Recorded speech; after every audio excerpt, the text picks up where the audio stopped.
Michel Foucault. Discipline and Punish. Michel Foucault was born in Poitiers, France, in 1926. He lectured in universities throughout the world, served as the director at the Institut Français in Hamburg, Germany, and at the Institut de Philosophie at the Faculté de Lettres in the University of Clermont-Ferrand, France, and wrote frequently for French newspapers and reviews. At the time of his death in 1984, he held a chair at France's most prestigious institution, the Collège de France. Contents. Translator's note. Part 1 Torture. 1. The body of the condemned. 2. The spectacle of the scaffold. Part 2 Punishment. 1. Generalized punishment. 2. The gentle way in punishment. Part 3 Discipline. 1. Docile bodies. The art of distributions. The control of activity. The organization of genes. The composition of forces. 2. The means of correct training. Hierarchical observation. Normalizing judgment. The examination. 3. Panopticism. Part 4 Prison. 1. Complete and austere institutions. 2. Illegalities and delinquency. 3. The carceral. Translator's note. Any closer translation of the French title of this book, Surveiller et punir, has proved unsatisfactory on various counts. To begin with, Foucault uses the infinitive, which, as here, may have the effect of an impersonal imperative. Such a nuance is denied us in English. More seriously, the verb surveiller has no adequate English equivalent.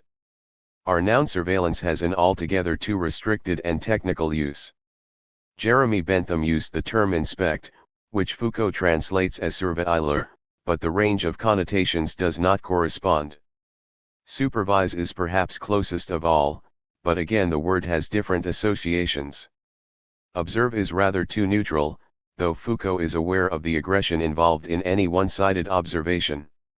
In the end, Foucault himself suggested discipline and punish, which relates closely to the book's structure. Another problem was posed by the French word supplice, which heads the first part of the book. For the sake of brevity, I have entitled this first part torture, but no single English word will cover the full range of the French. Here supplice refers specifically to the public torture and execution of criminals that provided one of the most popular spectacles of 18th century France. By extension, the word can also refer to any prolonged torture, mental as well as physical. Depending on the context, I have translated the word by torture, public execution or scaffold. The author also refers to another form of torture, la question, the extraction of confessions by interrogation and the systematic application of pain. Here I have followed the accepted translation, judicial torture. References to other works are usually given not in footnotes but in an abbreviated form in the text itself. These references, in brackets, consist of the author's name and a page number. Dates of publication are used to distinguish more than one work by an author, and Roman numerals refer to volume numbers. Full references are to be found in the bibliography. Part 1. Torture. 1. The body of the condemned. On March 2, 1757, Damiens the regicide was condemned to make the amende honorable before the main door of the Church of Paris, where he was to be taken and conveyed in a cart, wearing nothing but a shirt, holding a torch of burning wax weighing 2 pounds, then, in the said cart, to the place de grève, where, on a scaffold that will be erected there, the flesh will be torn from his breasts, arms, thighs, and calves with red-hot pincers, his right hand, holding the knife with which he committed the said parricide, burnt with sulphur, and, on those places where the flesh will be torn away, poured molten lead, boiling oil, burning resin, wax, and sulphur melted together, and then his body drawn and quartered by 4 horses and his limbs and body consumed by fire, reduced to ashes and his ashes thrown to the winds. Finally, he was quartered, recounts the Gazette d'Amsterdam of April 1, 1757. This last operation was very long, because the horses used were not accustomed to drawing, consequently, instead of 4, 6 were needed, and when that did not suffice, they were forced, in order to cut off the wretch's thighs, to sever the sinews and hack at the joints. It is said that, though he was always a great swearer, no blasphemy escaped his lips, but the excessive pain made him utter horrible cries, and he often repeated, "My God, have pity on me. Jesus, help me." The spectators were all edified by the solicitude of the parish priest of St. Paul's, who despite his great age did not spare himself in offering consolation to the patient. Boughton, an officer of the watch, left us his account. The sulphur was lit, but the flame was so poor that only the top skin of the hand was burnt, and that only slightly. Then the executioner, his sleeves rolled up, took the steel pincers, which had been especially made for the occasion, and which were about 1.5 feet long, and pulled first at the calf of the right leg, then at the thigh, and from there at the two fleshy parts of the right arm, then at the breasts.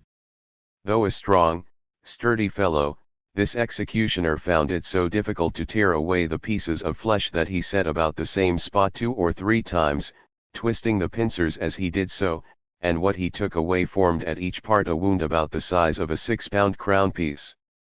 After these tearings with the pincers, Damiens, who cried out profusely, though without swearing, raised his head and looked at himself. The same executioner dipped an iron spoon in the pot containing the boiling potion, which he poured liberally over each wound. Then the ropes that were to be harnessed to the horses were attached with cords to the patient's body. The horses were then harnessed and placed alongside the arms and legs, one at each limb. Monsieur Le Breton, the clerk of the court, went up to the patient several times and asked him if he had anything to say. He said he had not. At each torment, he cried out, as the damned in hell are supposed to cry out, "Pardon, my God! Pardon, Lord!" Despite all this pain, he raised his head from time to time and looked at himself boldly. The cords had been tied so tightly by the men who pulled the ends that they caused him indescribable pain. Monsieur Le Breton went up to him again and asked him if he had anything to say. He said no. Several confessors went up to him and spoke to him at length. He willingly kissed the crucifix that was held out to him. He opened his lips and repeated, "Pardon, Lord." The horses tugged hard, each pulling straight on a limb, each horse held by an executioner. After a quarter of an hour, the same ceremony was repeated, and finally, after several attempts, the direction of the horses had to be changed. Thus, those at the arms were made to pull towards the head, those at the thighs towards the arms, which broke the arms at the joints. This was repeated several times without success. He raised his head and looked at himself. 2 more horses had to be added to those harnessed to the thighs, which made 6 horses in all. Without success. Finally, the executioner, Samson, said to Monsieur Le Breton that there was no way or hope of succeeding, and told him to ask their lordships if they wished him to have the prisoner cut into pieces. Monsieur Le Breton, who had come down from the town, ordered that renewed efforts be made, and this was done, but the horses gave up and one of those harnessed to the thighs fell to the ground. The confessors returned and spoke to him again. He said to them, "Kiss me, gentlemen." The parish priest of St. Paul's did not dare to, so Monsieur de Marzilly slipped under the rope holding the left arm and kissed him on the forehead. The executioners gathered round and Damiens told them not to swear, to carry out their task, and that he did not think ill of them. He begged them to pray to God for him, and asked the parish priest of St. Paul's to pray for him at the first Mass. After 2 or 3 attempts, the executioner Samson and he who had used the pincers each drew out a knife from his pocket and cut the body at the thighs instead of severing the legs at the joints. The 4 horses gave a tug and carried off the 2 thighs after them, namely, that of the right side first, the other following. Then the same was done to the arms, the shoulders, the armpits, and the 4 limbs. The flesh had to be cut almost to the bone. The horses pulling hard carried off the right arm first and the other afterwards.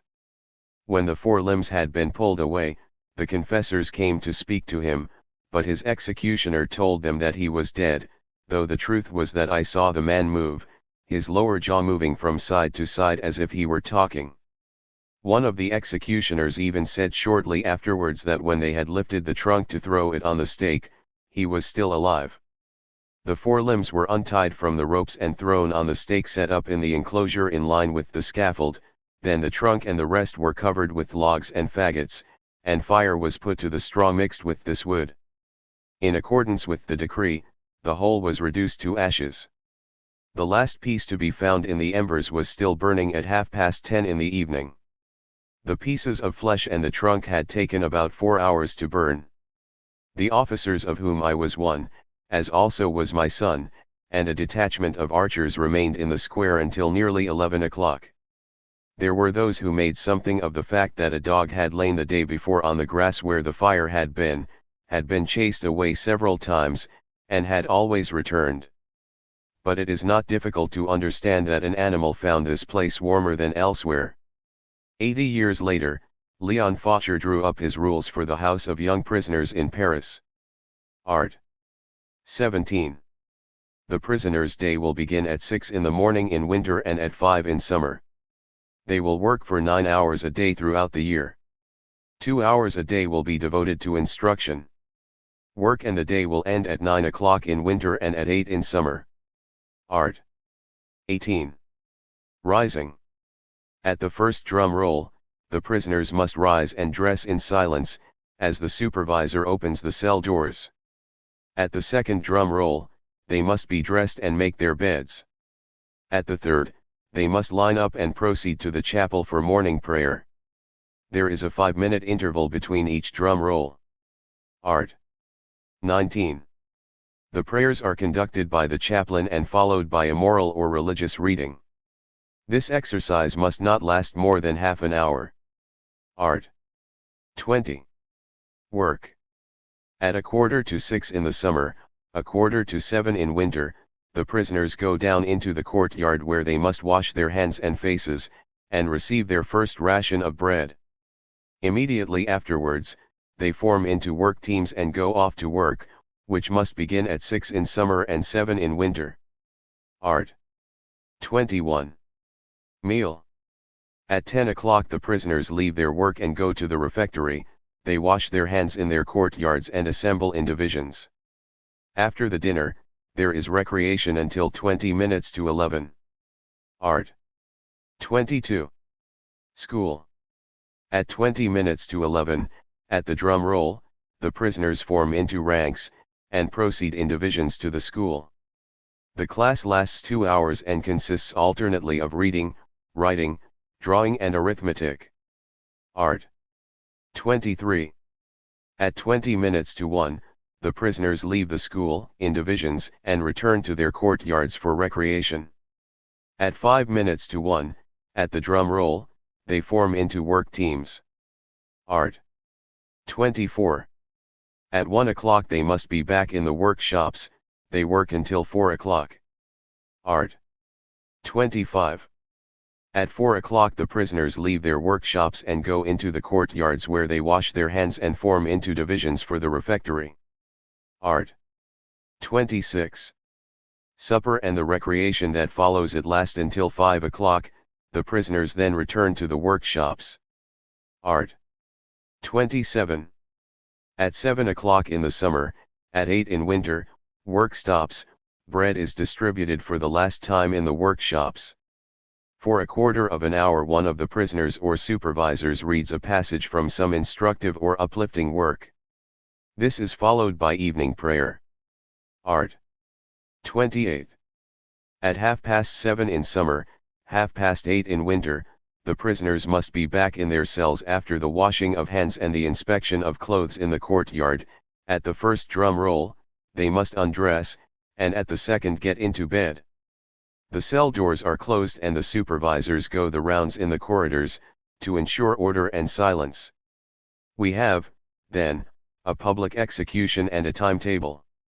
They do not punish the same crimes or the same type of delinquent. But they each define a certain penal style. Less than a century separates them. It was a time when, in Europe and in the United States, the entire economy of punishment was redistributed. It was a time of great scandals for traditional justice, a time of innumerable projects for reform. It saw a new theory of law and crime, a new moral or political justification of the right to punish. Old laws were abolished, old customs died out. Modern codes were planned or drawn up. Russia, 1769, Prussia, 1780, Pennsylvania and Tuscany, 1786, Austria, 1788, France, 1791, Year 4, 1808 and 1810. It was a new age for penal justice. Among so many changes, I shall consider one, the disappearance of torture as a public spectacle. Today we are rather inclined to ignore it. Perhaps, in its time, it gave rise to too much inflated rhetoric. Perhaps it has been attributed too readily and too emphatically to a process of humanization, thus dispensing with the need for further analysis. And, in any case, how important is such a change, when compared with the great institutional transformations, the formulation of explicit, general codes and unified rules of procedure, with the almost universal adoption of the jury system, the definition of the essentially corrective character of the penalty and the tendency, which has become increasingly marked since the 19th century, to adapt punishment to the individual offender? Punishment of a less immediately physical kind, a certain discretion in the art of inflicting pain, a combination of more subtle, more subdued sufferings, deprived of their visible display, should not all this be treated as a special case, an incidental effect of deeper changes? And yet the fact remains that a few decades saw the disappearance of the tortured, dismembered, amputated body, symbolically branded on face or shoulder, exposed alive or dead to public view. The body as the major target of penal repression disappeared. By the end of the 18th and the beginning of the 19th century, the gloomy festival of punishment was dying out, though here and there it flickered momentarily into life. In this transformation, two processes were at work. They did not have quite the same chronology or the same raison d'être. The first was the disappearance of punishment as a spectacle. The ceremonial of punishment tended to decline, it survived only as a new legal or administrative practice. The amende honorable was first abolished in France in 1791, then again in 1830 after a brief revival. The pillory was abolished in France in 1789 and in England in 1837. The use of prisoners in public works, cleaning city streets or repairing the highways, was practiced in Austria, Switzerland, and certain of the United States, such as Pennsylvania. These convicts, distinguished by their infamous dress and shaven heads, were brought before the public. The sport of the idle and the vicious, they often become incensed, and naturally took violent revenge upon the aggressors. To prevent them from returning injuries which might be inflicted on them, they were encumbered with iron collars and chains to which bombshells were attached, to be dragged along while they performed their degrading service, under the eyes of keepers armed with swords, blunderbusses and other weapons of destruction. This practice was abolished practically everywhere at the end of the 18th or the beginning of the 19th century. The public exhibition of prisoners was maintained in France in 1831, despite violent criticism, a disgusting scene, said Real. It was finally abolished in April 1848. While the chain gang, which had dragged convicts across the whole of France, as far as Brest and Toulon, was replaced in 1837 by inconspicuous black-painted cell carts. Punishment had gradually ceased to be a spectacle. And whatever theatrical elements it still retained were now downgraded, as if the functions of the penal ceremony were gradually ceasing to be understood, as if this rite that concluded the crime was suspected of being in some undesirable way linked with it. It was as if the punishment was thought to equal, if not to exceed, in savagery the crime itself, to accustom the spectators to a ferocity from which one wished to divert them, to show them the frequency of crime, to make the executioner resemble a criminal, judges murderers, to reverse roles at the last moment, to make the tortured criminal an object of pity or admiration. As early as 1764, Beccaria remarked, the murder that is depicted as a horrible crime is repeated in cold blood, remorselessly. The public execution is now seen as a hearth in which violence bursts again into flame. Punishment, then, will tend to become the most hidden part of the penal process. This has several consequences. It leaves the domain of more or less everyday perception and enters that of abstract consciousness. Its effectiveness is seen as resulting from its inevitability, not from its visible intensity. It is the certainty of being punished and not the horrifying spectacle of public punishment that must discourage crime. The exemplary mechanics of punishment changes its mechanisms. As a result, justice no longer takes public responsibility for the violence that is bound up with its practice. If it too strikes, if it too kills, it is not as a glorification of its strength, but as an element of itself that it is obliged to tolerate, that it finds difficult to account for. The apportioning of blame is redistributed. In punishment as spectacle, a confused horror spread from the scaffold. It enveloped both executioner and condemned, and, although it was always ready to invert the shame inflicted on the victim into pity or glory, it often turned the legal violence of the executioner into shame. Now the scandal and the light are to be distributed differently. It is the conviction itself that marks the offender with the unequivocally negative sign. The publicity has shifted to the trial, and to the sentence. The execution itself is like an additional shame that justice is ashamed to impose on the condemned man, so it keeps its distance from the act, tending always to entrust it to others, under the seal of secrecy. It is ugly to be punishable, but there is no glory in punishing. Hence that double system of protection that justice has set up between itself and the punishment it imposes. Those who carry out the penalty tend to become an autonomous sector. Justice is relieved of responsibility for it by a bureaucratic concealment of the penalty itself. It is typical that in France the administration of the prisons should for so long have been the responsibility of the Ministry of the Interior, while responsibility for the bagnies, for penal servitude in the convict ships and penal settlements, lay with the Ministry of the Navy or the Ministry of the Colonies. And beyond this distribution of roles operates a theoretical disavowal. Do not imagine that the sentences that we judges pass are activated by a desire to punish.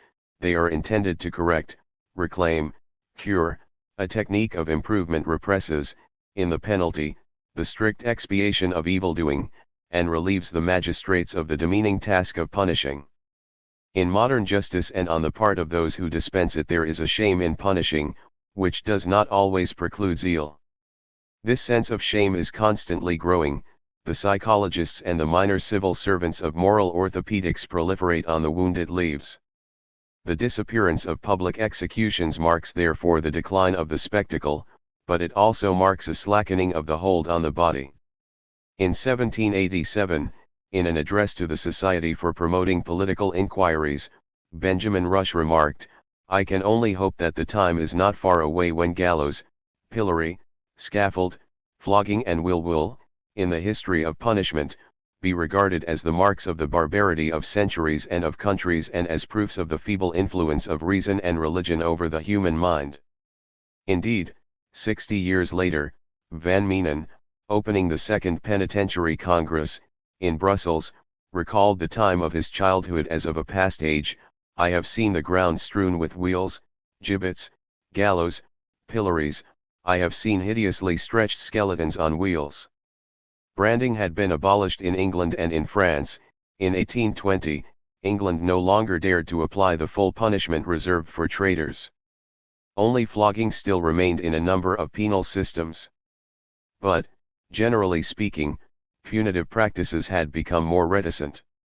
One no longer touched the body, or at least as little as possible, and then only to reach something other than the body itself.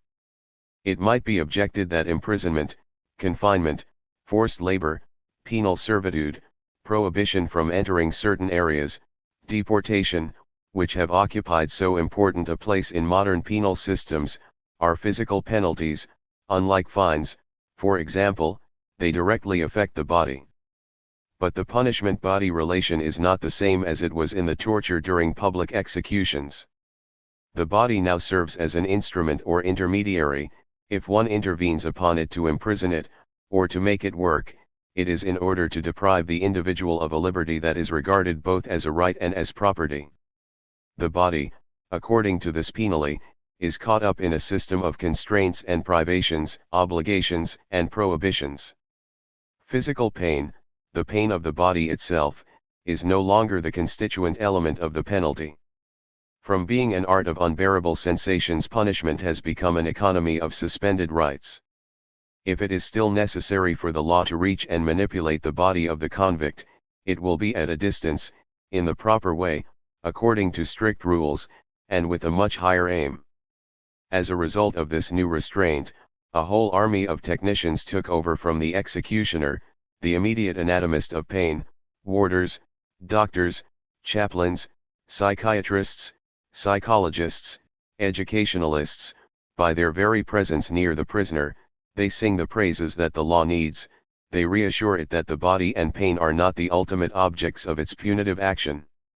Today a doctor must watch over those condemned to death, right up to the last moment, thus juxtaposing himself as the agent of welfare, as the alleviator of pain, with the official whose task it is to end life.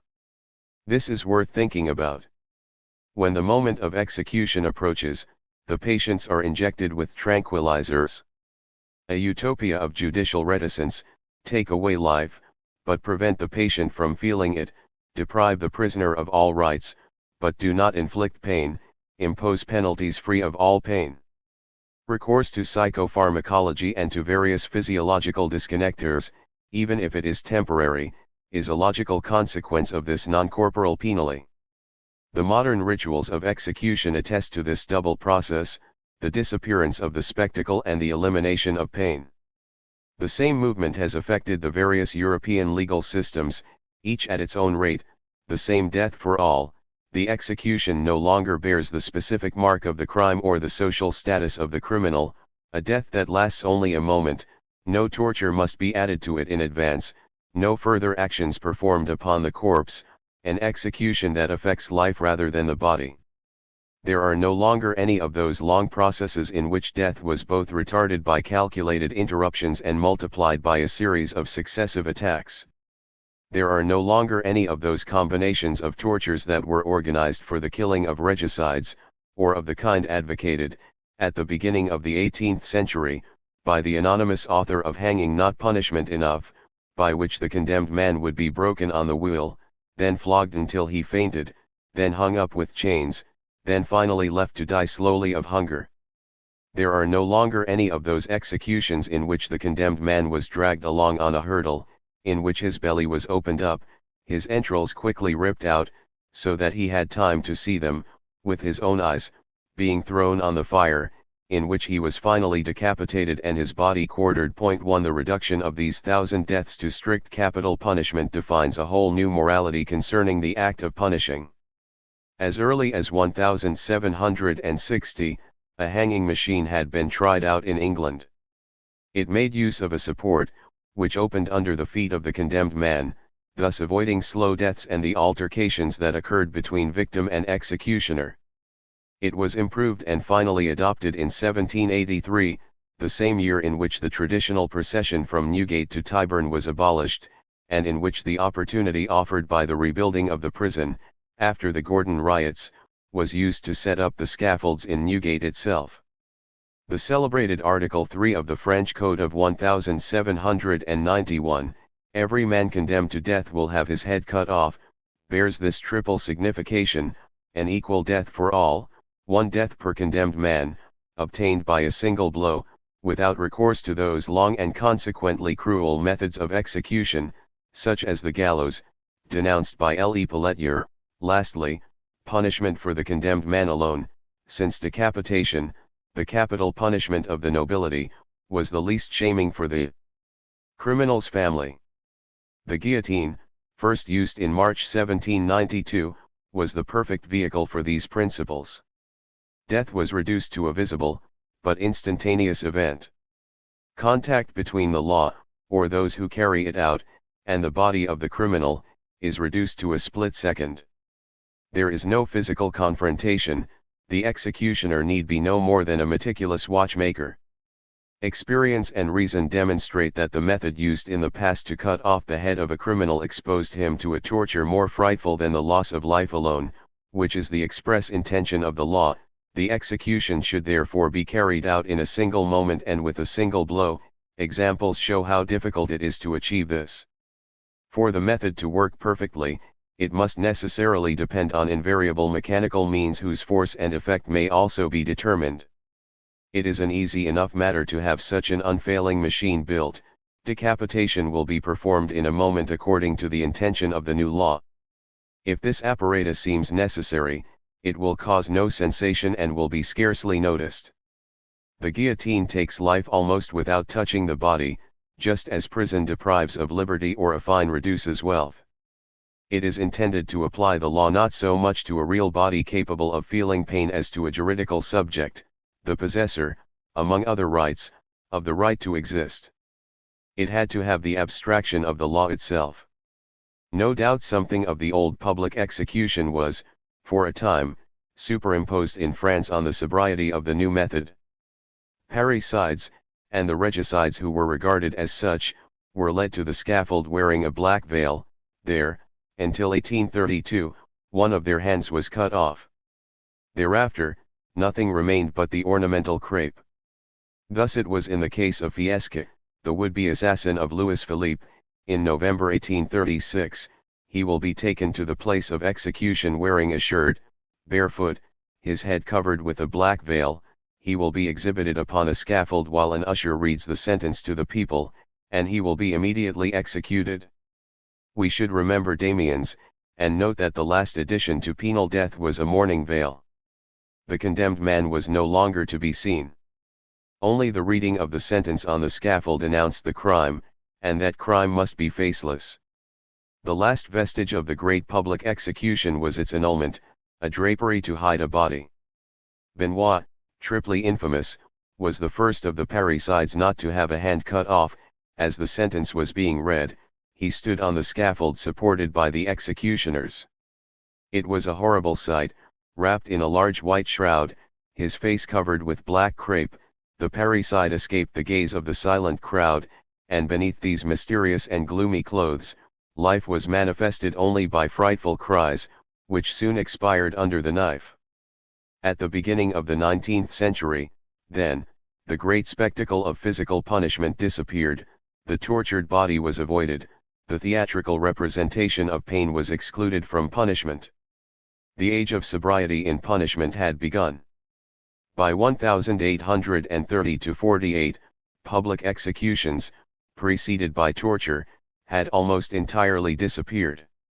Of course, this generalization requires some qualification. To begin with, the changes did not come about at once or as part of a single process. There were delays.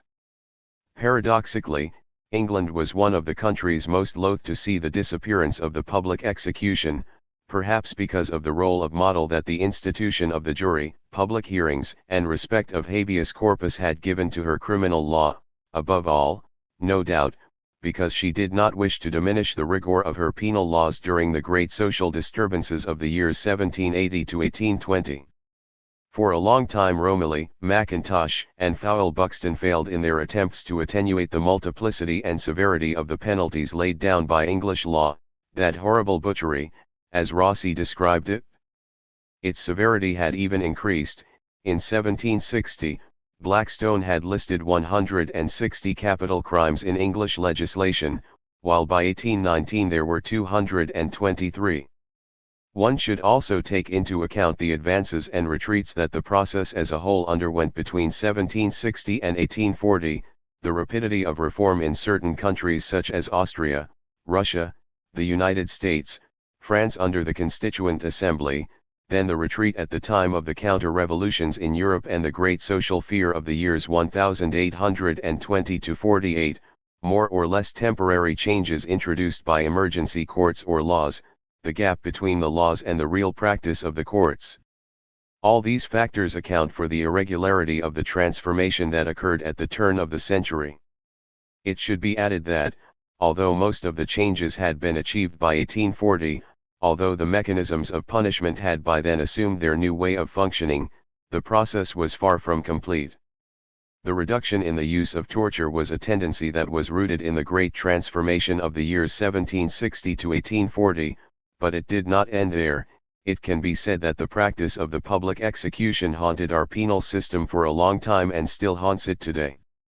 In France, the guillotine, that machine for the production of rapid and discreet deaths, represented a new ethic of legal death.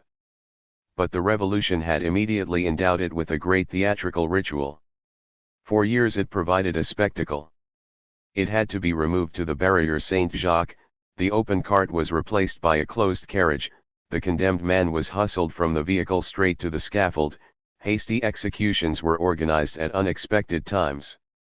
In the end, the guillotine had to be placed inside prison walls and made inaccessible to the public, by blocking the streets leading to the prison in which the scaffold was hidden, and in which the execution would take place in secret. Witnesses who described the scene could even be prosecuted, thereby ensuring that the execution should cease to be a spectacle and remain a strange secret between the law and those it condemns. One has only to point out so many precautions to realize that capital punishment remains fundamentally, even today, a spectacle that must actually be forbidden. Similarly, the hold on the body did not entirely disappear in the mid-19th century.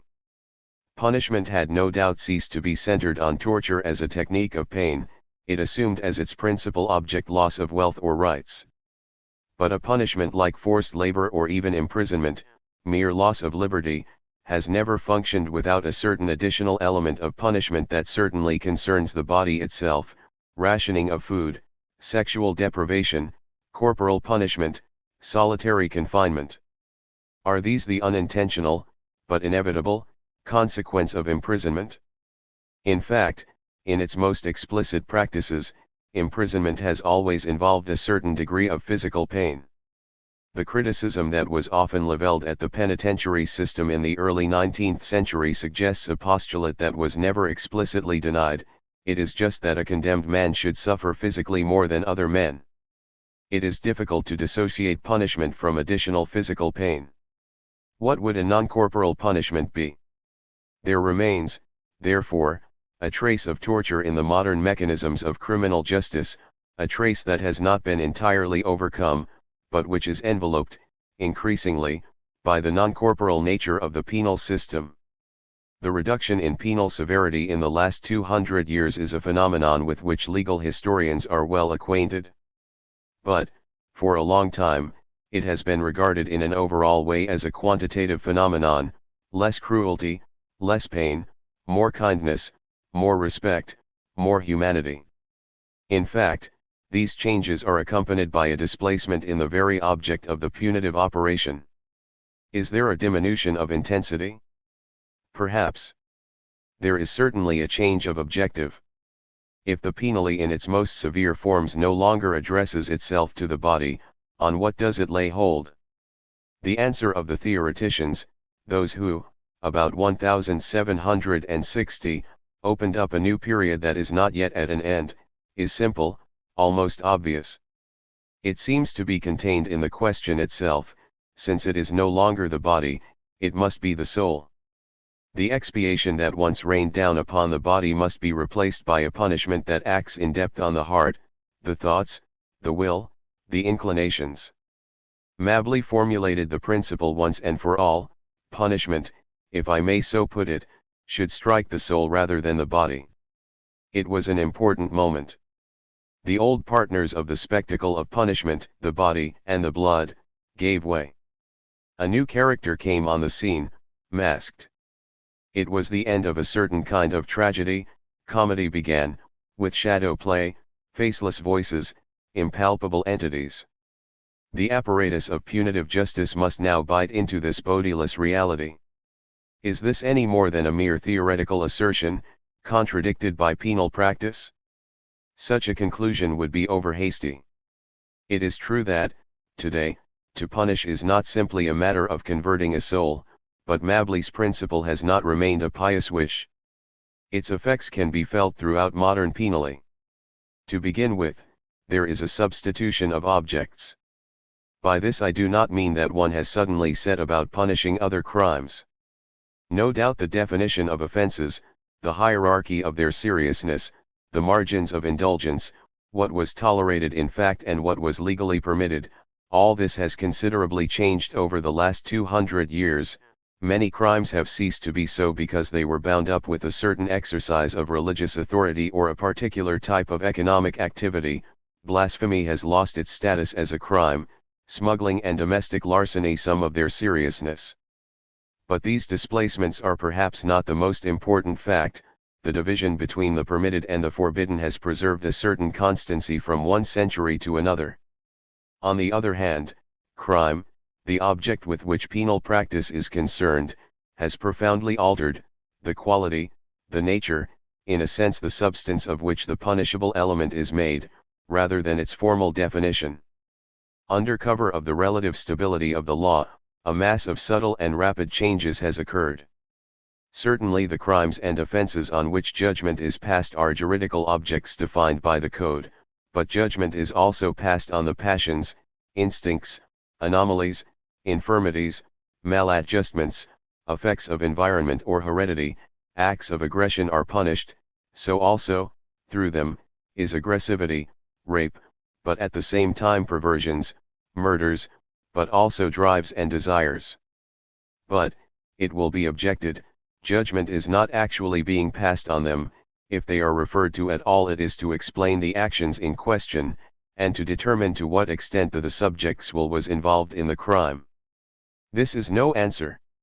For it is these shadows lurking behind the case itself that are judged and punished. They are judged indirectly as attenuating circumstances that introduce into the verdict not only circumstantial evidence, but something quite different, which is not juridically codifiable, the knowledge of the criminal, one's estimation of him, what is known about the relations between him, his past and his crime, and what might be expected of him in the future. They are also judged by the interplay of all those notions that have circulated between medicine and jurisprudence since the 19th century and which, behind the pretext of explaining an action, are ways of defining an individual. They are punished by means of a punishment that has the function of making the offender not only desirous, but also capable, of living within the law and of providing for his own needs.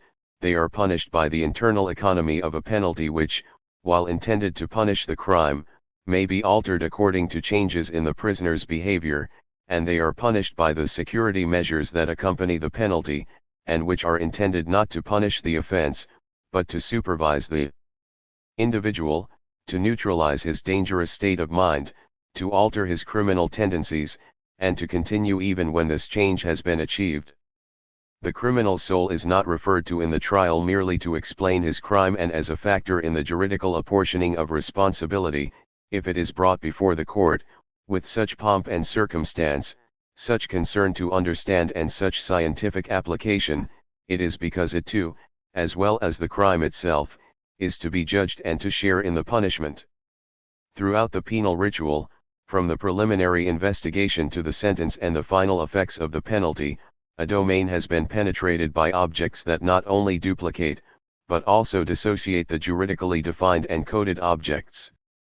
Psychiatric expertise, but also in a more general way criminal anthropology and the repetitive discourse of criminology, find one of their precise functions here. By solemnly inscribing offenses in the field of objects susceptible of scientific knowledge, they provide the mechanisms of legal punishment with a justifiable hold not only on offenses, but on individuals, not only on what they do, but also on what they are, will be, may be.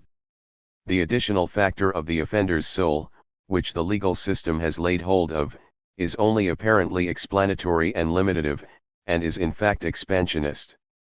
During the 150 or 200 years that Europe has been setting up its new penal systems, the judges have gradually, by means of a process that goes back very far indeed, taken to judging something other than crimes, namely, the soul of the criminal.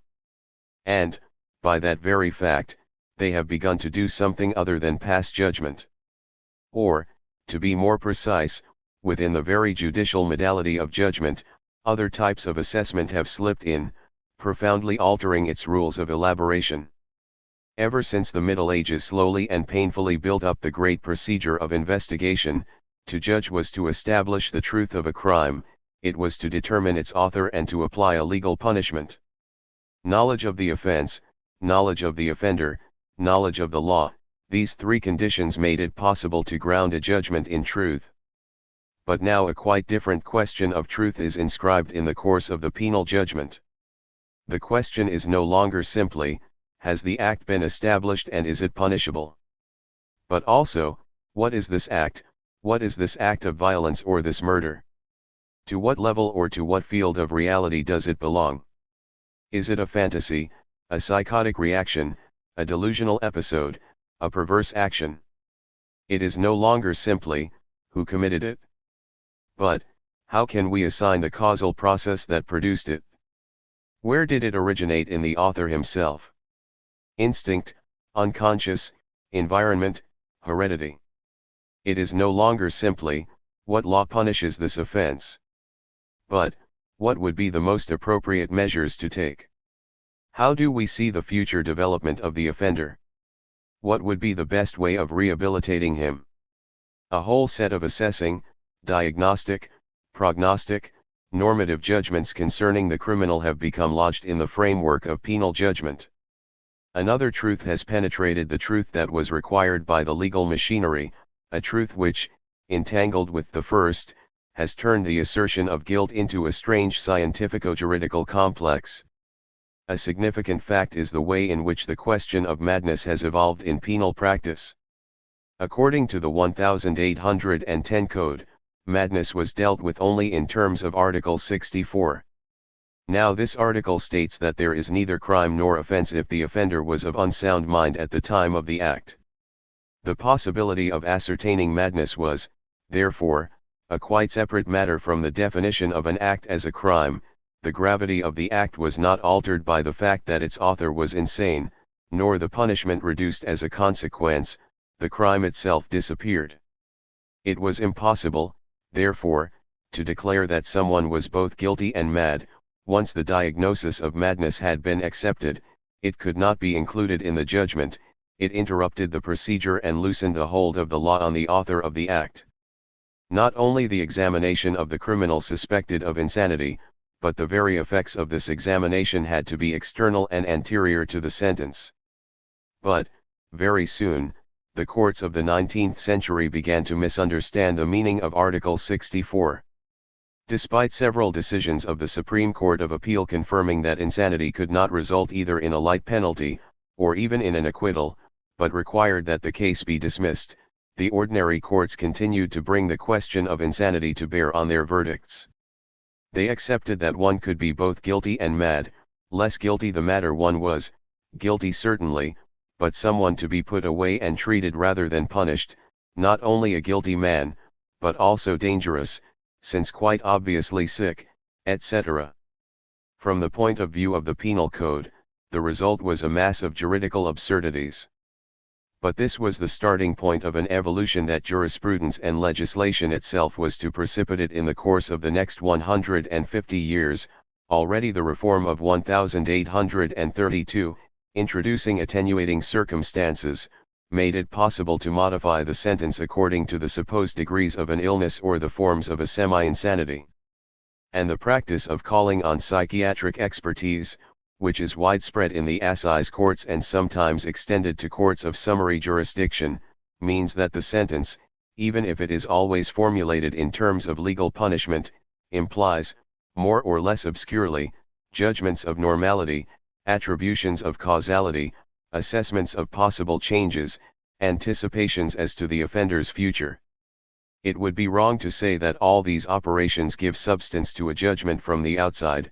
They are directly integrated in the process of forming the sentence. Instead of insanity eliminating the crime according to the original meaning of Article 64, every crime and even every offense now carries within it, as a legitimate suspicion, but also as a right that may be claimed, the hypothesis of insanity, in any case of anomaly. And the sentence that condemns or acquits is not simply a judgment of guilt, a legal decision that lays down punishment. It bears within it an assessment of normality and a technical prescription for a possible normalization. Today the judge, magistrate or juror, certainly does more than judge. And he is not alone in judging. Throughout the penal procedure and the implementation of the sentence there swarms a whole series of subsidiary authorities.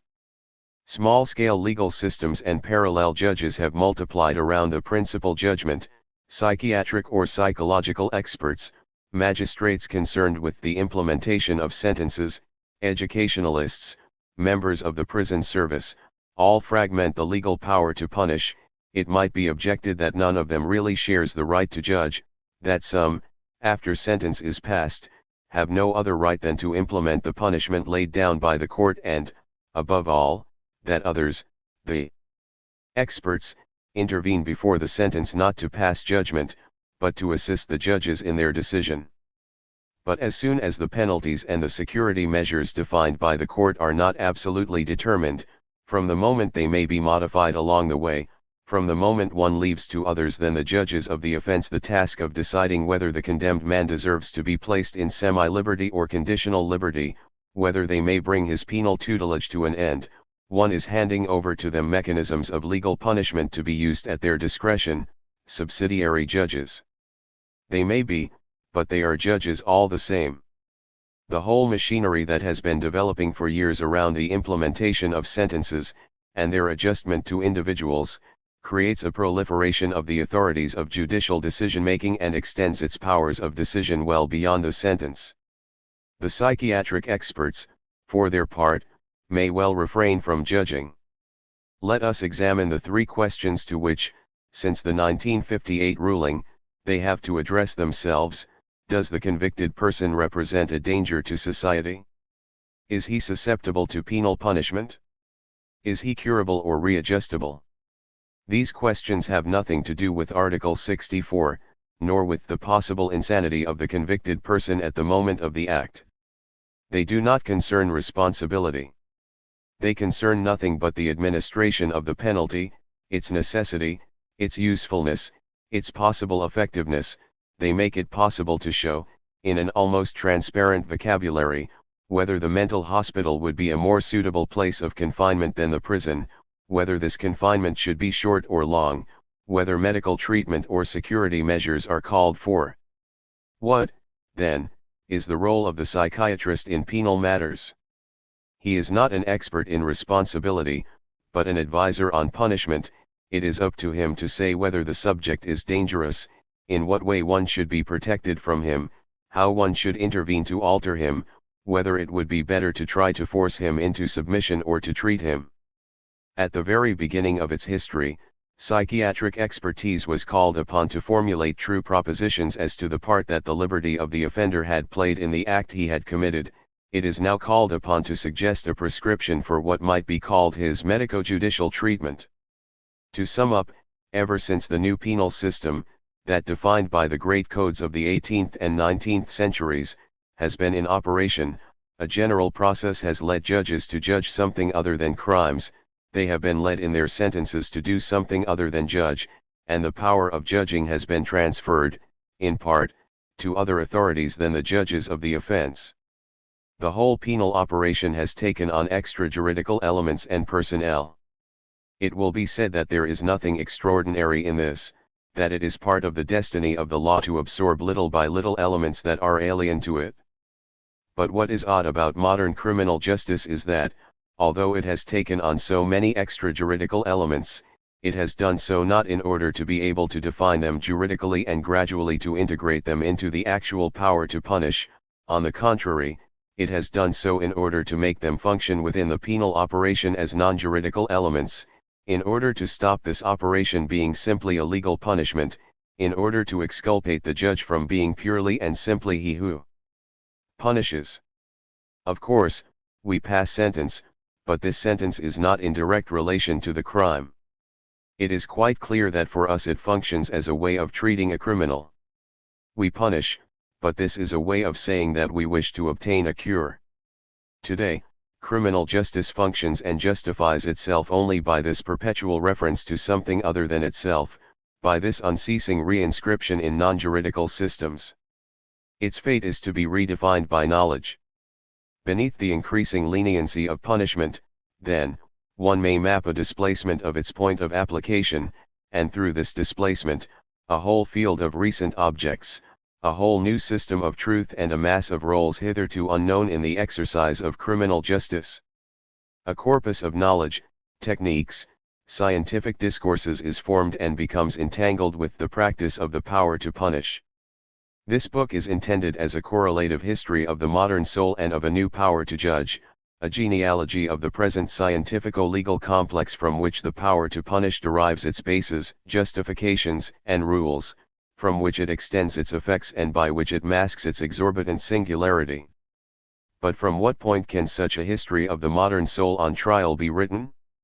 If one confined oneself to the evolution of legislation or of penal procedures, one would run the risk of allowing a change in the collective sensibility, an increase in humanization or the development of the human sciences to emerge as a massive, external, inert, and primary fact. By studying only the general social forms, as Durkheim did, one runs the risk of positing as the principle of greater leniency in punishment processes of individualization that are rather one of the effects of the new tactics of power, among which are to be included the new penal mechanisms. This study obeys four general rules. 1. Do not concentrate the study of the punitive mechanisms on their repressive effects alone, on their punishment aspects alone, but situate them in a whole series of their possible positive effects, even if these seem marginal at first sight. As a consequence, regard punishment as a complex social function. 2. Analyze punitive methods not simply as consequences of legislation or as indicators of social structures, but as techniques possessing their own specificity in the more general field of other ways of exercising power. Regard punishment as a political tactic. 3. Instead of treating the history of penal law and the history of the human sciences as two separate series whose overlapping appears to have had on one or the other, or perhaps on both, a disturbing or useful effect, according to one's point of view, see whether there is not some common matrix or whether they do not both derive from a single process of epistemologico-juridical formation. In short, make the technology of power the very principle both of the humanization of the penal system and of the knowledge of man. 4. Try to discover whether this entry of the soul onto the scene of penal justice, and with it the insertion in legal practice of a whole corpus of scientific knowledge, is not the effect of a transformation of the way in which the body itself is invested by power relations. In short, try to study the metamorphosis of punitive methods on the basis of a political technology of the body in which might be read a common history of power relations and object relations.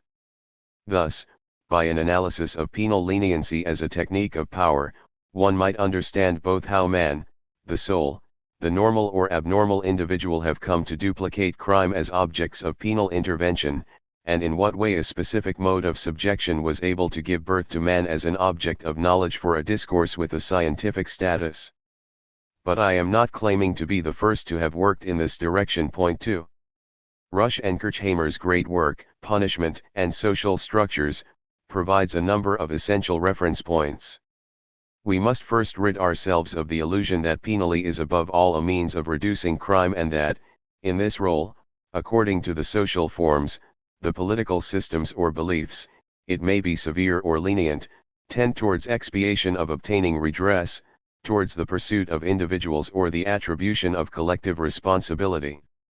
We must analyze rather the concrete systems of punishment, study them as social phenomena that cannot be accounted for by the juridical structure of society alone, nor by its fundamental ethical choices. We must situate them in their field of operation, in which the punishment of crime is not the sole element.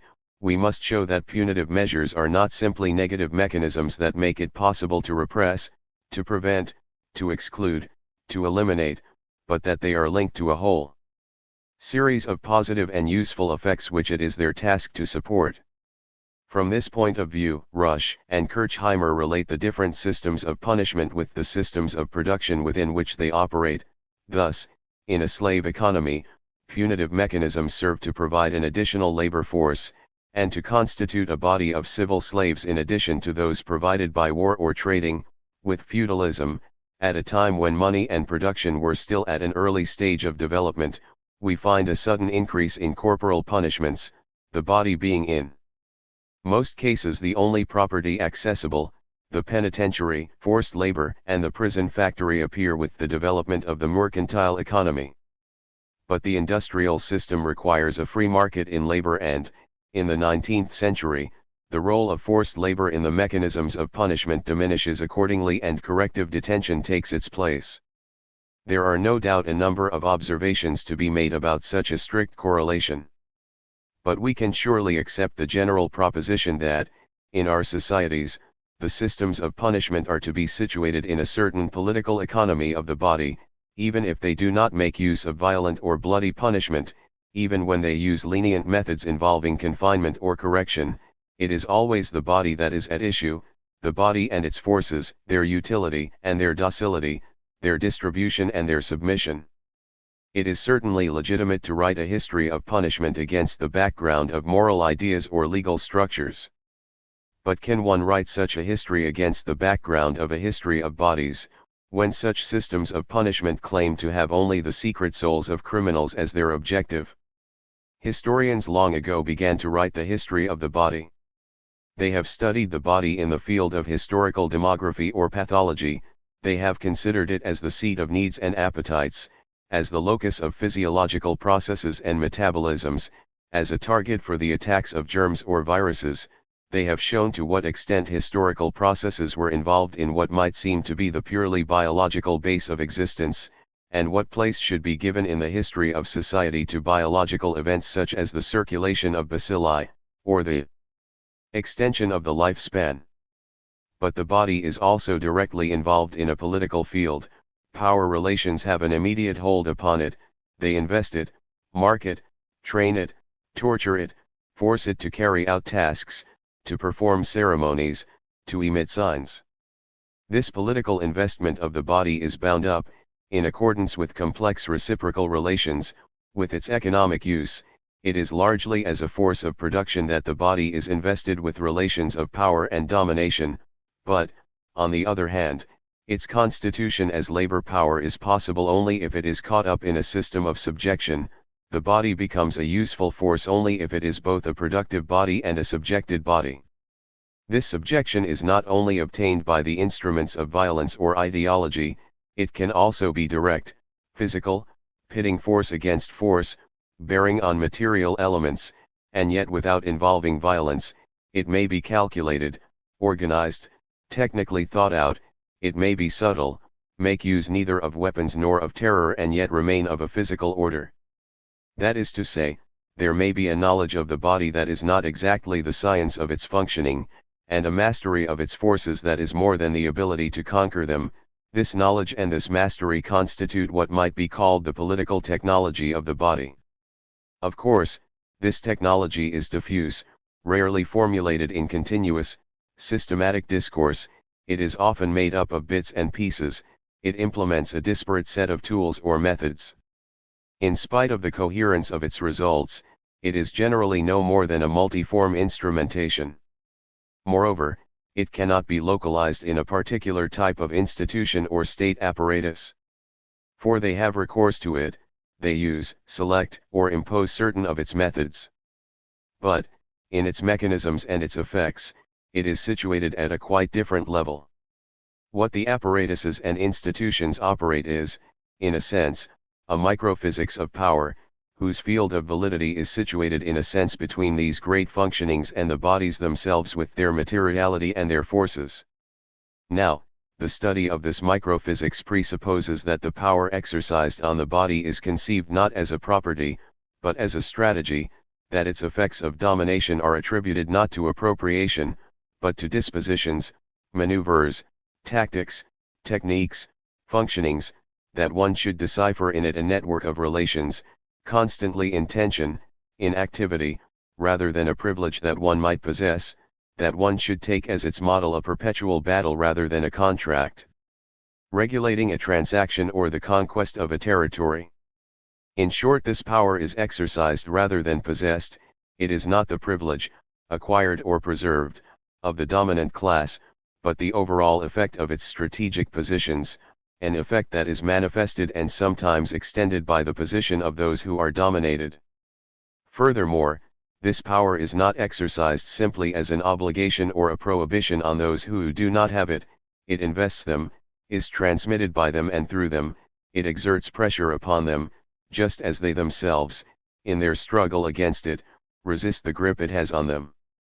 This means that these relations go right down into the depths of society, that they are not localized in the relations between the state and its citizens or on the frontier between classes, and that they do not merely reproduce, at the level of individuals, bodies, gestures, and behavior, the general form of the law or government, that, although there is continuity, there is neither analogy nor homology, but a specificity of mechanism and modality. Lastly, they are not univocal, they define innumerable points of confrontation, focuses of instability, each of which has its own risks of conflict, of struggles, and of an at least temporary inversion of the power relations. The overthrow of these micro-powers does not, then, obey the law of all or nothing. It is not acquired once and for all by a new control of the apparatuses nor by a new functioning or a destruction of the institutions. On the other hand, none of its localized episodes may be inscribed in history except by the effects that it induces on the entire network in which it is caught up.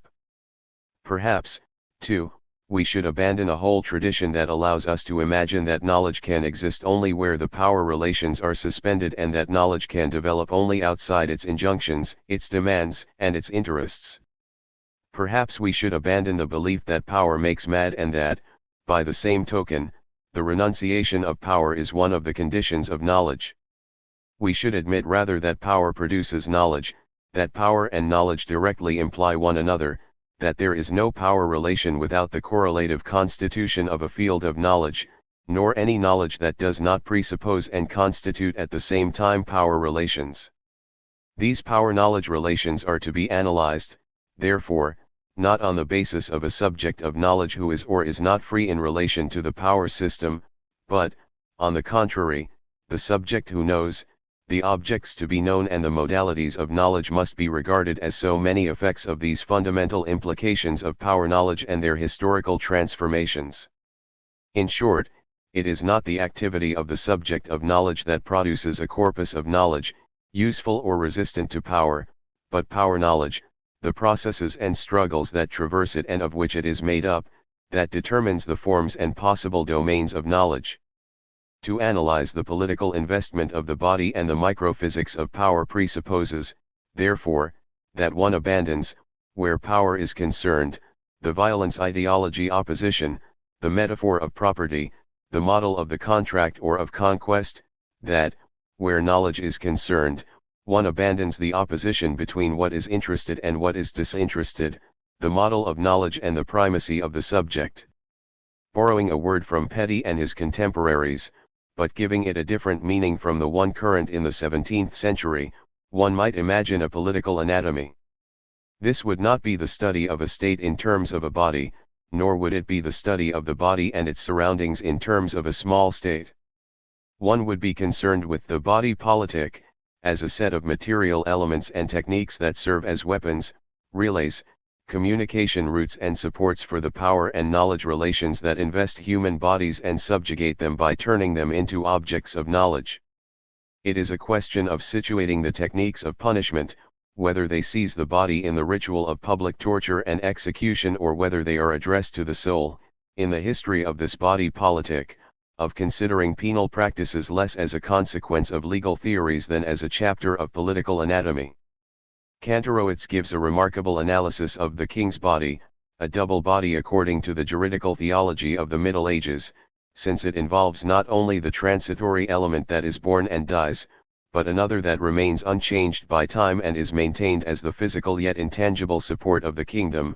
Around this duality, which was originally close to the Christological model, are organized an iconography, a political theory of monarchy, legal mechanisms that distinguish between as well as link the person of the king and the demands of the crown, and a whole ritual that reaches its height in the coronation, the funeral and the ceremonies of submission.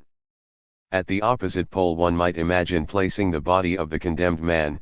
He, too, has his legal status, he gives rise to his own ceremonial and he calls forth a whole theoretical discourse, not in order to ground the surplus power possessed by the person of the sovereign, but in order to code the lack of power with which those subjected to punishment are marked. In the darkest region of the political field, the condemned man represents the symmetrical, inverted figure of the king. We should analyze what might be called, in homage to Kantorowicz, the least body of the condemned man. If the surplus power possessed by the king gives rise to the duplication of his body, has not the surplus power exercised on the subjected body of the condemned man given rise to another type of duplication? That of a non-corporal, a soul, as Mably called it? The history of this microphysics of the punitive power would then be a genealogy or an element in a genealogy of the modern soul.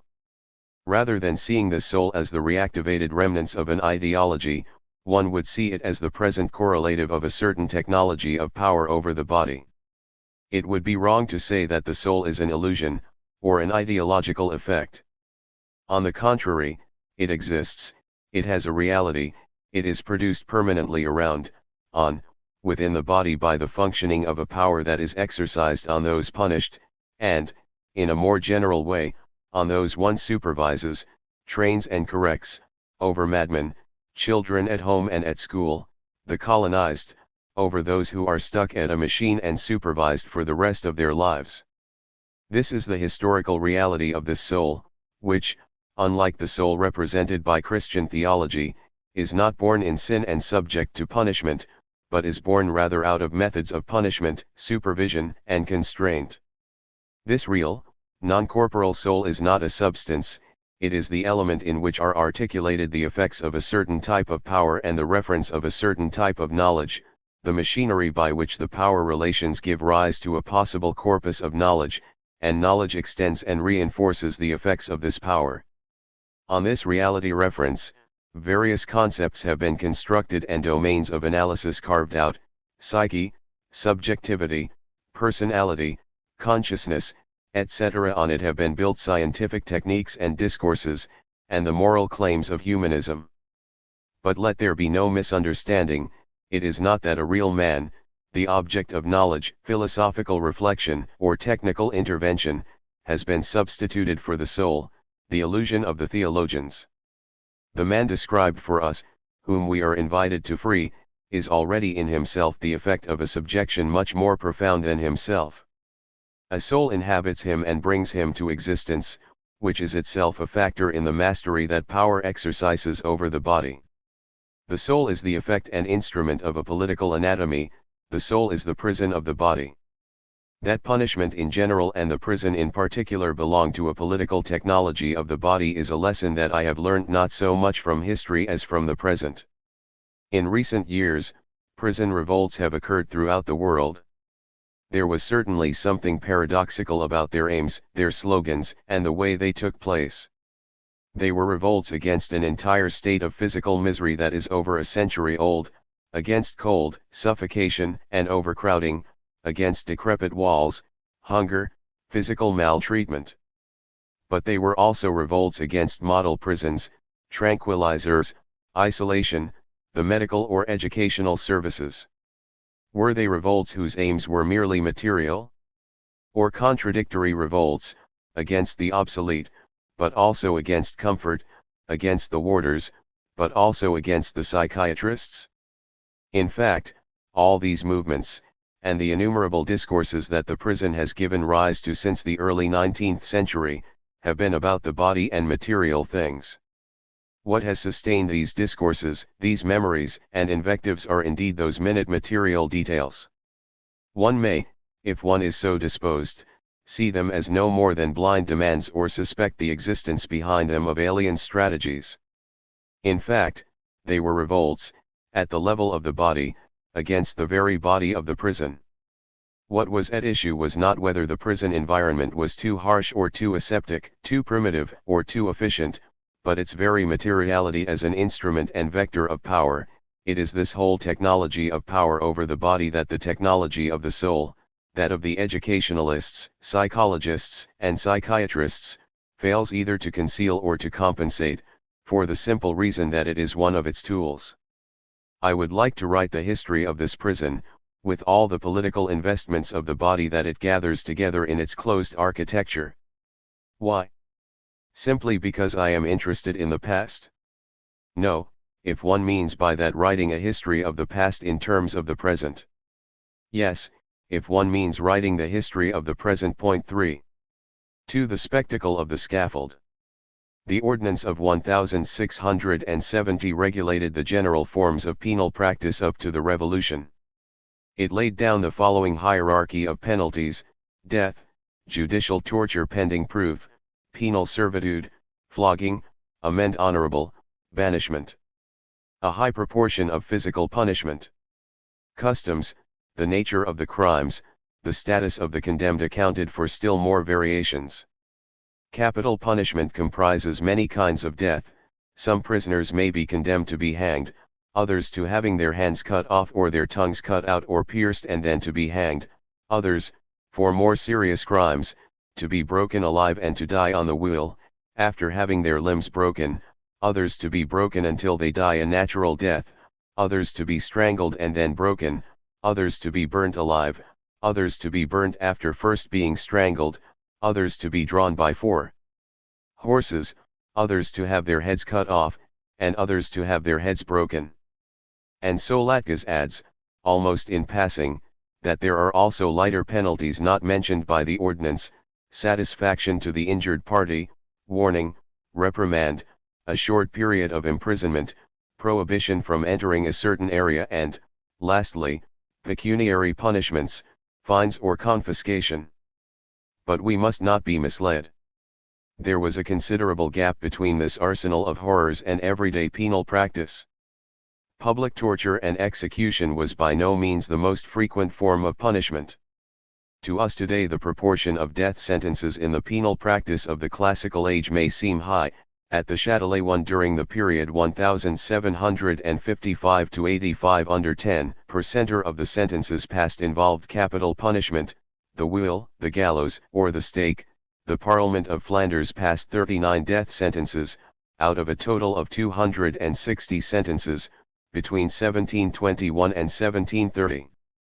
But it must not be forgotten that the courts found many ways of relaxing the rigors of the penal system, either by refusing to prosecute offenses that were too heavily punished or by modifying the definition of the crime. Sometimes too the royal power indicated that some particularly severe ordinance was not to be applied too strictly. In any case, the majority of the sentences involved banishment or fines. In a court such as that of the Châtelet, banishment represented over half the sentences passed between 1755 and 1785. But many of these non-corporal penalties were accompanied by additional penalties that involved a degree of torture: public exhibition, pillory, carcan, flogging, branding. This was the case for all sentences to the galleys or to what was the equivalent for women, reclusion in the hospital. Banishment was often preceded by public exhibition and branding. Fines were sometimes accompanied by flogging. It was not only in the great solemn executions, but also in this additional form of punishment, that torture revealed the significant part it played in penally. Every penalty of a certain seriousness had to involve an element of torture, of supplice. What is a supplice? Corporal punishment, painful to a more or less horrible degree, said Jaucourt in his encyclopedia article, and added, it is an inexplicable phenomenon that the extension of man's imagination creates out of the barbarous and the cruel. Inexplicable, perhaps, but certainly neither irregular nor primitive. Torture is a technique, it is not an extreme expression of lawless rage. To be torture, punishment must obey 3 principal criteria. First, it must produce a certain degree of pain, which may be measured exactly, or at least calculated, compared, and hierarchized. Death is a torture in so far as it is not simply a withdrawal of the right to live, but is the occasion and the culmination of a calculated gradation of pain, from decapitation, through hanging, the stake, and the wheel, to quartering, which carries pain almost to infinity. Death torture is the art of maintaining life in pain, by subdividing it into 1,000 deaths, by achieving before life ceases the most exquisite agonies. Torture rests on a whole quantitative art of pain. But there is more to it. This production of pain is regulated. Torture correlates the type of corporal effect, the quality, intensity, duration of pain, with the gravity of the crime, the person of the criminal, the rank of his victims. There is a legal code of pain. When it involves torture, punishment does not fall upon the body indiscriminately or equally, it is calculated according to detailed rules, the number of lashes of the whip, the positioning of the branding iron, the duration of the death agony on the stake or the wheel, the type of mutilation to be used. All these various elements multiply the punishments and are combined according to the court and the crime. The poetry of Dante put into laws, was how Rossi described it, a long course in physico-penal knowledge, in any case. Furthermore, torture forms part of a ritual. It is an element in the liturgy of punishment and meets two demands. It must mark the victim, it is intended, either by the scar it leaves on the body, or by the spectacle that accompanies it, to brand the victim with infamy, even if its function is to purge the crime. Torture does not reconcile, it traces around or, rather, on the very body of the condemned man signs that must not be effaced. In any case, men will remember public exhibition, the pillory, torture and pain duly observed. And, from the point of view of the law that imposes it, public torture and execution must be spectacular, it must be seen by all almost as its triumph. The very excess of the violence employed is one of the elements of its glory. The fact that the guilty man should moan and cry out under the blows is not a shameful side effect, it is the very ceremonial of justice being expressed in all its force. Hence no doubt those tortures that take place even after death, corpses burnt, ashes thrown to the winds, bodies dragged on hurdles and exhibited at the roadside. Justice pursues the body beyond all possible pain. The term penal torture does not cover any corporal punishment.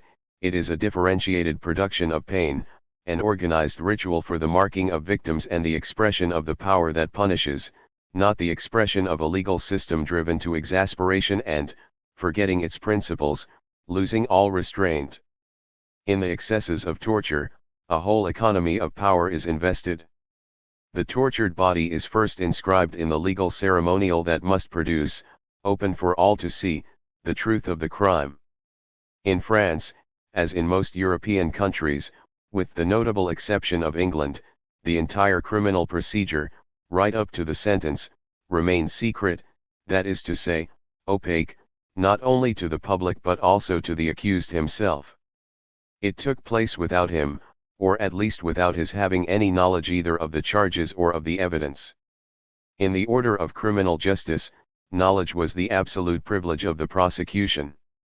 The preliminary investigation was carried out as diligently and secretly as may be, as the Edict of 1498 put it.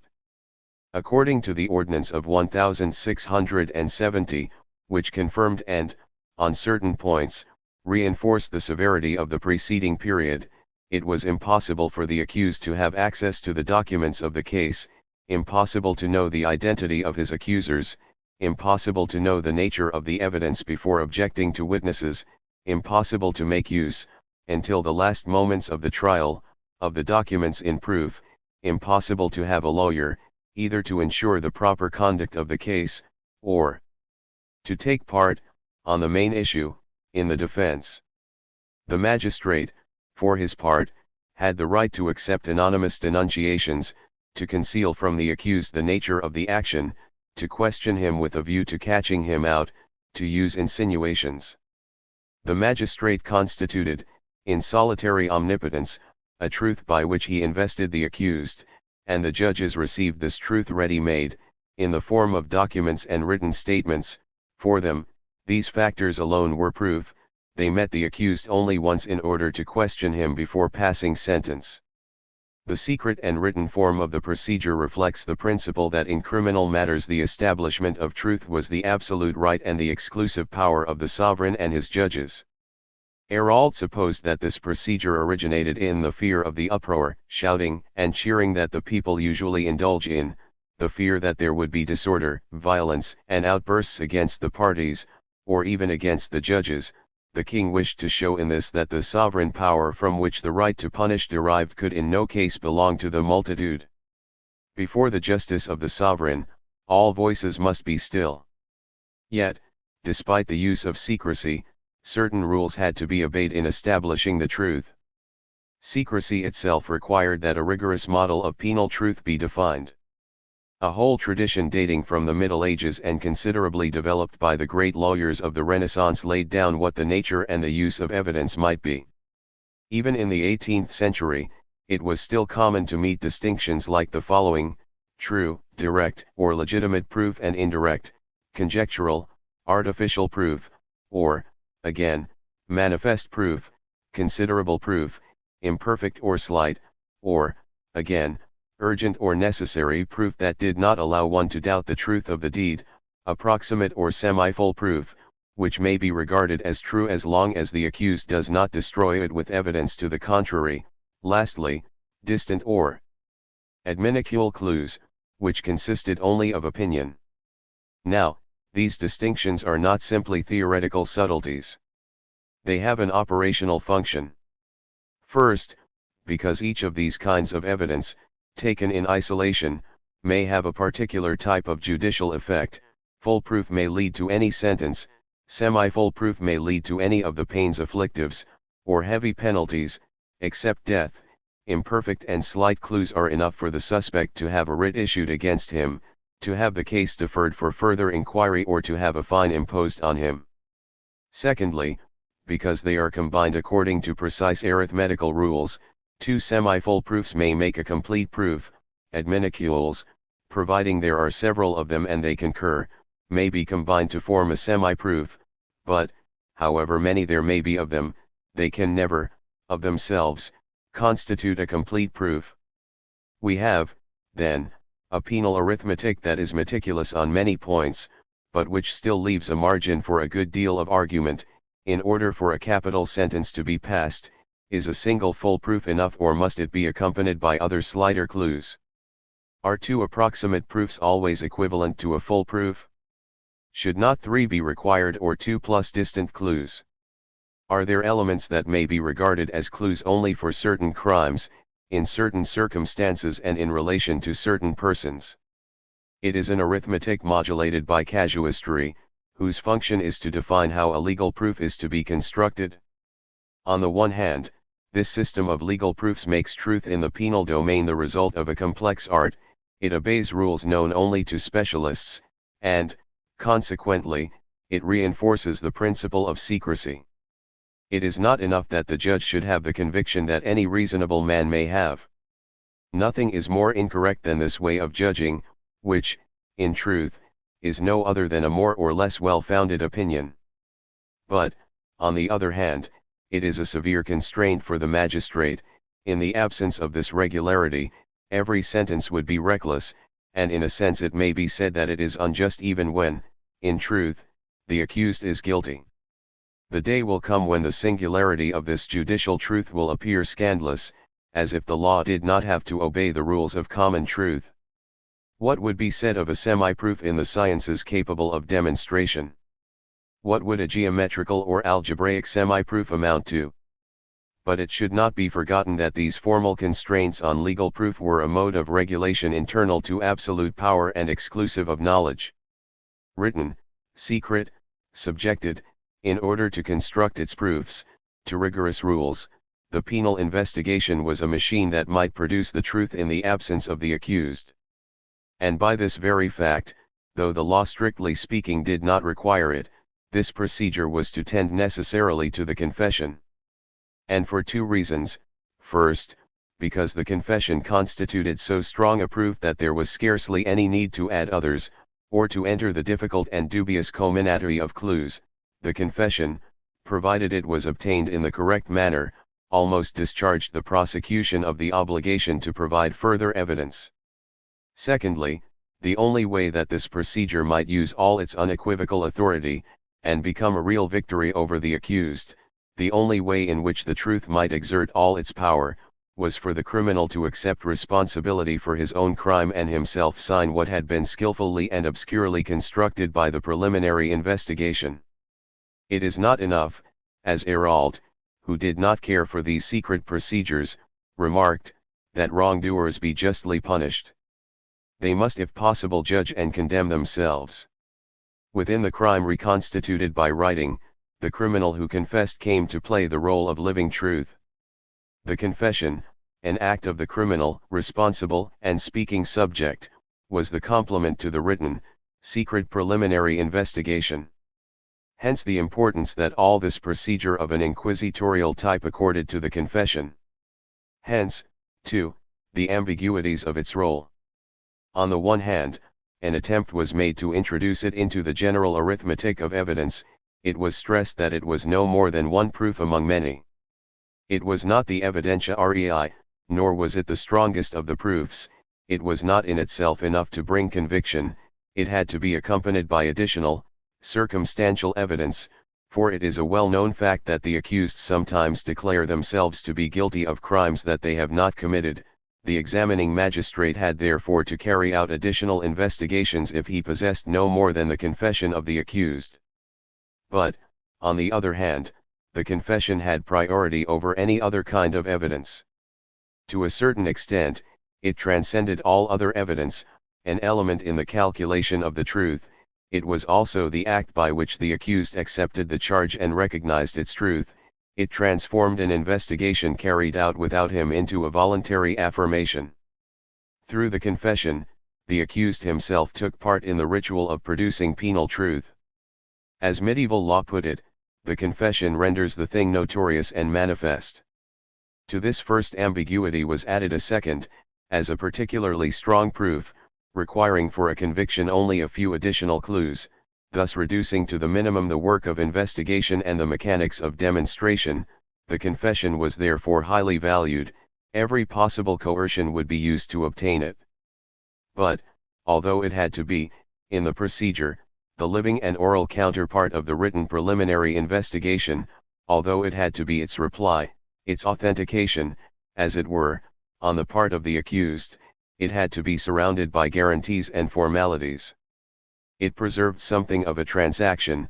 That is why it had to be spontaneous, why it had to be formulated before the competent court, why it had to be made in full consciousness, why it should not concern impossible things, etc. Through the confession, the accused committed himself to the procedure. He signed the truth of the preliminary investigation. This double ambiguity of the confession explains the two great means used by classical criminal law to obtain it: the oath that the accused was asked to make before his interrogatory, judicial torture. At the end of the 18th century, torture was to be denounced as a survival of the barbarities of another age, the mark of a savagery that was denounced as Gothic. It is true that the practice of torture is of ancient origin. It goes back at least as far as the Inquisition, of course, and probably to the torture of slaves. But it did not figure in classical law as a survival or defect. It occupied a strict place in a complex penal mechanism, in which the procedure of an inquisitorial type was reinforced with elements of the accusatory system, in which the written demonstration required an oral correlative, in which the techniques of proof administered by the magistrates were mingled with the methods of the ordeal to which the accused was challenged, in which he was called upon, if necessary by the most violent persuasion, to play the role of voluntary partner in the procedure, in which it was a question, in short, of producing truth by a mechanism consisting of two elements, that of the investigation carried out in secret by the judicial authority and that of the act ritually performed by the accused. The body of the accused, the speaking and, if necessary, suffering body, assured the interlocking of these two mechanisms. That is why, until the classical system of punishment was re-examined from top to bottom, there were so few radical criticisms of torture. Much more frequent were simple recommendations of prudence. Judicial torture is a dangerous means of arriving at knowledge of the truth. That is why judges must not resort to it without due consideration. Nothing is more equivocal. There are guilty men who have enough firmness to hide a true crime, and innocent victims who are made to confess crimes of which they were not guilty. On this basis one may see the functioning of judicial torture, or interrogation under torture, as a torture of the truth. To begin with, Judicial torture was not a way of obtaining the truth at all costs, it was not the unrestrained torture of modern interrogations, it was certainly cruel, but it was not savage. It was a regulated practice, obeying a well-defined procedure, the various stages, their duration, the instruments used, the length of ropes and the heaviness of the weights used, the number of interventions made by the interrogating magistrate, all this was, according to the different local practices, carefully codified. Torture was a strict judicial game. And, as such, it was linked to the old tests or trials, ordeals, judicial duels, judgments of God, that were practiced in accusatory procedures long before the techniques of the Inquisition. Something of the joust survived, between the judge who ordered the judicial torture and the suspect who was tortured. The patient, this is the term used to designate the victim, was subjected to a series of trials, graduated in severity, in which he succeeded if he held out, or failed if he confessed. But the examining magistrate did not employ torture without himself taking certain risks. He had a stake in the game, namely, the evidence that he had already collected, for the rule was that if the accused held out and did not confess, the magistrate was forced to drop the charges. The tortured man had then won. Hence the custom, which had been introduced for the most serious cases, of imposing judicial torture pending proof. In this case the magistrate could continue with his investigation after the torture had failed. The suspect was not declared innocent by his resistance, but at least his victory saved him from being condemned to death. The judge kept all his cards, except the principal one. Omnia citra mortem. Hence the recommendation often made to magistrates, in the case of the most serious crimes, not to subject to judicial torture a suspect against whom the evidence was sufficiently convincing, for, if he managed to resist the torture, the magistrate would no longer have the right to pass the death sentence, which he nevertheless deserved. In such a joust, justice would be the loser. If the evidence was sufficient to condemn such a guilty person to death, one should not leave the conviction to chance and to the outcome of a provisional interrogation that often leads to nothing, for it is in the interest of public safety to make examples of grave, horrible, and capital crimes. Beneath an apparently determined, impatient search for truth, one finds in classical torture the regulated mechanism of an ordeal, a physical challenge that must define the truth. If the patient is guilty, the pains that it imposes are not unjust, but it is also a mark of exculpation if he is innocent. In the practice of torture, pain, confrontation, and truth were bound together, they worked together on the patient's body. The search for truth through judicial torture was certainly a way of obtaining evidence, the most serious of all, the confession of the guilty person, but it was also the battle, and this victory of one adversary over the other, that produced truth according to a ritual. In torture employed to extract a confession, there was an element of the investigation, there also was an element of the duel. It is as if investigation and punishment had become mixed. And this is not the least paradoxical thing about it. Judicial torture was indeed defined as a way of complementing the demonstration when there are not sufficient penalties in the trial. For it was included among the penalties, it was a penalty so grave that, in the hierarchy of punishments, the Ordinance of 1760 placed it immediately after death. How can a penalty be used as a means? One was later to ask. How can one treat as a punishment what ought to be a method of demonstration? The reason is to be found in the way in which criminal justice, in the classical period, operated the production of truth. The different pieces of evidence did not constitute so many neutral elements, until such time as they could be gathered together into a single body of evidence that would bring the final certainty of guilt. Each piece of evidence aroused a particular degree of abomination. Guilt did not begin when all the evidence was gathered together, piece by piece, it was constituted by each of the elements that made it possible to recognize a guilty person. Thus a semi-proof did not leave the suspect innocent until such time as it was completed, it made him semi-guilty. Slight evidence of a serious crime marked someone as slightly criminal. In short, penal demonstration did not obey a dualistic system, true or false, but a principle of continuous gradation, a degree reached in the demonstration already formed a degree of guilt and consequently involved a degree of punishment. The suspect, as such, always deserved a certain punishment. One could not be the object of suspicion and be completely innocent. Suspicion implied an element of demonstration as regards the judge, the mark of a certain degree of guilt as regards the suspect, and a limited form of penalty as regards punishment. A suspect, who remained a suspect, was not for all that declared innocent, but was partially punished. When one reached a certain degree of presumption, one could then legitimately bring into play a practice that had a dual role, to begin the punishment in pursuance of the information already collected and to make use of this first stage of punishment in order to extort the truth that was still missing. In the 18th century, judicial torture functioned in that strange economy in which the ritual that produced the truth went side by side with the ritual that imposed the punishment. The body interrogated in torture constituted the point of application of the punishment and the locus of extortion of the truth. And just as presumption was inseparably an element in the investigation and a fragment of guilt, the regulated pain involved in judicial torture was a means both of punishment and of investigation.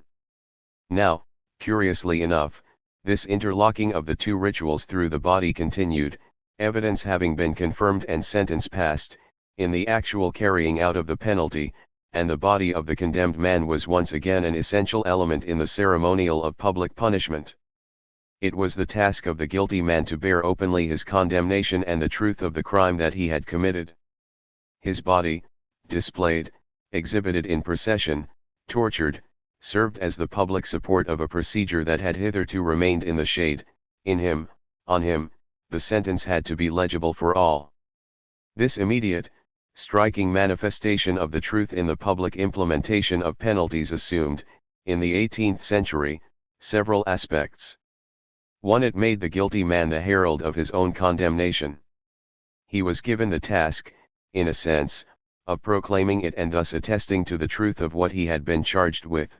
The procession through the streets, the placard attached to his back, chest, or head as a reminder of the sentence, the halts at various crossroads, the reading of the sentence, the amende honorable performed at the doors of churches, in which the condemned man solemnly acknowledged his crime, barefoot, wearing a shirt, carrying a torch, kneeling, to say and to declare that wickedly, horribly, treacherously, he has committed the most detestable crime, etc., exhibition at a stake where his deeds and the sentence were read out, yet another reading of the sentence at the foot of the scaffold, whether he was to go simply to the pillory or to the stake and the wheel.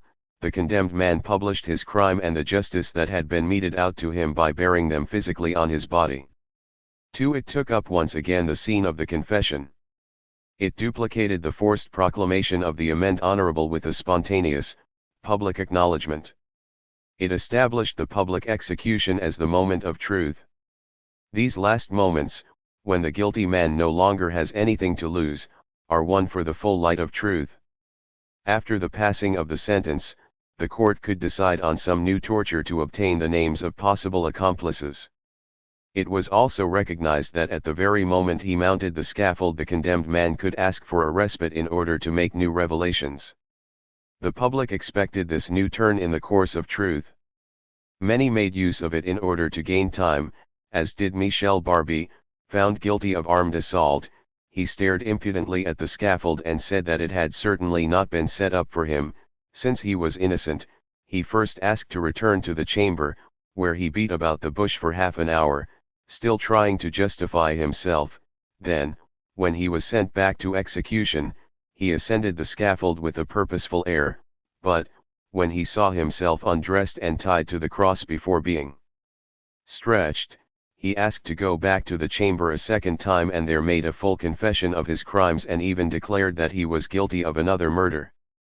The function of the public torture and execution was to reveal the truth, and in this respect it continued, in the public eye, the work of the judicial torture conducted in private. It added to the conviction the signature of the convicted man. A successful public execution justified justice, in that it published the truth of the crime in the very body of the man to be executed. An example of the good condemned man was François Billiard, a senior postal official, who murdered his wife in 1772. The executioner wanted to hide his face to spare him the insults of the crowd. "This punishment, which I have merited, has not been inflicted upon me," he said, "so that I should not be seen by the public." He was still wearing mourning dress in honor of his wife. He was wearing new shoes, his hair had been recently curled and powdered, and he had a countenance so modest and so dignified that those present who found themselves observing him more closely said that he must be the most perfect Christian or the greatest of all hypocrites. The placard that he was wearing on his chest had gone askew, and it was noticed that he had straightened it himself, no doubt so that people could read it the more easily. If each of the participants played his role well, the penal ceremony had the effectiveness of a long public confession. 3. It pinned the public torture onto the crime itself. It established from one to the other a series of decipherable relations. It was an exhibition of the corpse of the condemned man at the scene of his crime, or at one of the nearby crossroads. The execution was often carried out at the very place where the crime had been committed, as in the case of the student who, in 1723, had killed several persons and for whom the Presidial Court of Nantes decided to set up a scaffold in front of the inn where he had committed his murders. There was the use of symbolic torture in which the forms of the execution referred to the nature of the crime. The tongues of blasphemers were pierced, the impure were burnt, the right hand of murderers was cut off. Sometimes the condemned man was made to carry the instrument of his crime. Thus Damiens was made to hold in his guilty right hand the famous dagger with which he had committed the crime, hand and dagger being smeared with sulfur and burned together. As Vico remarked, this old jurisprudence was an entire poetics. There were even some cases of an almost theatrical reproduction of the crime in the execution of the guilty man, with the same instruments, the same gestures. Thus justice had the crime reenacted before the eyes of all, publishing it in its truth and at the same time annulling it in the death of the guilty man. Even as late in the 18th century as 1772, one finds sentences like the following: a servant girl at Cambrai, having killed her mistress, was condemned to be taken to the place of her execution in a cart used to collect rubbish at the crossroads. There a gibbet was to be set up at the foot of which will be placed the same chair in which the said Leleu, her mistress, was sitting at the time of the murder, and having seated the criminal there, the executioner of the High Court of Justice will cut off her right hand, throw it in her presence into the fire, and, immediately afterwards, will strike her 4 blows with the cleaver with which she murdered the said Leleu, the first and second being on the head, the third on the left forearm and the fourth on the chest. This done, she will be hung and strangled on the said gibbet until she be dead, and when 2 hours have elapsed her dead body will be removed and the head separated from it at the foot of the said gibbet on the said scaffold. With the same cleaver she used to murder her mistress, and the same head exhibited on a pole 20 feet high outside the gates of the said Cambrai, within reach of the road that leads to Douai, and the rest of the body put in a sack, and buried near the said pole at a depth of 10 feet. 4. Lastly, the slowness of the process of torture and execution, its sudden dramatic moments, the cries and sufferings of the condemned man serve as an ultimate proof at the end of the judicial ritual. Every death agony expresses a certain truth, but, when it takes place on the scaffold, it does so with more intensity, in that it is hastened by pain, with more rigor, because it occurs exactly at the juncture between the judgment of men and the judgment of God, with more ostentation, because it takes place in public. The sufferings of the condemned man are an extension of those of the judicial torture that precedes them. In the judicial torture, however, the game was not yet over and one could still save one's life. Now one will die, without any doubt, and it is one's soul that one must save. The eternal game has already begun. The torture of the execution anticipates the punishments of the beyond. It shows what they are. It is the theater of hell. The cries of the condemned man, his struggles, his blasphemies, already signify his irremediable destiny. But the pains here below may also be counted as penitence and so alleviate the punishments of the beyond. God will not fail to take such a martyrdom into account, providing it is borne with resignation. The cruelty of the earthly punishment will be deducted from the punishment to come. In it is glimpsed the promise of forgiveness. But, it might be said, are not such terrible sufferings a sign that God has abandoned the guilty man to the mercy of his fellow creatures? And, far from securing future absolution, do they not prefigure imminent damnation, so that, if the condemned man dies quickly, without a prolonged agony, is it not proof that God wishes to protect him and to prevent him from falling into despair? There is, therefore, an ambiguity in this suffering that may signify equally well the truth of the crime or the error of the judges, the goodness or the evil of the criminal, the coincidence or the divergence between the judgment of men and that of God. Hence the insatiable curiosity that drove the spectators to the scaffold to witness the spectacle of sufferings truly endured. There one could decipher crime and innocence, the past and the future, the here below and the eternal. It was a moment of truth that all the spectators questioned, each word, each cry, the duration of the agony, the resisting body, the life that clung desperately to it, all this constituted a sign.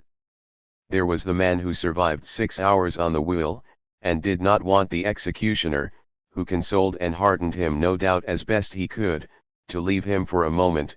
There was the man who died with true Christian feeling, and who manifested the most sincere repentance, the man who expired on the wheel an hour after being put there.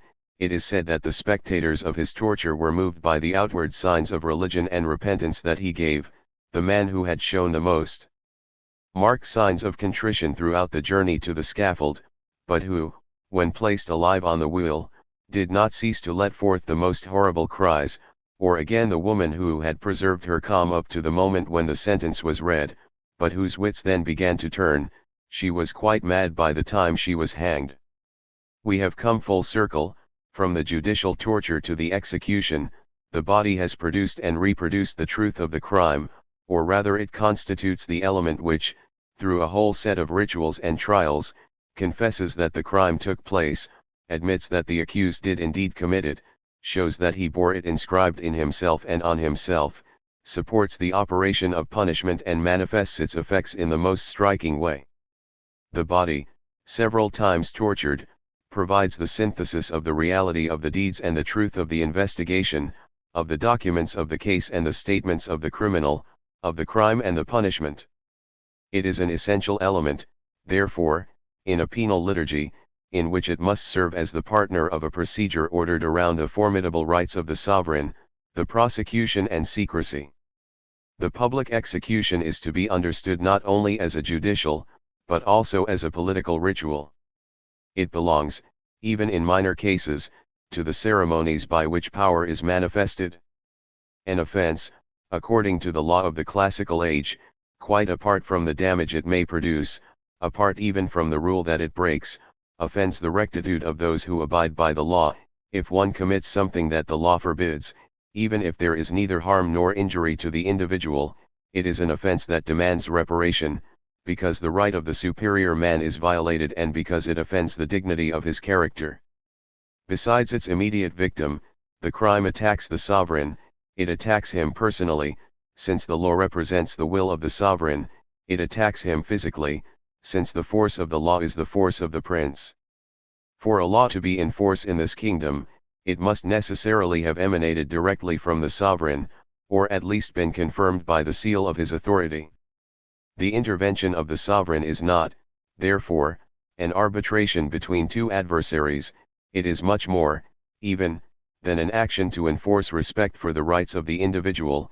It is a direct reply to the person who has offended him.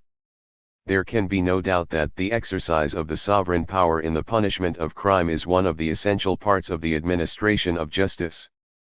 Punishment, therefore, cannot be identified with or even measured by the redress of the injury.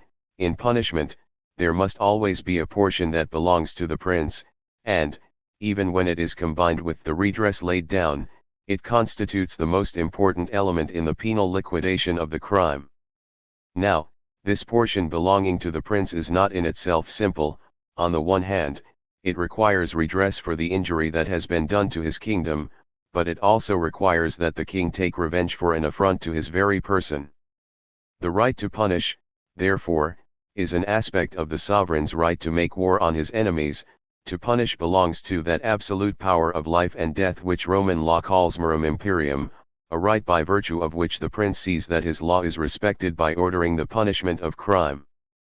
But punishment is also a way of exacting retribution that is both personal and public, since the physico-political force of the sovereign is in a sense present in the law. One sees by the very definition of the law that it tends not only to prohibit, but also to avenge contempt for its authority by the punishment of those who violate its prohibitions. In the execution of the most ordinary penalty, in the most punctilious respect of legal forms, reign the active forces of revenge. The public execution, then, has a juridico-political function. It is a ceremonial by which a momentarily injured sovereignty is reconstituted. It restores that sovereignty by manifesting it at its most spectacular. The public execution, however hasty and everyday, belongs to a whole series of great rituals in which power is eclipsed and restored. Over and above the crime that has placed the sovereign in contempt, it deploys before all eyes an invincible force. Its aim is not so much to re-establish a balance as to bring into play, as its extreme point, the dissymmetry between the subject who has dared to violate the law and the all-powerful sovereign who displays his strength. Although redress of the private injury occasioned by the offense must be proportionate, although the sentence must be equitable, the punishment is carried out in such a way as to give a spectacle not of measure, but of imbalance and excess.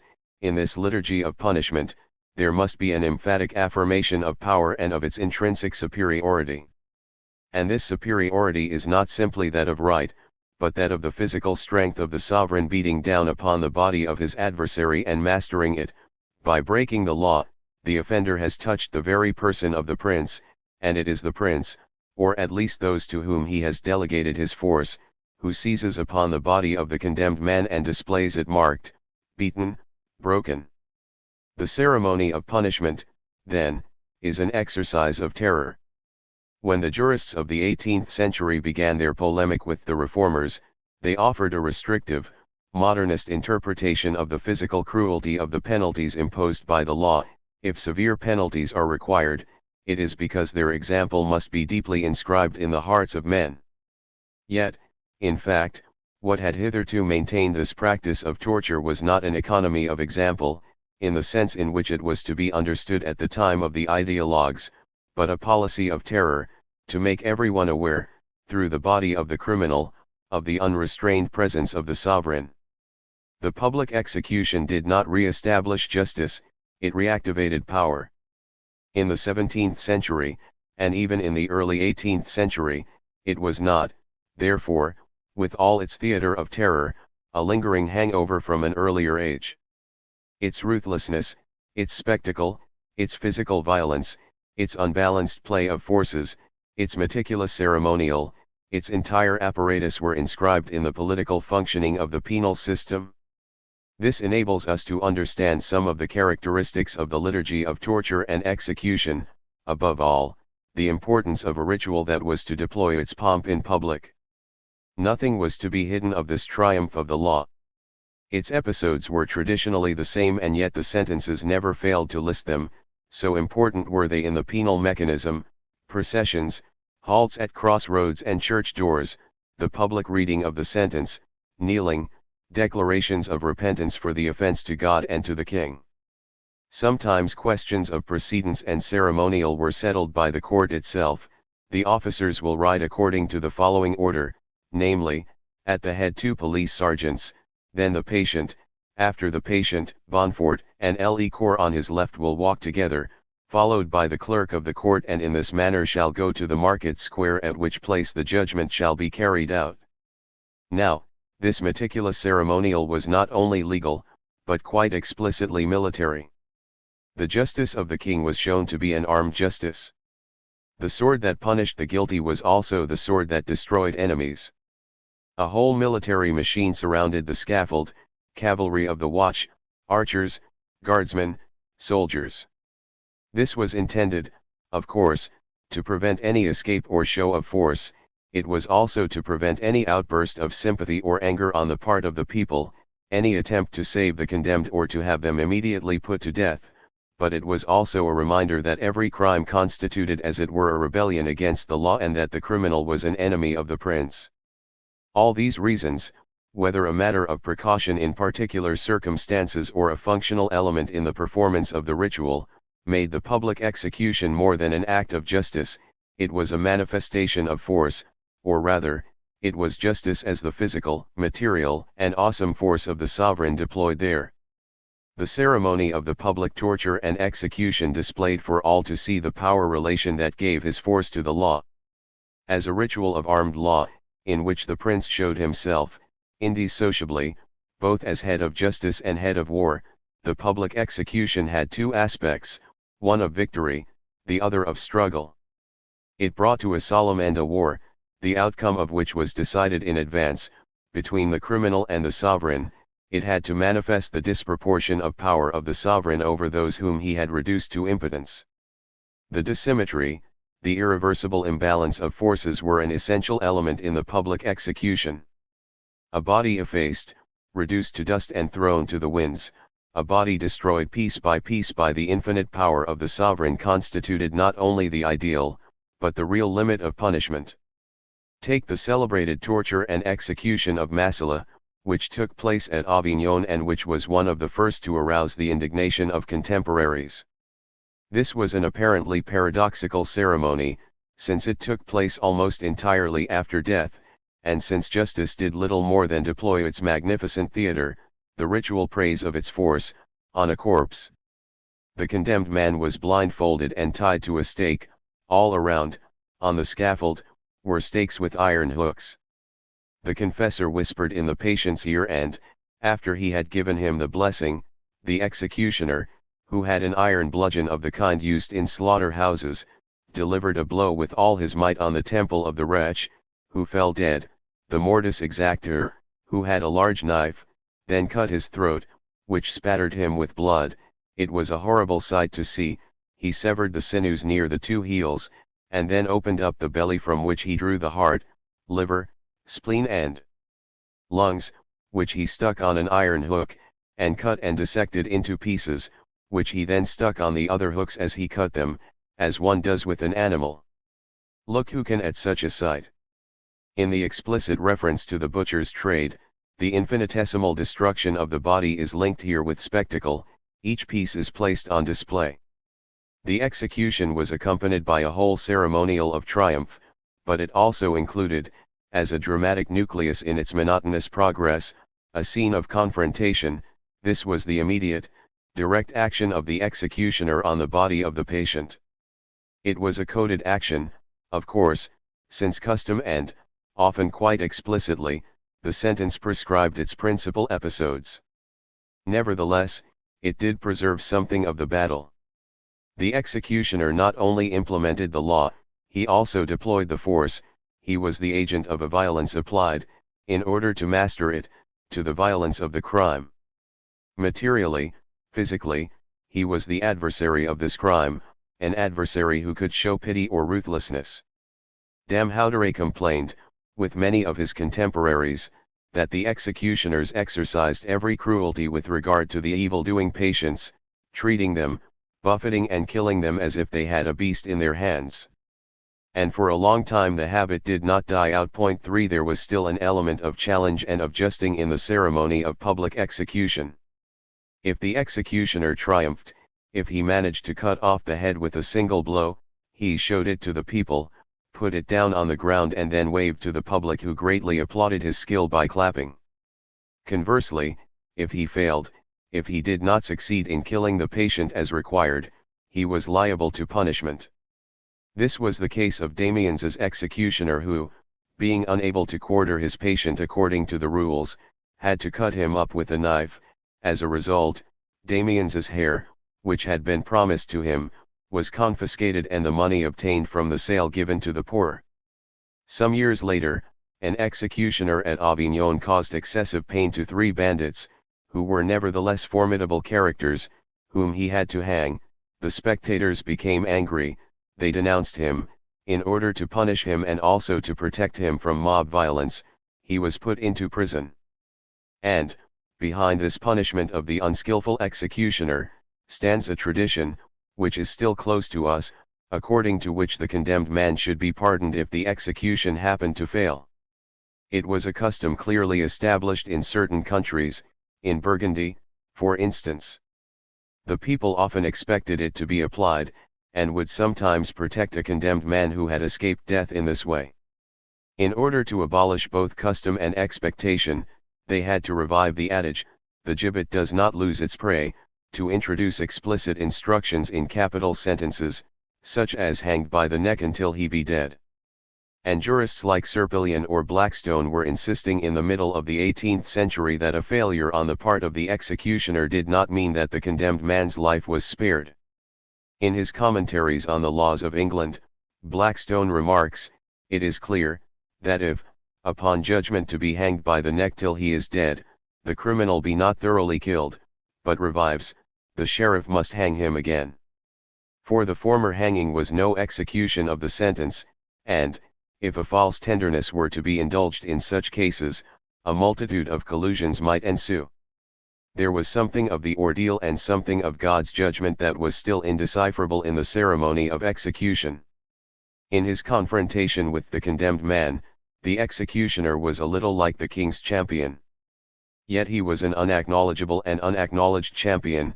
The tradition was, it seems, that when the executioner's letters were sealed, they were not placed on the table, but thrown on the ground. The various prohibitions surrounding this very necessary yet unnatural office are well known. The executioner may have been, in a sense, the king's sword, but he shared the infamy of his adversary. The sovereign power that enjoined him to kill, and which through him did kill, was not present in him, it was not identified with his own ruthlessness. And it never appeared with more spectacular effect than when it interrupted the executioner's gesture with a letter of pardon. The short time that usually elapsed between sentence and execution meant that the pardon usually arrived at the very last moment. But the ceremony, by the very slowness of its progress, was no doubt arranged to leave room for this eventuality. The condemned always hoped for a pardon and, in order to drag things out, they would pretend, even at the foot of the scaffold, that they had further revelations to make. When the people wanted a pardon they called for it aloud and tried to postpone the last moment, looking out for the arrival of the messenger bearing the letter with the green wax seal and if necessary claiming that he was on his way. The sovereign was present at the execution not only as the power exacting the vengeance of the law, but as the power that could suspend both law and vengeance. He alone must remain master, he alone could wash away the offences committed on his person. Although it is true that he delegated to the courts the task of exercising his power to dispense justice, he had not transferred it, he retained it in its entirety and he could suspend the sentence or increase it at will. We must regard the public execution, as it was still ritualized in the 18th century, as a political operation. It was logically inscribed in a system of punishment, in which the sovereign, directly or indirectly, demanded, decided and carried out punishments, in so far as it was he who, through the law, had been injured by the crime. In every offense there was a crimen majestatis and in the least criminal a potential regicide. And the regicide, in turn, was neither more nor less, than the total, absolute criminal since, instead of attacking, like any offender, a particular decision or wish of the sovereign power, he attacked the very principle and physical person of the prince. The ideal punishment of the regicide had to constitute the summum of all possible tortures. It would be an expression of infinite vengeance. French law, in any case, made provisions for no fixed penalties for this sort of monstrosity. For the execution of Ravaillac the form of the ceremony had to be invented, by combining all the cruelest tortures then practiced in France. For Damiens, an attempt was made to think up still more atrocious tortures. Suggestions were made, but they were considered to be less perfect. So the form of Ravaillac's execution was repeated. And it must be admitted that it was relatively modest if one thinks how in 1584 the assassin of William of Orange was abandoned to what seems like an infinity of vengeance. On the first day, he was taken to the square where he found a cauldron of boiling water, in which was submerged the arm with which he had committed the crime. The next day the arm was cut off, and, since it fell at his feet, he was constantly kicking it up and down the scaffold. On the third day, red-hot pincers were applied to his breasts and the front of his arm. On the fourth day, the pincers were applied similarly on the back of his arm and on his buttocks, and thus, consecutively, this man was tortured for 18 days. On the last day, he was put to the will and mayat. After 6 hours, he was still asking for water, which was not given him. Finally the police magistrate was begged to put an end to him by strangling, so that his soul should not despair and be lost. There can be no doubt that the existence of public tortures and executions were connected with something quite other than this internal organization. Rush and Kirchheimer are right to see it as the effect of a system of production in which labor power, and therefore the human body, has neither the utility nor the commercial value that are conferred on them in an economy of an industrial type.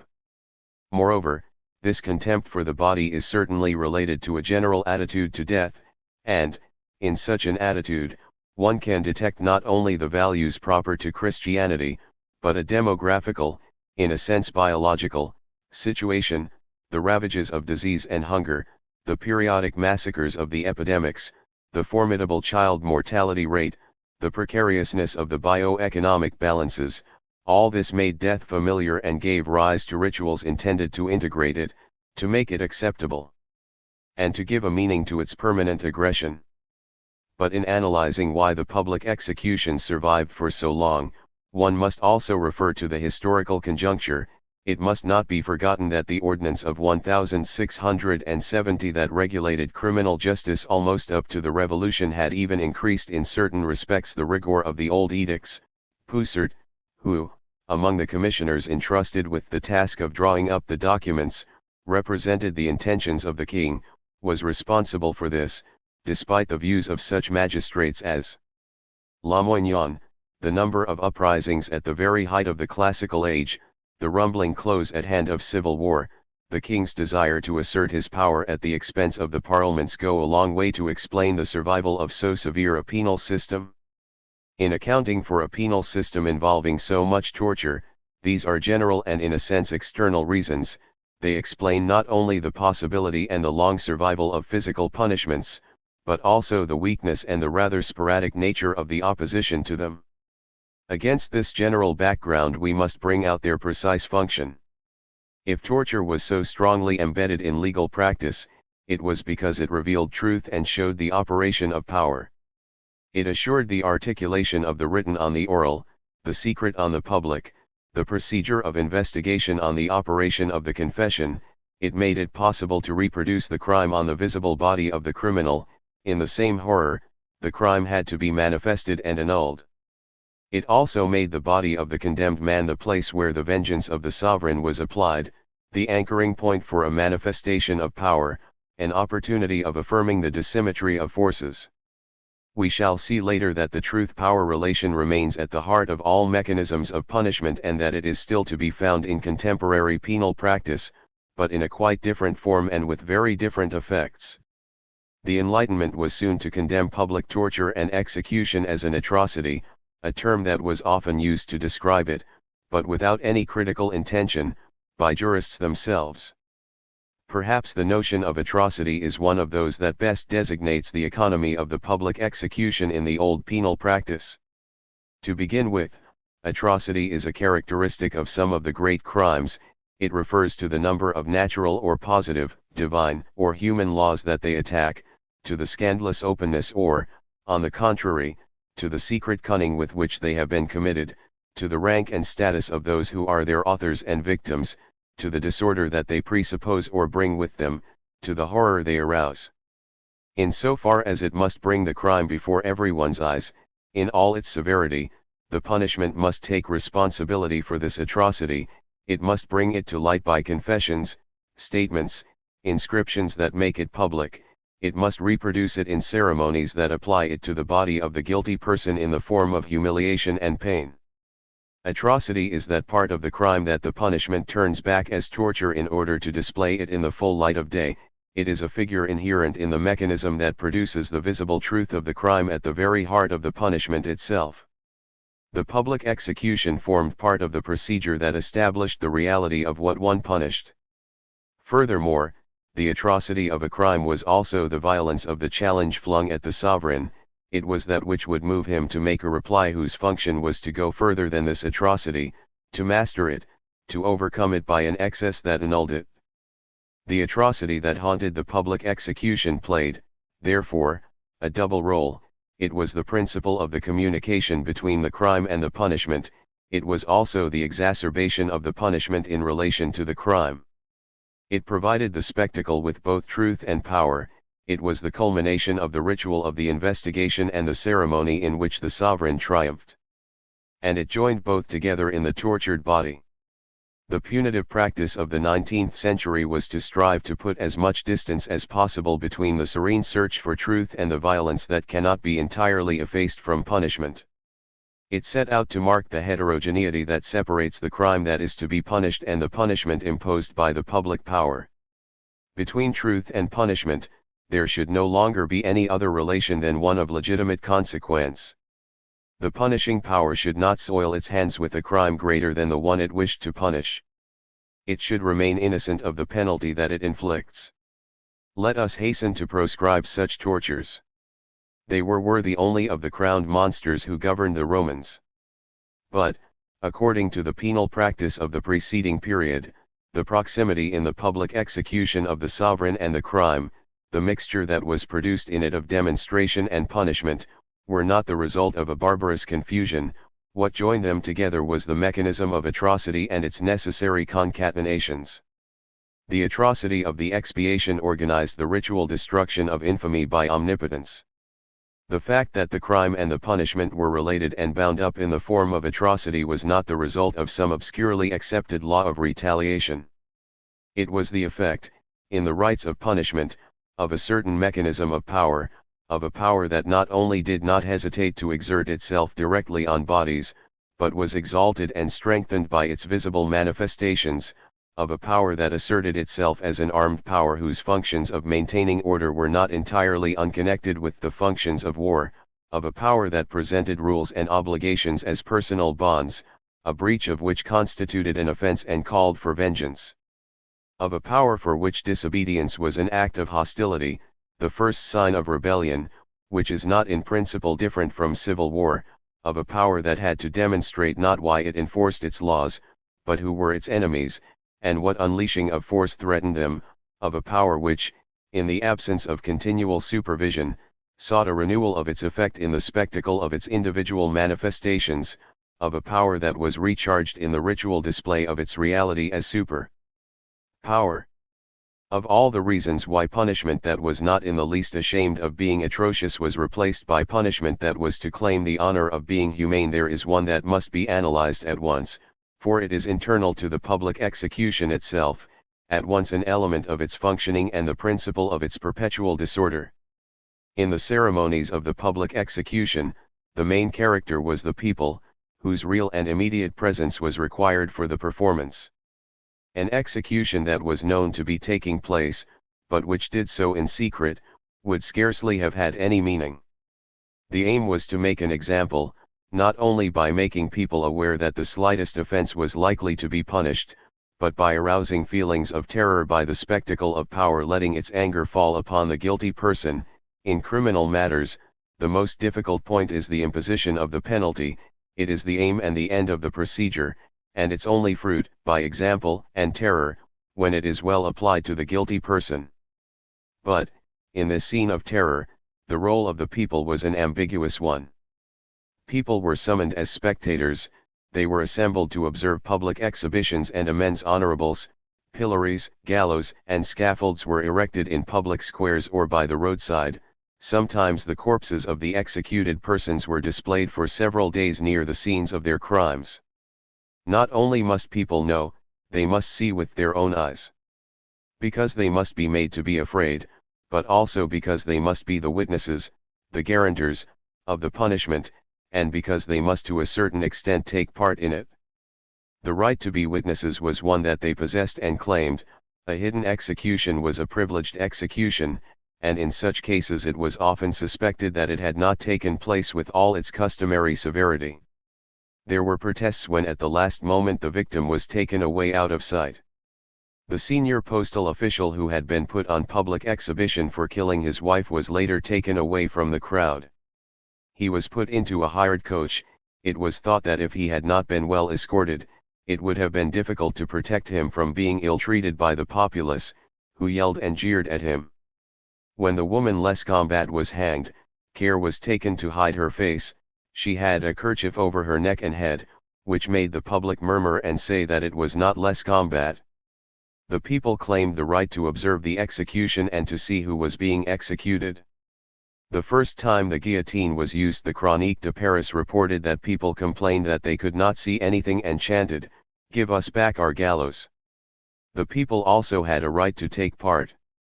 The condemned man, carried in procession, exhibited, humiliated, with the horror of his crime recalled in innumerable ways, was offered to the insults, sometimes to the attacks of the spectators.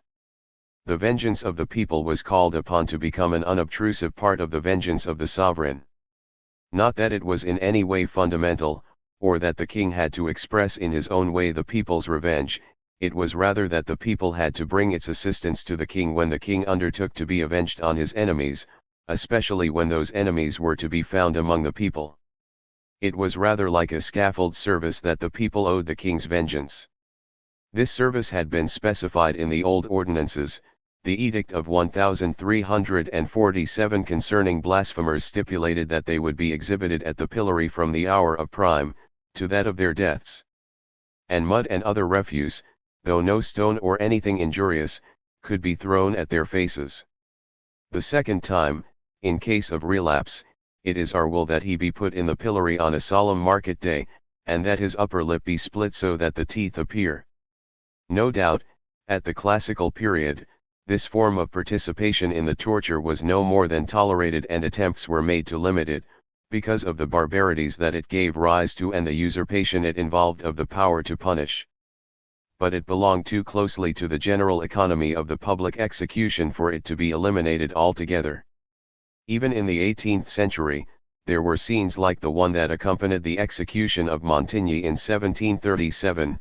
As the executioner was carrying out the execution, the local fishwives walked in procession, holding aloft an effigy of the condemned man, and then cut off its head. And very often, as they moved slowly in procession through it, criminals had to be protected from the crowd, both as an example and as a target, a possible threat and a prey, promised but also forbidden. In calling on the crowd to manifest its power, the sovereign tolerated for a moment acts of violence, which he accepted as a sign of allegiance, but which were strictly limited by the sovereign's own privileges. Now it was on this point that the people, drawn to the spectacle intended to terrorize it, could express its rejection of the punitive power and sometimes revolt. Preventing an execution that was regarded as unjust, snatching a condemned man from the hands of the executioner, obtaining his pardon by force, possibly pursuing and assaulting the executioners, in any case abusing the judges and causing an uproar against the sentence, all this formed part of the popular practices that invested, traversed, and often overturned the ritual of the public execution. This often happened, of course, in the case of those condemned for rioting. There were the disturbances that followed a famous case of child abduction, when the crowd wanted to prevent the execution of 3 supposed rioters, who were to be hanged at the cemetery of Saint Jean, because there were fewer entrances and processions to guard, for the terrified executioner cut down one of the condemned men. The archers let fly their arrows. It occurred again after the Corn riots of 1775, and again in 1786, when the day laborers marched on Versailles and set about freeing their arrested comrades. But apart from these cases, when the process of agitation had been triggered off previously and for reasons that did not concern some measure of penal justice, one finds many examples when the agitation was provoked directly by a verdict and an execution, small, but innumerable disturbances around the scaffold. In their most elementary forms, these disturbances began with the shouts of encouragement, sometimes the cheering, that accompanied the condemned man to his execution. Throughout the long procession, he was sustained by the compassion of the meek and tender-hearted, and with the applause, admiration, and envy of all the bold and hardened. If the crowd gathered round the scaffold, it was not simply to witness the sufferings of the condemned man or to excite the anger of the executioner, it was also to hear an individual who had nothing more to lose curse the judges, the laws, the government, and religion. The public execution allowed the luxury of these momentary saturnalia, when nothing remained to prohibit or to punish. Under the protection of imminent death, the criminal could say everything and the crowd cheered. If there were annals in which the last words of the tortured and executed were scrupulously recorded, and if one had the courage to read through them, even if one did no more than question the vile populace that gathers around the scaffolds out of cruel curiosity, one would be told that no one who had died on the will did not accuse heaven for the misery that brought him to the crime, reproach his judges for their barbarity, curse the minister of the altars who accompanies them and blaspheme against the God whose organ he is. In these executions, which ought to show only the terrorizing power of the prince, there was a whole aspect of the carnival, in which rules were inverted, authority mocked, and criminals transformed into heroes. The shame was turned round, the courage, like the tears and the cries of the condemned, caused offense only to the law. Fielding notes with regret, to unite the ideas of death and shame is not so easy as may be imagined. I will appeal to any man who hath seen an execution, or a procession to an execution, let him tell me. When he hath beheld a poor wretch, bound in a cart, just on the verge of eternity, all pale and trembling with his approaching fate, whether the idea of shame hath ever intruded on his mind. Much less will the bold daring rogue, who glories in his present condition, inspire the beholder with any such sensation. For the people who are there and observe, there is always, even in the most extreme vengeance of the sovereign, a pretext for revenge. This was especially the case if the conviction was regarded as unjust, or if one saw a man of the people put to death, for a crime that would have merited, for someone better born or richer, a comparatively light penalty. It would seem that certain practices of penal justice were no longer supported in the 18th century, and perhaps for longer, by the lower strata of the population. This would explain why executions could easily lead to the beginnings of social disturbances. Since the poorest, it was a magistrate who made the observation, could not be heard in the courts of law, it was where the law was manifested publicly, where they were called upon to act as witnesses and almost as coadjutors of this law, that they could intervene, physically, enter by force into the punitive mechanism and redistribute its effects, take up in another sense the violence of the punitive rituals. There was agitation against the difference in penalties according to social class. In 1781, the parish priest of Champray had been killed by the lord of the manor, and an attempt was made to declare the murderer insane. The peasants, who were extremely attached to their pastor, were furious and had at first seemed ready to lay violent hands upon their lord and to set fire to the castle. Everyone protested, and rightly, against the indulgence of the minister who deprived justice of the means of punishing so abominable a crime. There was agitation, too, against the excessive sentences passed on certain common offences that were not regarded as serious, or against punishments for certain offences connected with social conditions such as petty larceny. The death penalty for this crime aroused a great deal of discontent, because there were many domestic servants in a single household and it was difficult for them, in such a case, to prove their innocence, and also because they could easily be victims of their employers' spite, and because the indulgence of certain masters who shut their eyes to such behavior made the fate of servants accused, condemned, and hanged even more iniquitous. The execution of such servants often gave rise to protests. There was a small riot in Paris in 1761 in favor of a servant woman who had stolen a piece of cloth from her master. Despite the fact that the woman admitted her guilt, handed back the material and begged for mercy, the master refused to withdraw his complaint.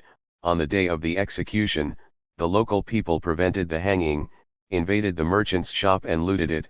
In the end, the servant was pardoned, but a woman, who attempted, unsuccessfully, to stick a needle into the wicked master, was banished for 3 years. One remembers the great legal affairs of the 18th century, when enlightened opinion intervened in the persons of the philosophes and certain magistrates, Calas, Servan, and the Chevalier de la Barre, for instance. But less attention is given to the popular agitations caused by punitive practice.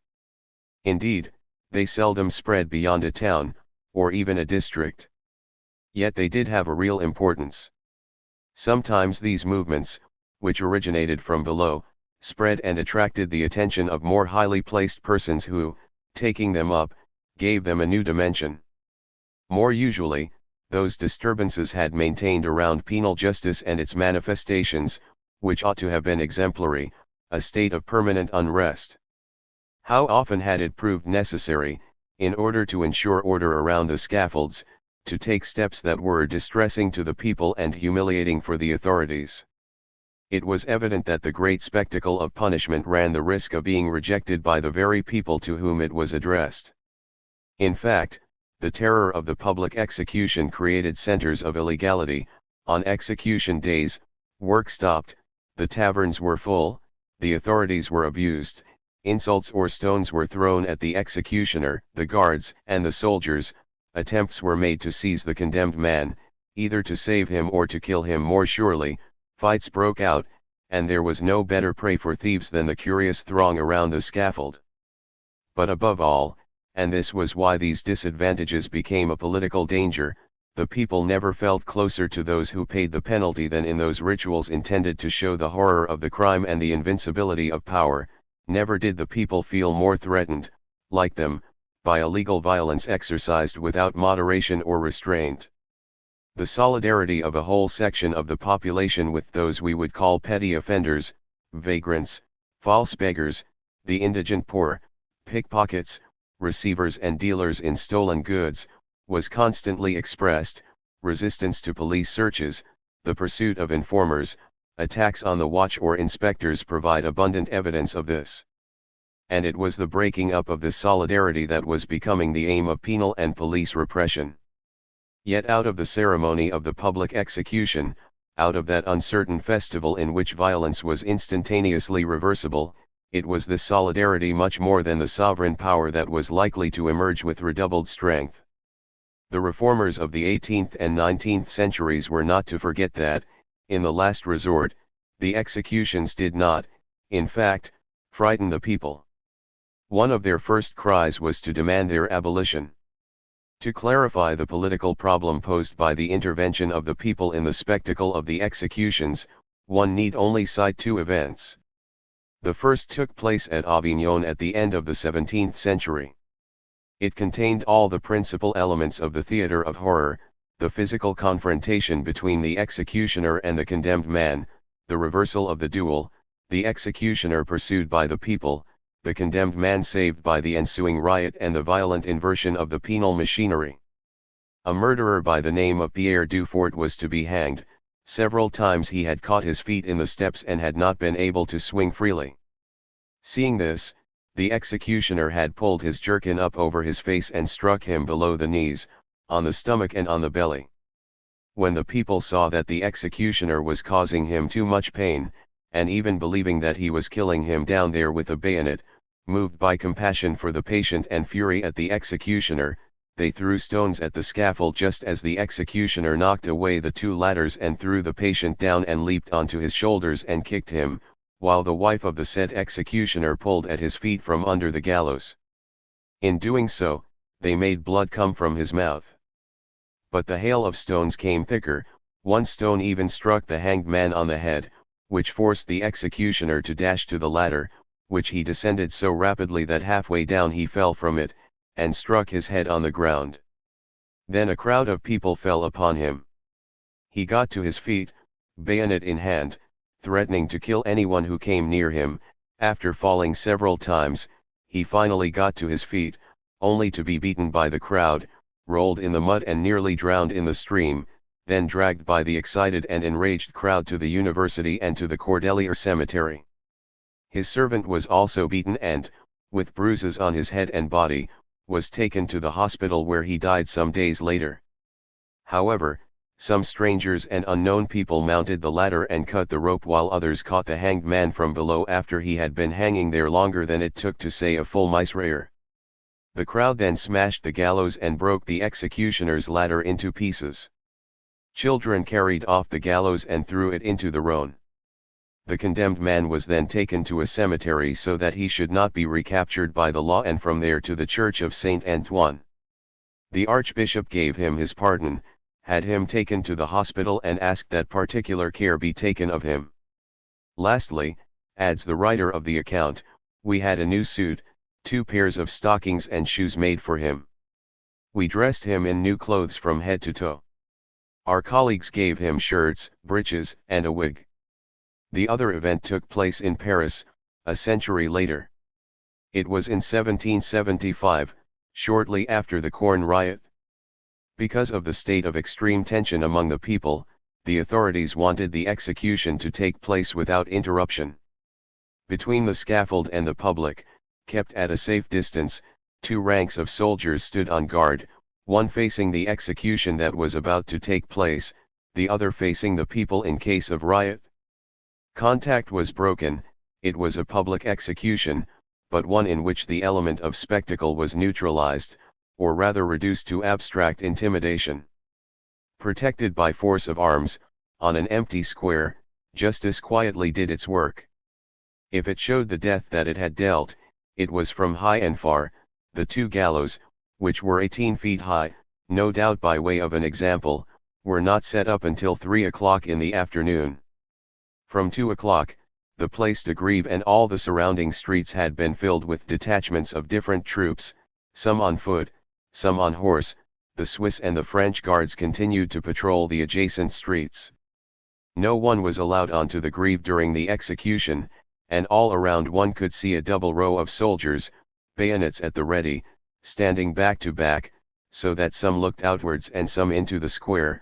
The 2 wretches cried out all the way that they were innocent and continued to protest in like manner as they mounted the ladder. Whatever the part played by feelings of humanity for the condemned in the abandonment of the liturgy of the public executions, there was, in any case, on the part of the state power, a political fear of the effects of these ambiguous rituals. Such an equivocal attitude appeared clearly in what might be called the gallows speeches. The rite of execution was so arranged that the condemned man would himself proclaim his guilt by the amende honorable that he spoke, by the placard that he displayed, and also by the statements that he was no doubt forced to make. Furthermore, at the moment of the execution, it seems that he was given another opportunity to speak, not to proclaim his innocence, but to acknowledge his crime and the justice of his conviction. The chronicles relate a good many speeches of this kind. Were they actually delivered? In a number of cases, certainly. Or were they fictional speeches that were later circulated by way of example and exhortation? This, no doubt, was more often the case. What credit are we to accord, for example, to the account of the death of Marion Le Goff, who had been a famous bandit leader in Brittany in the mid-18th century? She is supposed to have cried out from the scaffold, "Fathers and mothers who hear me now, watch over your children and teach them well. In my childhood I was a liar and good for nothing. I began by stealing a small 6-yard knife. Then I robbed peddlers and cattle dealers. Finally, I led a robber band, and that is why I am here. Tell all this to your children and let it be an example to them." Such a speech is too close, even in its turn of phrase, to the morality traditionally to be found in the broadsheets and pamphlets for it not to be apocryphal. But the existence of the last words of a condemned man genre is in itself significant. The law required that its victim should authenticate in some sense the tortures that he had undergone. The criminal was asked to consecrate his own punishment by proclaiming the blackness of his crimes. He was made to say, as was Jean-Dominique Langlade, 3 times a murderer, "Listen to my horrible, infamous, and lamentable deed, committed in the city of Avignon, where the memory of me is execrable, for having inhumanly violated the sacred rights of friendship." In one sense, the broadsheet and the death song were the sequel to the trial, or rather they pursued that mechanism by which the public execution transferred the secret, written truth of the procedure to the body, gesture, and speech of the criminal. Justice required these apocrypha in order to be grounded in truth. Its decisions were thus surrounded by all these posthumous proofs.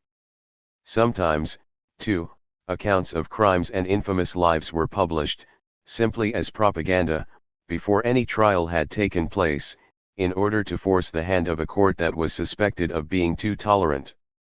In order to discredit smugglers, the Compagnie de Firmes published bulletins recounting their crimes.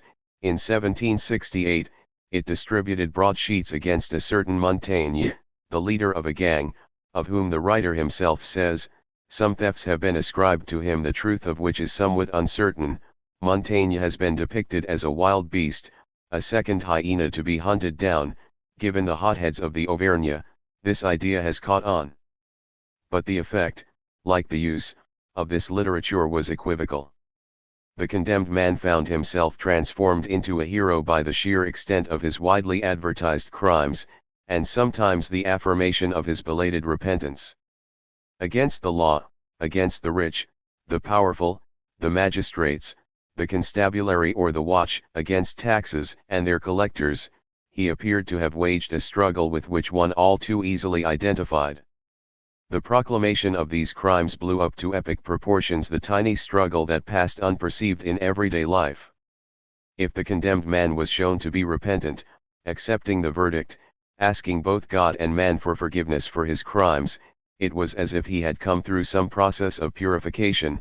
He died, in his own way, like a saint. But indomitability was an alternative claim to greatness.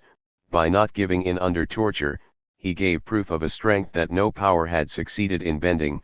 On the day of the execution, this will seem scarcely credible, I showed no trace of emotion, as I performed my amende honorable, and when I finally lay down on the cross I showed no fear. Black hero or reconciled criminal, defender of the true right or an indomitable force, the criminal of the broadsheets, pamphlets, almanacs, and adventure stories brought with him, beneath the apparent morality of the example not to be followed, a whole memory of struggles and confrontations. A convicted criminal could become after his death a sort of saint, his memory honored and his grave respected. The criminal has been almost entirely transformed into a positive hero. There were those for whom glory and abomination were not dissociated, but coexisted in a reversible figure. Perhaps we should see this literature of crime, which proliferated around a few exemplary figures five, neither as a spontaneous form of popular expression, nor as a concerted program of propaganda and moralization from above. It was a locus in which two investments of penal practice met, a sort of battleground around the crime, its punishment, and its memory. If these accounts were allowed to be printed and circulated, it was because they were expected to have the effect of an ideological control. The printing and the distribution of these almanacs, broadsheets, etc. was in principle subject to strict control. But if these true stories of everyday history were received so avidly, if they formed part of the basic reading of the lower classes, it was because people found in them not only memories, but also precedents. The interest of curiosity is also a political interest. Thus these texts may be read as two-sided discourses, in the facts that they relate, in the effects they give to these facts, and in the glory they confer on those illustrious criminals, and no doubt in the very words they use. 6. Perhaps we should compare this literature with the disturbances around the scaffold in which, through the tortured body of the criminal, the power that condemned confronted the people that was the witness, the participant, the possible and indirect victim of this execution. In the wake of a ceremony that inadequately channeled the power relations it sought to ritualize, a whole mass of discourses appeared pursuing the same confrontation. The posthumous proclamation of the crimes justified justice, but also glorified the criminal. That was why the reformers of the penal system were soon demanding suppression of these broadsheets. 7. That was why the people showed so lively an interest in what served more or less as the minor, everyday epic of illegalities. That was why the broadsheets lost their importance as the political function of popular illegality altered. And they disappeared as a whole new literature of crime developed, a literature in which crime is glorified, because it is one of the fine arts, because it can be the work only of exceptional natures, because it reveals the monstrousness of the strong and powerful, because villainy is yet another mode of privilege. From the adventure story to De Quincey, or from the Castle of Otranto to Baudelaire, there is a whole aesthetic rewriting of crime, which is also the appropriation of criminality in acceptable forms. In appearance, it is the discovery of the beauty and greatness of crime. In fact, it is the affirmation that greatness too has a right to crime, and that it even becomes the exclusive privilege of those who are really great. The great murders are not for the peddlers of petty crime. While, from Gaboriau onwards, the literature of crime follows this first shift, by his cunning, his tricks, his sharp witness, the criminal represented in this literature has made himself impervious to suspicion, and the struggle between two pure minds, the murderer and the detective, will constitute the essential form of the confrontation. We are far removed indeed from those accounts of the life and misdeeds of the criminal in which he admitted his crimes, and which recounted in detail the tortures of his execution. We have moved from the exposition of the facts or the confession to the slow process of discovery, from the execution to the investigation, from the physical confrontation to the intellectual struggle between criminal and investigator. It was not only the broadsheets that disappeared with the birth of a literature of crime, the glory of the rustic malefactor and his somber transformation into a hero by the process of torture and execution went with them. The man of the people was now too simple to be the protagonist of subtle truths. In this new genre, there were no more popular heroes or great executions. The criminal was wicked, of course, but he was also intelligent, and although he was punished, he did not have to suffer. The literature of crime transposes to another social class the spectacle that had surrounded the criminal. Meanwhile, the newspapers took over the task of recounting the gray, unheroic details of everyday crime and punishment. The split was complete. The people was robbed of its old pride in its crimes. The great murders had become the quiet game of the well-behaved. Part 2. Punishment. 1. Generalized punishment. Let penalties be regulated and proportioned to the offenses. Let the death sentence be passed only on those convicted of murder, and let the tortures that revolt humanity be abolished. Thus, in 1789, the Chancellery summed up the general position of the petitions addressed to the authorities concerning tortures and executions. Protests against the public executions proliferated in the second half of the 18th century, among the philosophers and theoreticians of the law, among lawyers and parliamentaries, in popular petitions and among the legislators of the assemblies.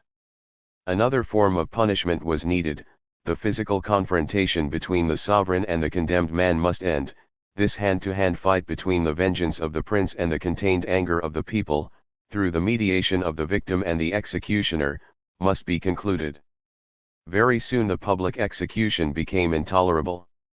On the side of power, where it betrayed tyranny, excess, the thirst for revenge, and the cruel pleasure taken in punishing, it was revolting.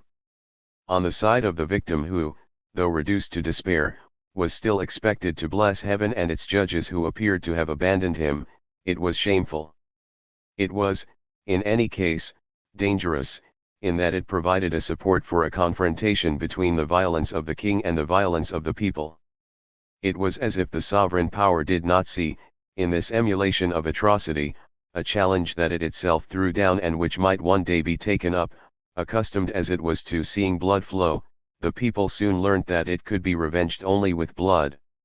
In these ceremonies, which were the object of so much adverse investment, one sees the intersection of the excess of armed justice and the anger of the threatened people. Joseph de Maistre was to recognize in this relation one of the fundamental mechanisms of absolute power. The executioner acts as a cog between the prince and the people. The death he deals is like that of the serfs who built St. Petersburg over swamp and pestilence. It is a principle of universality, of the individual will of the despot. It makes a law for all, and of each of those destroyed bodies, a stone for the state. It hardly matters that innocents, too, are struck down. In this same dangerous and ritual violence, the 18th century reformers denounced, on the contrary, that which exceeded, on both sides, the legitimate exercise of power. In this violence, according to them, tyranny confronts rebellion, each calls forth the other. It is a double danger. Instead of taking revenge, criminal justice should simply punish. This need for punishment without torture was first formulated as a cry from the heart or from an outraged nature. In the worst of murderers, there is one thing, at least, to be respected when one punishes, his humanity. The day was to come, in the 19th century, when this man, discovered in the criminal, would become the target of penal intervention, the object that it claimed to correct and transform, the domain of a whole series of criminological sciences and strange penitentiary practices. But, at the time of the Enlightenment, it was not as a theme of positive knowledge that man was opposed to the barbarity of the public executions, but as a legal limit, the legitimate frontier of the power to punish. Not that which must be reached in order to alter him, but that which must be left intact in order to respect him. Noli me tangere. It marks the end of the sovereign's vengeance. The man that the reformers set up against the despotism of the scaffold has also become a man measure, not of things, but of power. There is, therefore, a problem here: how was this man measure opposed to the traditional practice of punishment? How did he become the great moral justification of the reform movement?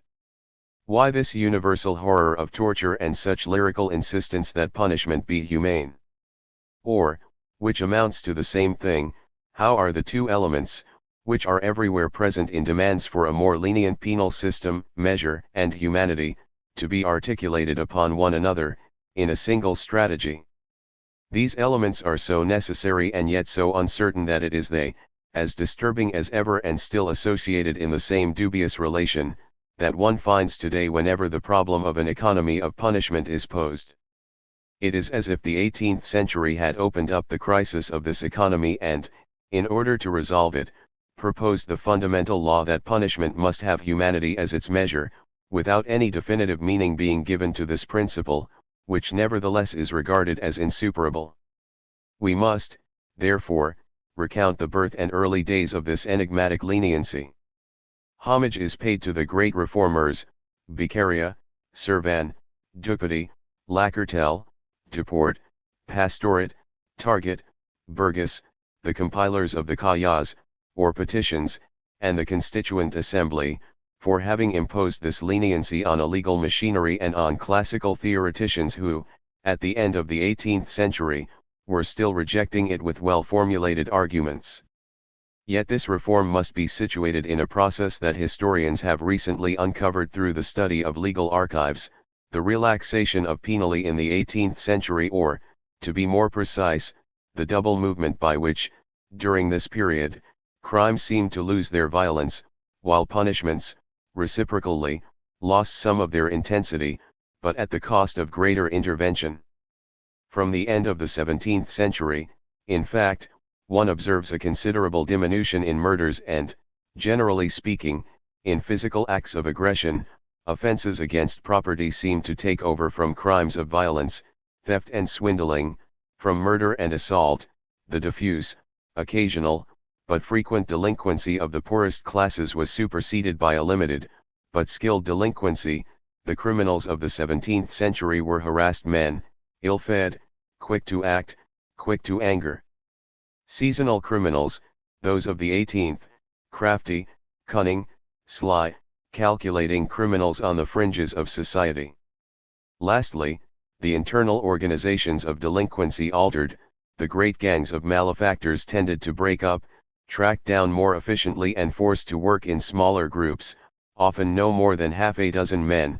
In order to pass undetected, they contented themselves with more furtive operations, with a more modest deployment of forces and less risk of bloodshed. The physical destruction or institutional dislocation of large gangs left the field free for an anti-property form of delinquency practiced by individuals or very small groups of robbers and pickpockets, seldom more than 4 in number.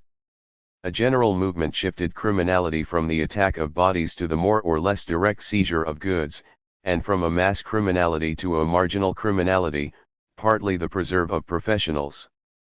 It was as if there had been a gradual lowering of level, a diffusion of the tensions that dominate human relations, a better control of violent impulses won, and as if the illegal practices had themselves slackened their hold on the body and turned to other targets.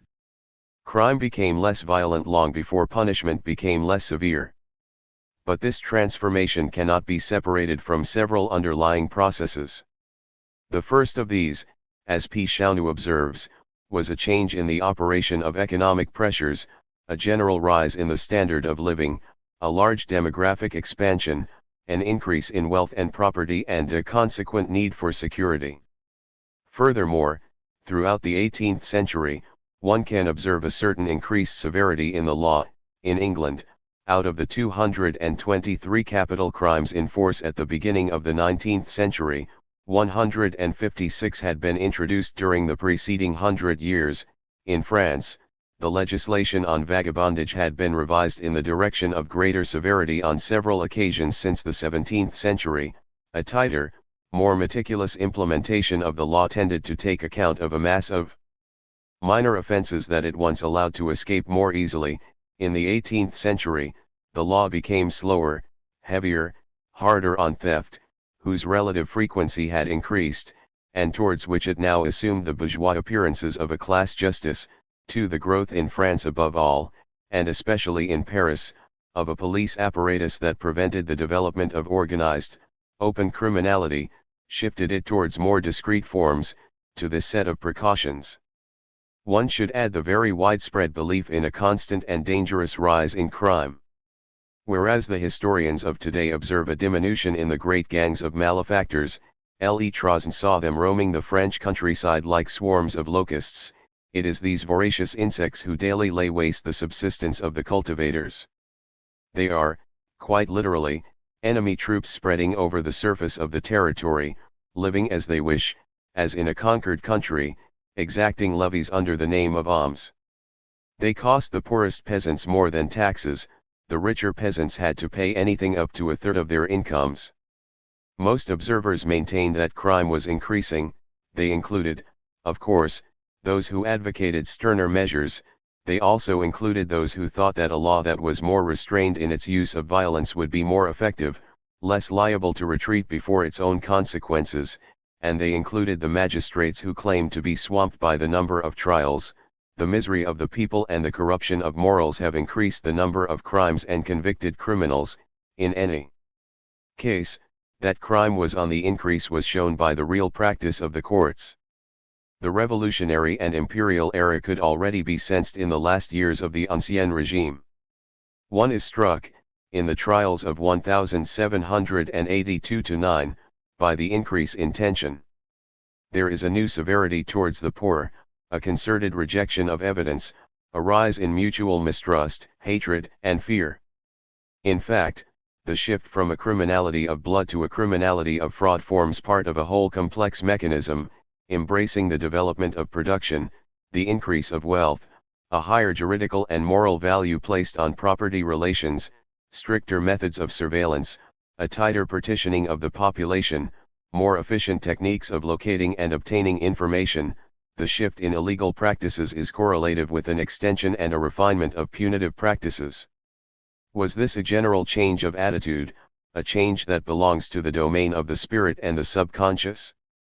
Perhaps, but more certainly and more immediately it was an effort to adjust the mechanisms of power that frame the everyday lives of individuals, an adaptation and a refinement of the machinery that assumes responsibility for and places under surveillance their everyday behavior, their identity, their activity, their apparently unimportant gestures, another policy for that multiplicity of bodies and forces that constitutes a population. What was emerging no doubt was not so much a new respect for the humanity of the condemned. Torture was still frequent in the execution of even minor criminals, as a tendency towards a more finely tuned justice, towards a closer penal mapping of the social body. Following a circular process, the threshold of the passage to violent crimes rises, intolerance to economic offenses increases, controls become more thorough, penal interventions at once more premature and more numerous. If one compares this process with the critical discourse of the reformers, a remarkable strategic coincidence emerges. What they were attacking in traditional justice, before they set out the principles of a new penally, was certainly the excessive nature of the punishments, but an excess that was bound up with an irregularity even more than with an abuse of the power to punish. On March 24, 1790, Thouret opened the debate in the Constituent Assembly on the new organization of the judicial power. In his view, this power had become denatured in France in three ways. By private appropriation, the offices of judge were sold, they were hereditary, they had a commercial value and, for that reason, the justice that was handed out was onerous. By a confusion between two types of power, that which dispenses justice and formulates a sentence by applying the law and that which creates the law itself. Lastly, by the existence of a whole series of privileges that made the implementation of the law inconsistent, there were courts, procedures, litigants, even offenses that were privileged and fell outside common law. This was only one of the many criticisms that had been levied at the legal system for the past 50 years at least, all of which denounced in this denaturation the principle of an irregular justice. Penal justice was irregular first of all by virtue of the multiplicity of courts responsible for assuring it, without ever forming a single and continuous pyramid. Quite apart from the ecclesiastical jurisdictions, we must take into account the discontinuities, overlappings and conflicts between the different legal systems, those of the nobility, which still played an important role in judging petty offenses, those of the king, which were themselves numerous and badly coordinated, those which, de jure or de facto, were administered by governmental authorities or police authorities. To these should also be added the right possessed by the king or his representatives to take decisions on internment or exile quite outside any regular procedure. By their very plethora these innumerable authorities cancelled each other out and were incapable of covering the social body in its entirety. Paradoxically, their overlapping left penal justice with innumerable loopholes. This incompleteness was a result of differences of custom and procedure, despite the Ordonnance Générale of 1670, of internal conflicts of responsibility, of private interests, political or economic, which each authority found itself defending, and, lastly, of the interventions of the royal power, which could prevent, by means of pardons, commuted sentences, the evocation of a case before the royal council or direct pressure exerted on magistrates, the regular, austere course of justice. The criticism of the reformers was directed not so much at the weakness or cruelty of those in authority, as at a bad economy of power. There was too much power in the lower jurisdictions, which could, aided by the ignorance and poverty of those convicted, ignore appeal procedure and carry out arbitrary sentences without adequate supervision. There was too much power on the side of the prosecution, which possessed almost unlimited means of pursuing its investigations, while the accused opposed it virtually unarmed. This led judges to be sometimes over-severe and sometimes, by way of reaction, too lenient.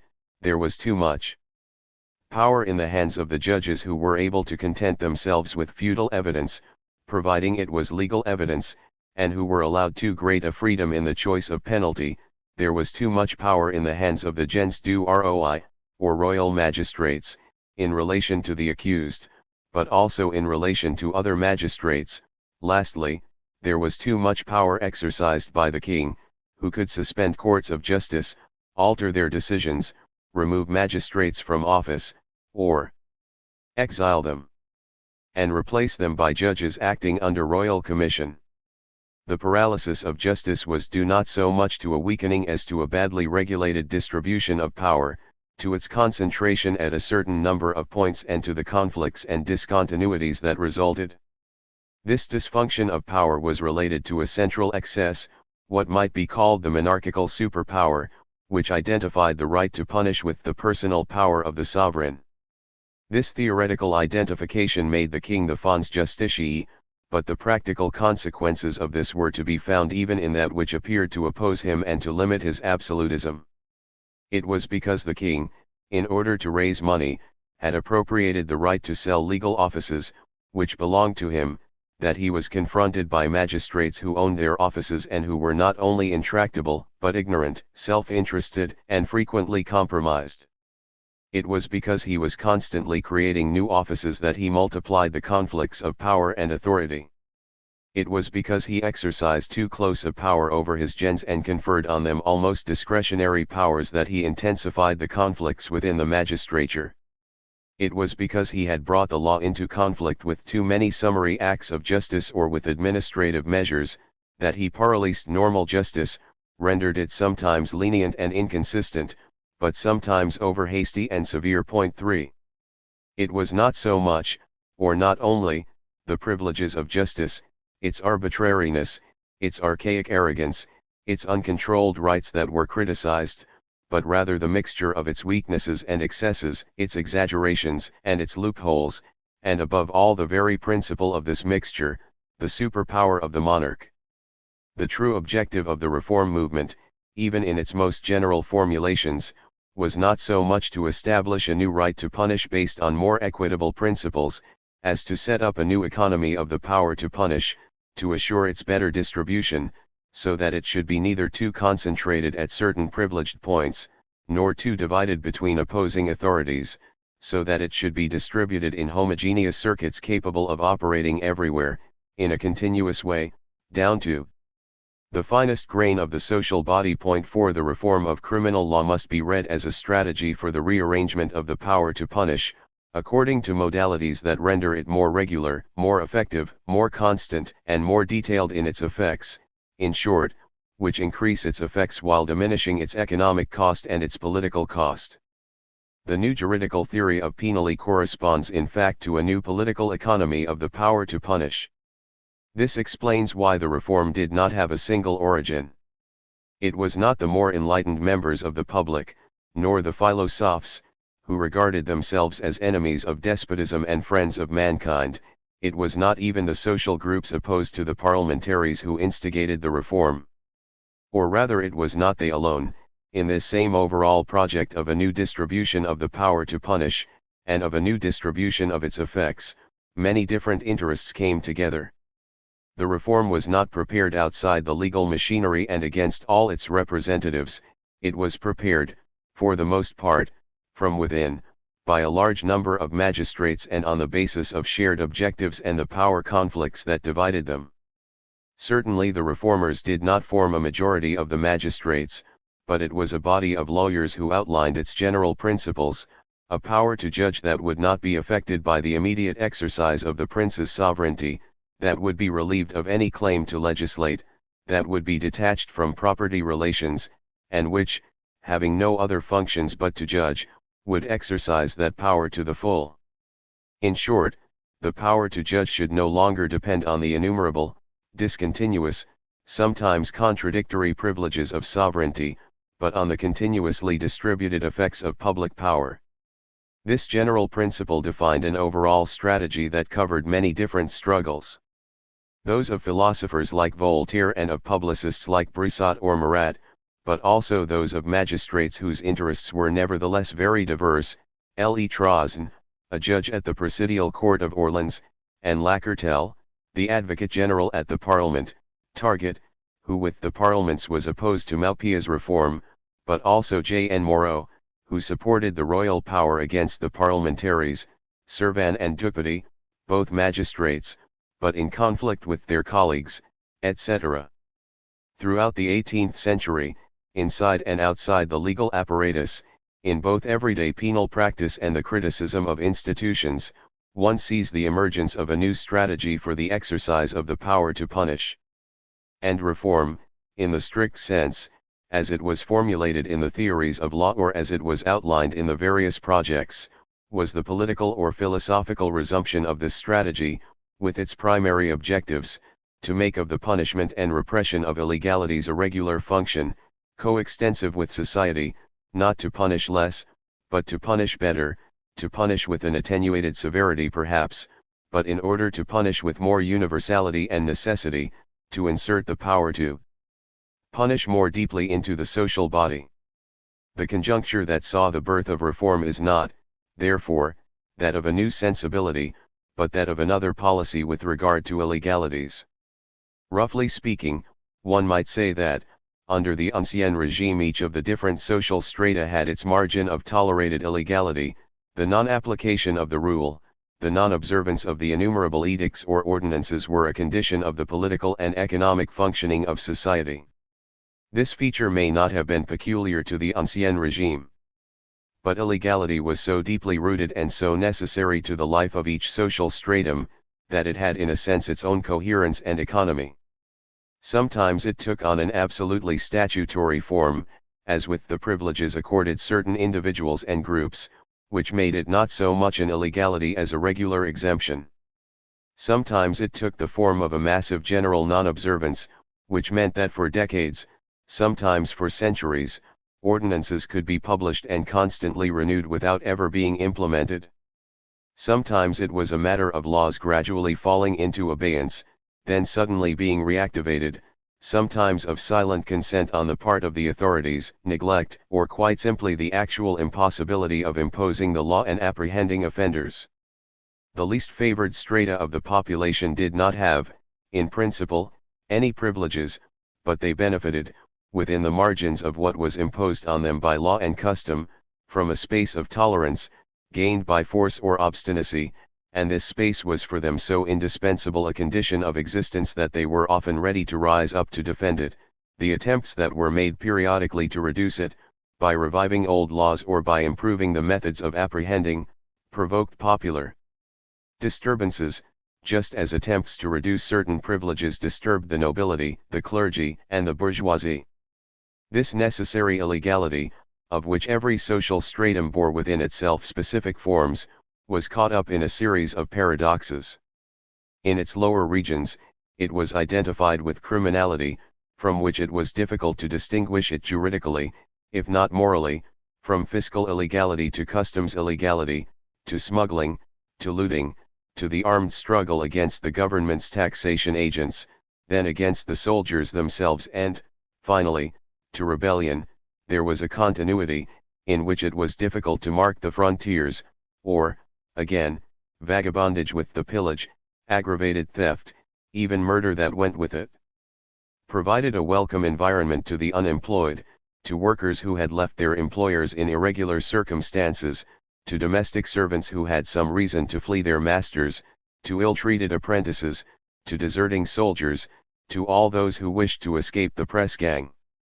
So criminality merged into a wider illegality, to which the lower strata were attached as to conditions of existence, and, conversely, this illegality was a perpetual factor in the increase of crime. Hence an ambiguity in popular attitudes. On the one hand, the criminal, especially when he happened to be a smuggler or a peasant who had fled from the exact ions of a master, benefited from a spontaneous wave of sympathy. His acts of violence were seen as descending directly from old struggles.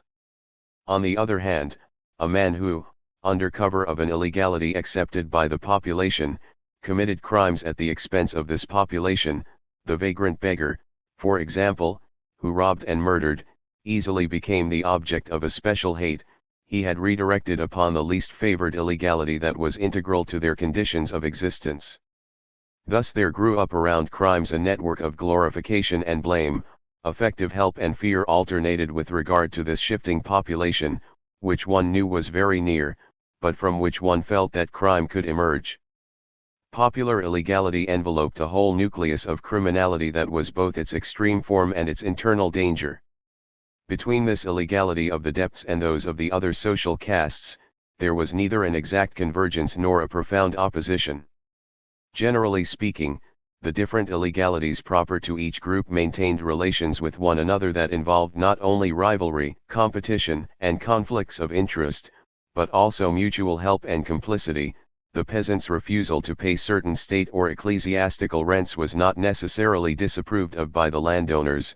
The non-application by artisans of manufacturing regulations was often encouraged by the new entrepreneurs. Smuggling, the story of Mandarin, welcomed by the entire population, received in castles and protected by parliamentaries proves this, was very widely supported. At most, one had seen in the 17th century the different fiscal refusals coalesce in serious revolts among widely separated social strata. In short, the reciprocal interplay of illegalities formed part of the political and economic life of society. Or rather, a number of transformations had operated in the breach that was being widened every day by popular illegality. The bourgeoisie had needed these transformations, and economic growth was due, in part, to them. Tolerance then became encouragement. In the second half of the 18th century, the process tended to be reversed. First, with the general increase in wealth, but also with the sudden demographic expansion, the principal target of popular illegality tended to be not so much rights, as goods. Pilfering and theft tended to replace smuggling and the armed struggle against the tax agents. And, in this respect, the peasants, farmers, and artisans were often its principal victims. Trozen was no doubt exaggerating a real tendency when he described the peasants suffering under the exact ions of vagabonds, even more than they had suffered under feudal demands. Thieves now attacked them like a cloud of maleficent insects, devouring crops and depleting the granaries. It might be said that gradually in the 18th century a crisis of popular illegality had occurred, and neither the movements at the beginning of the Revolution, nor those later movements, in which the struggle against property rights, political and religious protests and the refusal of conscription came together, recombined illegality in its old, welcoming form. Furthermore, although a large part of the bourgeoisie had accepted, without too much trouble, the illegality of rights, it found it difficult to support illegality when it was a question of its own property rights. Nothing could be more typical of this than the problem of peasant delinquency at the end of the 18th century and especially after the Revolution. The transition to an intensive agriculture exercised, over the rights to use common lands, over various tolerated practices, over small accepted illegalities, a more and more restrictive pressure. Furthermore, as it was acquired in part by the bourgeoisie, now free of the feudal burdens that once weighed upon it, landed property became absolute property. All the tolerated rights that the peasantry had acquired or preserved were now rejected by the new owners who regarded them quite simply as theft. The illegality of rights, which often meant the survival of the most deprived, tended, with the new status of property, to become an illegality of property. It then had to be punished. And this illegality, while resented by the bourgeoisie where the ownership of land was concerned, was intolerable in commercial and industrial ownership.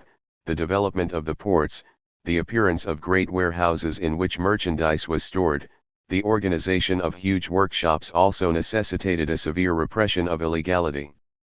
The way in which wealth tended to be invested, on a much larger scale than ever before, in commodities and machines presupposed a systematic, armed intolerance of illegality. The phenomenon was obviously very evident where economic development was most intense.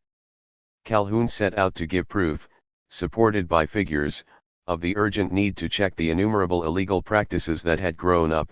According to the estimates of the entrepreneurs and insurance companies, the theft of produce imported from America and warehoused along the banks of the Thames had risen, on average, to £250,000 per annum. In all, approximately £500,000 worth of goods was stolen each year in the port of London itself. To this should be added £700,000 for the town itself. In this situation of permanent pilfering, three phenomena, says Calhoun, should be taken into consideration. First, the complicity and often the active participation of the clerks, overseers, foremen and workers. Whenever a large number of workers are gathered together in one place, there are bound to be a lot of bad characters among them. Second, the existence of a whole organization of illicit commerce, which began in the workshops or docks, then passed on to the receivers, wholesale receivers, specializing in certain kinds of commodity, and retail receivers whose stalls offered a wretched display of old iron, rags and worn clothes, whereas at the back of the shop were hidden naval munitions of great value, copper bolts and nails, pieces of cast iron and precious metals, produce from the West Indies, furniture and all kinds of goods bought from the laborers, then on to dealers and peddlers who distributed the stolen goods far into the countryside. Third, counterfeiting. But what facilitated the work of this huge undertaking, involving both depredation and competition, was a whole set of tolerances. Some amounted almost to acquired right, others were of the nature of a moral acceptance. The pilferers themselves regarded their work as a kind of smuggling, which they did not regard as a serious offense. It proved necessary, therefore, to control these illicit practices and introduce new legislation to cover them.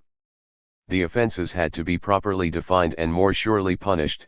Out of this mass of irregularities, sometimes tolerated and sometimes punished with a severity out of all proportion to the offense. One had to determine what was an intolerable offense, and the offenders had to be apprehended and punished. With the new forms of capital accumulation, new relations of production and the new legal status of property, all the popular practices that belonged, either in a silent, everyday, tolerated form, or in a violent form, to the illegality of rights were reduced by force to an illegality of property. In that movement which transformed a society of juridico-political levies into a society of the appropriation of the means and products of labor, theft tended to become the first of the great loopholes in legality. Or, to put it another way, the economy of illegalities was restructured with the development of capitalist society. The illegality of property was separated from the illegality of rights. This distinction represents a class opposition because, on the one hand, the illegality that was to be most accessible to the lower classes was that of property, the violent transfer of ownership, and because, on the other, the bourgeoisie was to reserve to itself the illegality of rights, the possibility of getting round its own regulations and its own laws, of ensuring for itself an immense sector of economic circulation by a skillful manipulation of gaps in the law, gaps that were foreseen by its silences, or opened up by de facto tolerance. And this great redistribution of illegalities was even to be expressed through a specialization of the legal circuits. For illegalities of property, for theft, there were the ordinary courts and punishments; for the illegalities of rights, fraud, tax evasion, irregular commercial operations, special legal institutions applied with transactions, accommodations, reduced fines, etc. The bourgeoisie reserved to itself the fruitful domain of the illegality of rights. And at the same time as this split was taking place, there emerged the need for a constant policing concerned essentially with this illegality of property.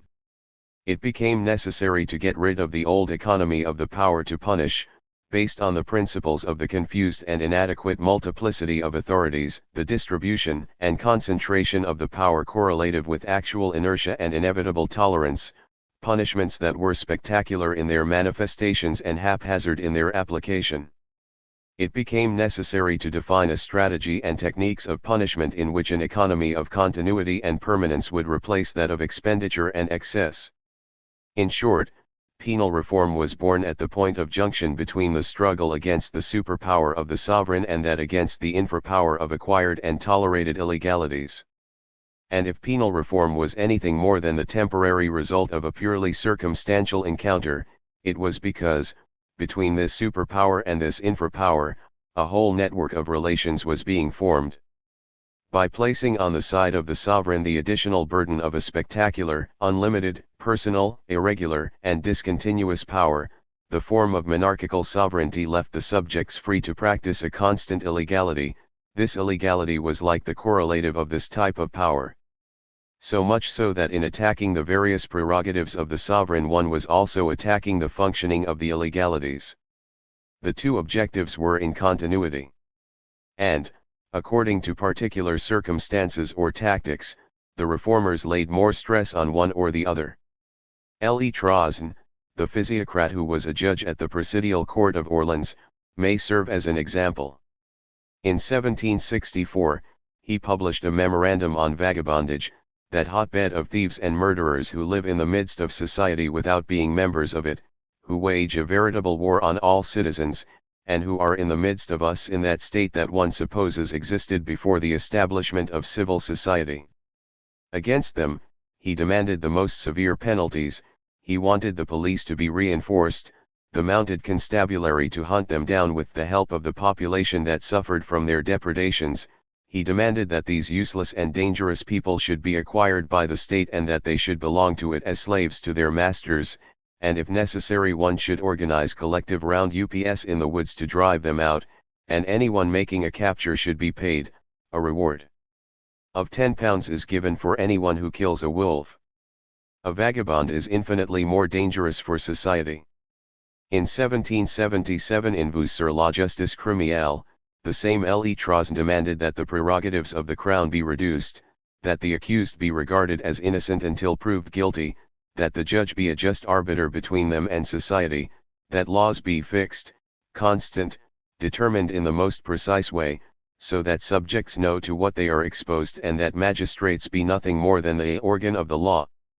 For Trozen, as for so many others at that time, the struggle for the delimitation of the power to punish was articulated directly on the need to subject popular illegality to a stricter and more constant control. It is understandable that the criticism of the public execution should have assumed such importance in penal reform, for it was the form in which, in the most visible way, the unlimited power of the sovereign and the ever-active illegality of the people came together. Humanity in the sentences was the rule given to a system of punishment that must fix their limits on both. The man that must be respected in the sentence was the juridical and moral form given to this double delimitation. But, although it is true that reform, as a penal theory and as a strategy of the power to punish, took shape at the point of coincidence of these two objectives, its stability in the future was due to the fact that, for a long time, priority was given to the second. It was because the pressure on popular illegalities had become, at the period of the Revolution, then under the Empire, and finally throughout the 19th century, an essential imperative, that reform was able to pass from the project stage to that of an institution and set of practices. That is to say, although the new criminal legislation appears to be characterized by less severe penalties, a clearer codification, a marked diminution of the arbitrary, a more generally accepted consensus concerning the power to punish, it is sustained in reality by an upheaval in the traditional economy of illegalities and a rigorous application of force to maintain their new adjustment. A penal system must be conceived as a mechanism intended to administer illegalities differentially, not to eliminate them all.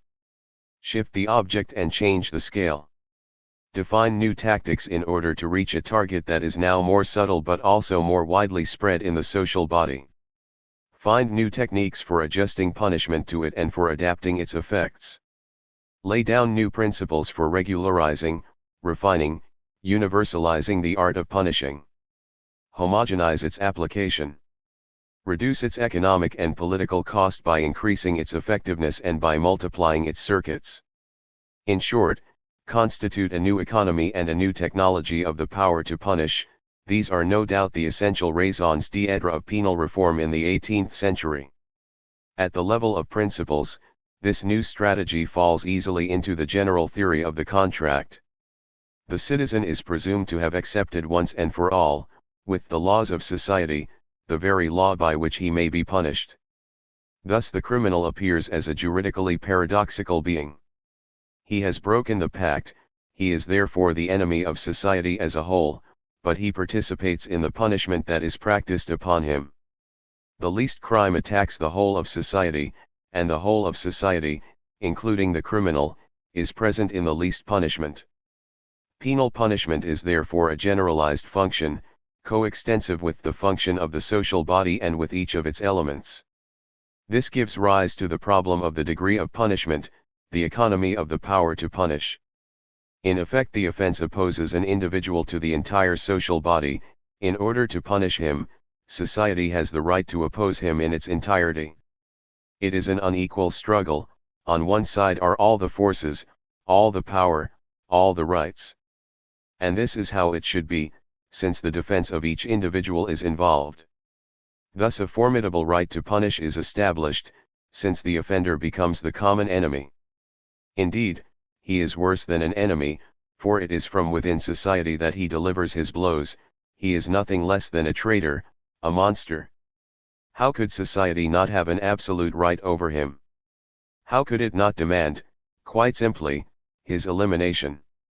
And, although it is true that the principle of punishment must be subscribed to in the pact, must not each citizen, logically, accept the extreme penalty for those of them who attack them as a body? Every malefactor, by attacking the social rights, becomes, by his crimes, a rebel and a traitor to his country. By violating its laws he ceases to be a member of it, he even makes war upon it. In such a case the preservation of the state is inconsistent with his own, and one or the other must perish. In putting the guilty to death we slay not so much the citizen as the enemy. 5. The right to punish has been shifted from the vengeance of the sovereign to the defense of society. but it now finds itself recombined with elements so strong that it becomes almost more to be feared.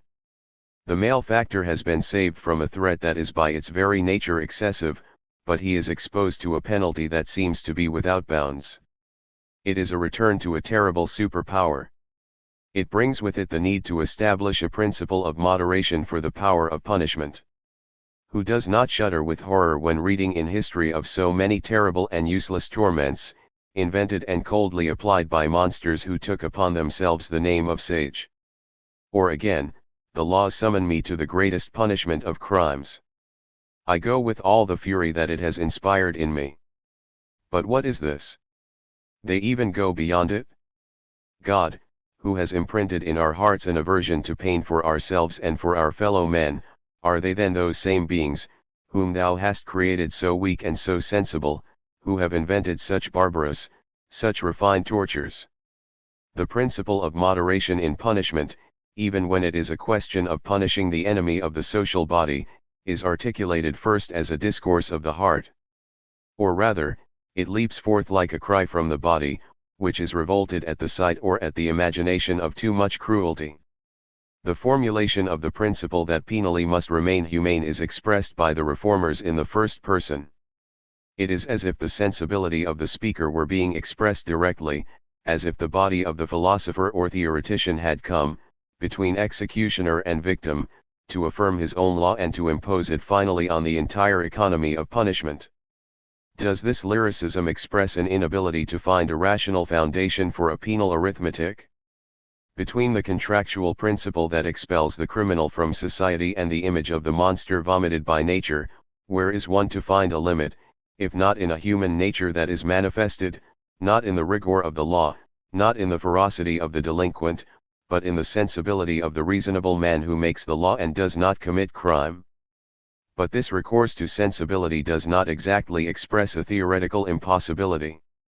In fact, it bears within it a principle of calculation. The body, the imagination, pain, the heart to be respected are not, in effect, those of the criminal that is to be punished, but those of the men who, having subscribed to the pact, have the right of exercising against him the power of assembly. The pain that must exclude any reduction in punishment is that felt by the judges or spectators with all the hardness of heart that it may bring with it, all the ferocity induced by familiarity, or on the contrary, ill-founded feelings of pity and indulgence.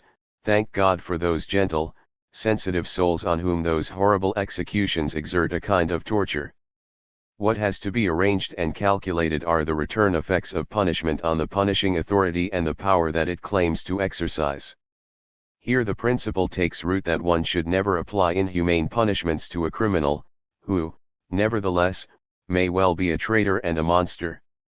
If the law must now treat in a humane way an individual who is outside nature, it is not on account of some profound humanity that the criminal conceals within him, but because of a necessary regulation of the effects of power.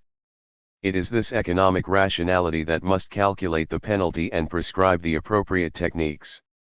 Humanity is the respectable name given to this economy and to its meticulous calculations. Where punishment is concerned, the minimum is ordered by humanity and counseled by policy. 6. So, in order to understand this technopolitics of punishment, let us take the extreme case, the ultimate crime, a deed of such enormity that it violates all the most respected laws.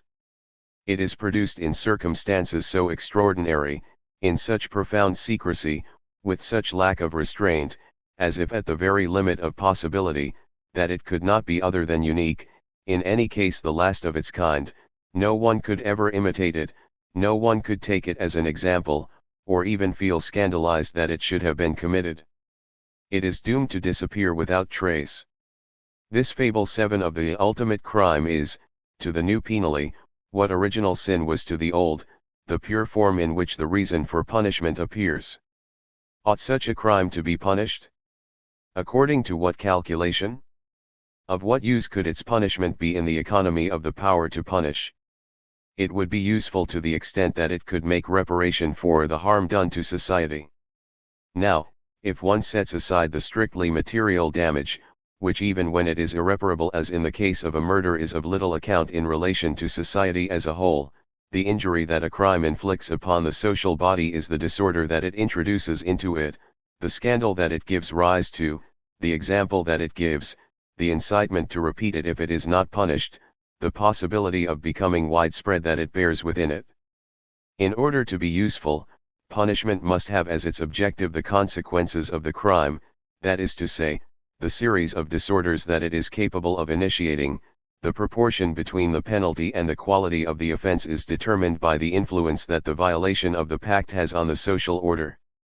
But this influence of a crime is not necessarily in direct proportion to its horror. A crime that horrifies the conscience is often of less effect than an offense that everyone tolerates and feels quite ready to imitate. There is a scarcity of great crimes. On the other hand, there is the danger that everyday offenses may multiply.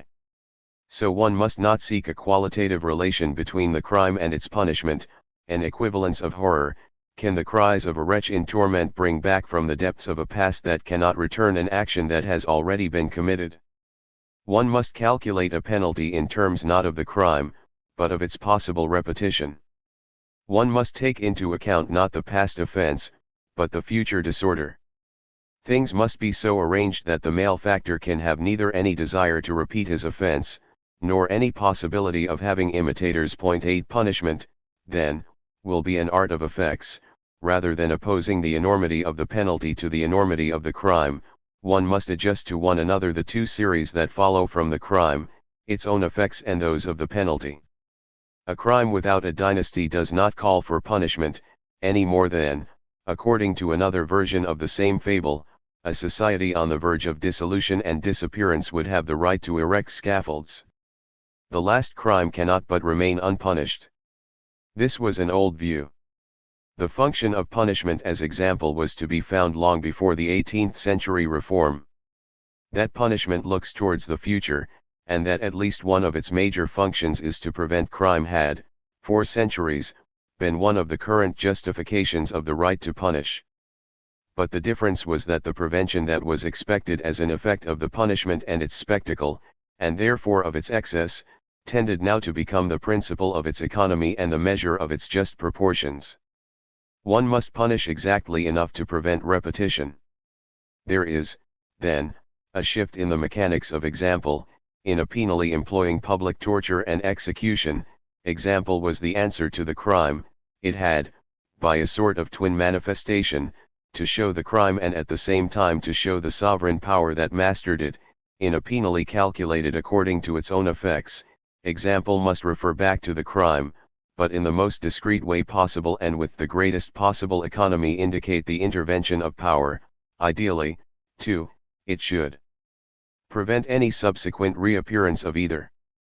The example is no longer a ritual that manifests, it is a sign that serves as an obstacle. Through this technique of punitive signs, which tends to reverse the whole temporal field of penal action, the reformers thought they were giving to the power to punish an economic, effective instrument that could be made general throughout the entire social body, capable of coding all its behavior and consequently of reducing the whole diffuse domain of illegalities. The semiotechnique with which one tried to arm the power to punish rested on 5 or 6 major rules. The rule of minimum quantity. A crime is committed because it procures certain advantages. If one linked, to the idea of crime, the idea of a slightly greater disadvantage, it would cease to be desirable.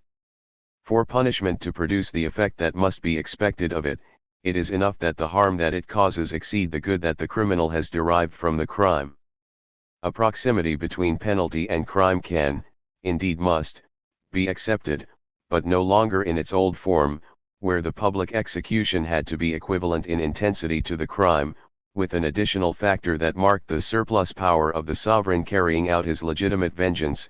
It is a quasi-equivalence at the level of interests, a little more interest in avoiding the penalty than in risking the crime. The rule of sufficient ideality. If the motive of a crime is the advantage expected of it, the effectiveness of the penalty is the disadvantage expected of it. This means that the pain at the heart of punishment is not the actual sensation of pain, but the idea of pain, displeasure, inconvenience, the pain of the idea of pain. Punishment has to make use not of the body, but of representation.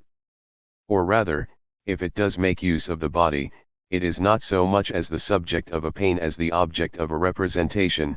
The memory of pain must prevent a repetition of the crime, just as the spectacle, however artificial it may be, of a physical punishment may prevent the contagion of a crime.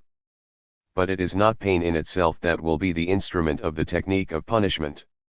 Therefore, as long as possible, and except in cases requiring an effective representation, one should avoid recourse to the great panoply of the scaffold. There is an elision of the body as the subject of the punishment, but not necessarily as an element in a spectacle. The rejection of the public execution which, at the threshold of the theory, had found no more than a lyrical expression, was now offered the possibility of a rational articulation. What must be maximized is the representation of the penalty, not its corporal reality. The rule of lateral effects. The penalty must have its most intense effects on those who have not committed the crime. To carry the argument to its limit, if one could be sure that the criminal could not repeat the crime, it would be enough to make others believe that he had been punished. There is a centrifugal intensification of effects, which leads to the paradox that in the calculation of penalties the least important element is still the criminal. Beccaria illustrated this paradox in the punishment that he proposed to replace the death sentence, perpetual slavery. Is this not a physically more cruel punishment than death? Not at all, he says, because the pain of slavery, for the condemned man, is divided into as many portions as he has moments left to live. It is an infinitely divisible penalty, an Eleatic penalty, much less severe than capital punishment, which is only one step away from the public execution. On the other hand, for those who see these slaves, or represent them to themselves, the pains they bear are concentrated into a single idea. All the moments of slavery are contracted into a representation that then becomes more terrifying than the idea of death. It is the economically ideal punishment. It is minimal for him who undergoes it and it is maximal for him who represents it to himself. Among the penalties, and in the way of applying them in proportion to the offenses, one must choose the means that will leave the most lasting impression on the minds of the people, and the least cruel on the body of the criminal. The rule of perfect certainty. With the idea of each crime and the advantages to be expected of it must be associated the idea of a particular punishment with the precise inconveniences that result from it. The link from one to the other must be regarded as necessary and unbreakable. This general element of certainty that must give the system of punishment its effectiveness involves a number of precise measures. The laws that define the crime and lay down the penalties must be perfectly clear, so that each member of society may distinguish criminal actions from virtuous actions. These laws must be published, so that everyone has access to them. What is needed is not oral traditions and customs, but a written legislation which can be the stable monument of the social pact. Printed texts available to all. Only printing can make the public as a whole and not just a few persons depositories of the sacred code of the laws. The monarch must renounce his right of pardon so that the force that is present in the idea of punishment is not attenuated by the hope of intervention. If one allows men to see that the crime may be pardoned and that punishment is not a necessary consequence of it, one nourishes in them the hope of going unpunished. The laws must be inexorable, those who execute them inflexible. 9. Above all, no crime committed must escape the gaze of those whose task it is to dispense justice. Nothing so weakens the machinery of the law than the hope of going unpunished. How could one establish in the minds of the public a strict link between the offense and a penalty if it were affected by a certain coefficient of improbability? Would it not be necessary to make the penalty the more to be feared in its violence as it is less to be feared in its uncertainty? Rather than imitate the old system in this way and be more severe, one must be more vigilant. 10. Hence the idea that the machinery of justice must be duplicated by an organ of surveillance that would work side by side with it, and which would make it possible either to prevent crimes, or, if committed, to arrest their authors. Police and justice must work together as two complementary actions of the same process, the police assuring the action of society on each individual, justice the rights of individuals against society. Thus every crime will come to the light of day and be punished in all certainty. But it is also necessary that the legal procedures should not remain secret, that the reasons why a defendant is condemned or acquitted should be known to all, and each individual must be able to recognize the reasons for a penalty. Let the magistrate speak his opinion aloud, let him be obliged to read in his judgment the text of the law that condemns the defendant. Let the procedures that are buried mysteriously in the obscurity of the Records Office be open to all citizens who are concerned at the fate of the condemned. The rule of common truth. Beneath this ordinary seeming principle is hidden an important transformation. The old system of legal proofs, the use of torture, the extraction of confessions, the use of the public execution, the body and spectacle for the reproduction of truth had long isolated penal practice from the common forms of demonstration. Semi-proofs produced semi-truths and semi-guilty persons. Words extracted by pain had greater authenticity. Presumption involved a degree of punishment. The heterogeneity of the system with the ordinary system of proof really constituted a scandal only when the power to punish needed, for its own economy, a climate of irrefutable certainty. How can one link absolutely in the minds of men the idea of crime and the idea of punishment, if the reality of the punishment does not follow, in all cases, the reality of the offense? To establish the offense, in all evidence, and according to the means valid for all, becomes a task of first importance. The verification of the crime must obey the general criteria for all truth. In the arguments it employs, in the proofs it provides, legal judgment must be homogeneous with judgment in general. There is, therefore, an abandonment of legal proof, a rejection of torture, the need for a complete demonstration of the truth, an effacement of all correlation between degrees of suspicion and degrees of punishment. Like a mathematical truth, the truth of the crime will be accepted only when it is completely proven. It follows that, up to the final demonstration of his crime, the defendant must be regarded as innocent, and that, in order to carry out this demonstration, the judge must use not ritual forms, but common instruments, that reason possessed by everyone, which is also that of philosophers and scientists. In theory, I regard the magistrate as a philosopher who sets out to discover an interesting truth. His sagacity will enable him to grasp all the circumstances and all the relations, bring together or separate whatever needs to be brought together or separated in order to arrive at a sane judgment. The investigation, the exercise of common reason, lays aside the old inquisitorial model and adopts the much more subtle model of empirical research. The judge will be like a pilot steering between the rocks. What proofs or what clues will be considered to be sufficient neither I nor anyone else has dared to determine in general, since circumstances are subject to infinite variations. Since proofs and clues must be deduced from these circumstances, the clearest clues and proofs must necessarily vary in proportion. Henceforth, penal practice was to be subject to a common rule of truth, or rather to a complex rule in which heterogeneous elements of scientific demonstration, the evidence of the senses and common sense come together to form the judge's deep-seated conviction. Although penal justice preserves the forms that guarantee its equity, it may now be opened up to all manner of truths, providing they are evident, well-founded, acceptable to all. The legal ritual in itself no longer generates a divided truth. It is resituated in the field of reference of common proofs.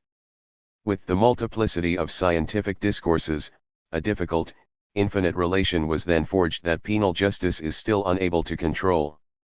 The master of justice is no longer the master of its truth. The rule of optimal specification.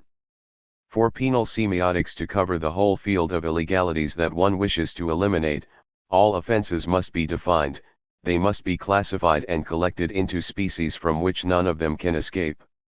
A code is therefore necessary, and this code must be sufficiently precise for each type of offense to be clearly present in it. The silence of the law must not harbor the hope of impunity. An exhaustive, explicit code is required, defining crimes and fixing penalties. But the same imperative need for a total coincidence between all possible offenses and the effects signs of punishment forces one to go further. The idea of the same punishment does not have the same effect on everyone. The rich do not fear fines nor the notorious infamy. The injury caused by an offense and its value as example differ according to the status of the offender. A crime committed by a noble is more injurious to society than one committed by a man of the people. Lastly, since punishment must prevent a repetition of the offense, it must take into account the profound nature of the criminal himself, the presumable degree of his wickedness, the intrinsic quality of his will.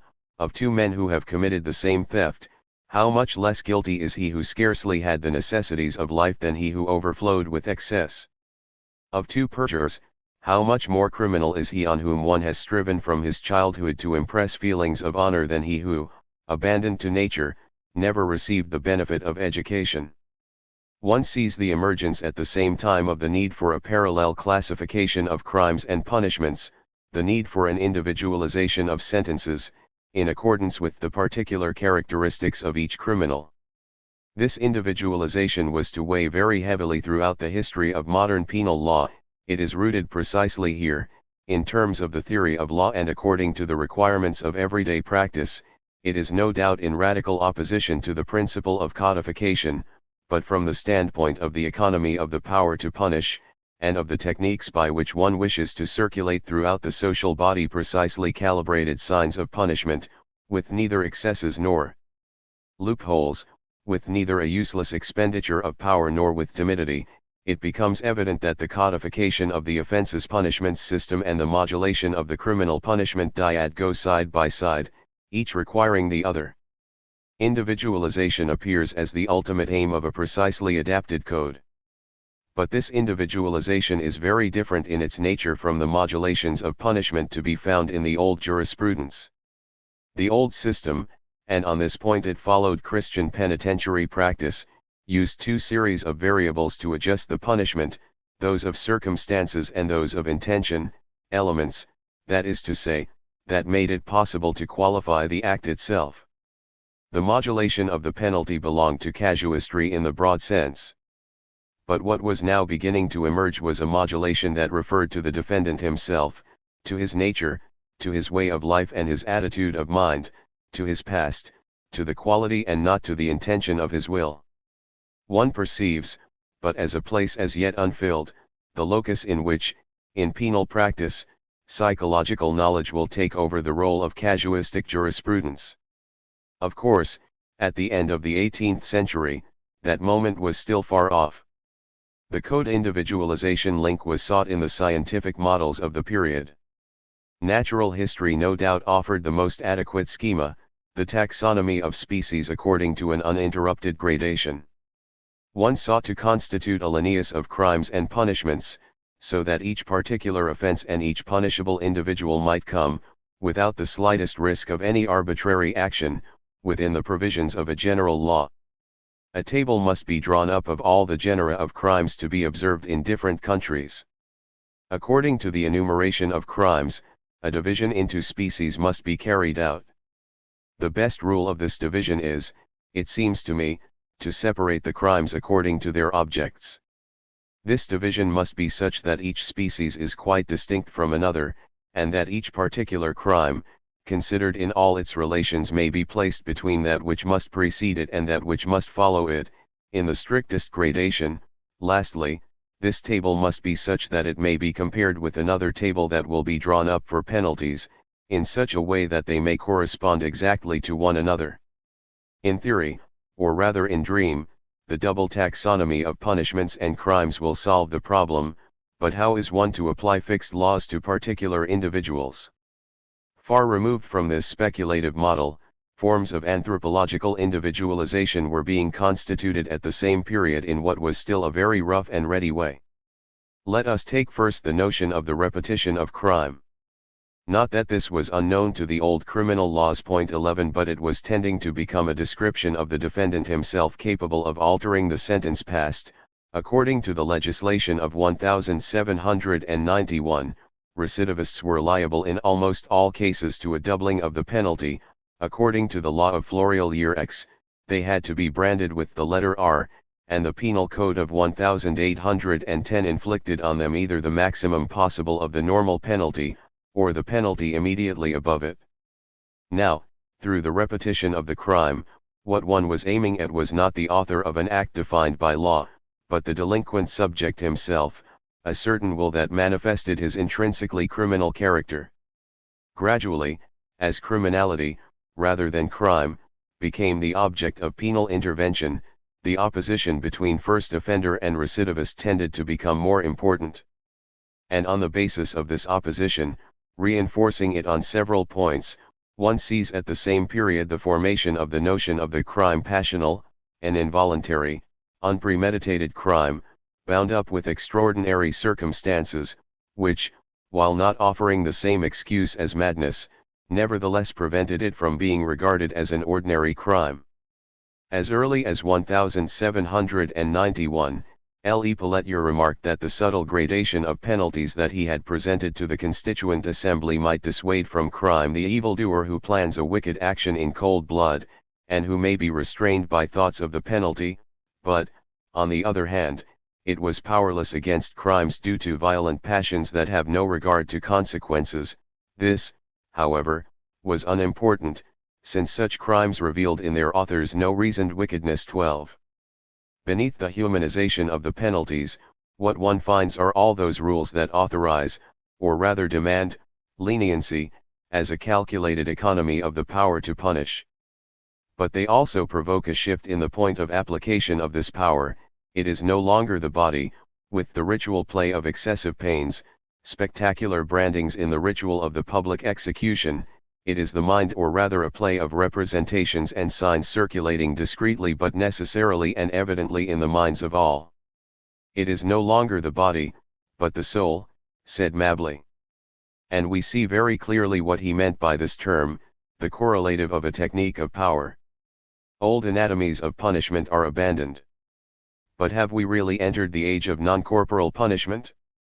At the point of departure, then, one may place the political project of rooting out illegalities, generalizing the punitive function and delimiting, in order to control it, the power to punish.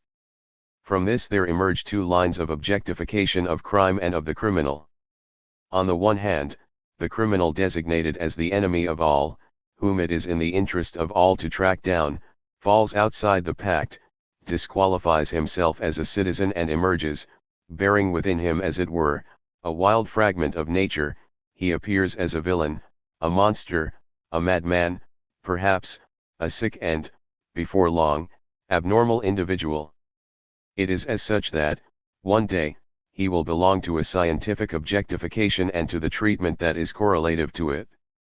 On the other hand, the need to measure, from within, the effects of the punitive power prescribes tactics of intervention over all criminals, actual or potential, the organization of a field of prevention, the calculation of interests, the circulation of representations and signs, the constitution of a horizon of certainty and proof, the adjustment of penalties to ever more subtle variables.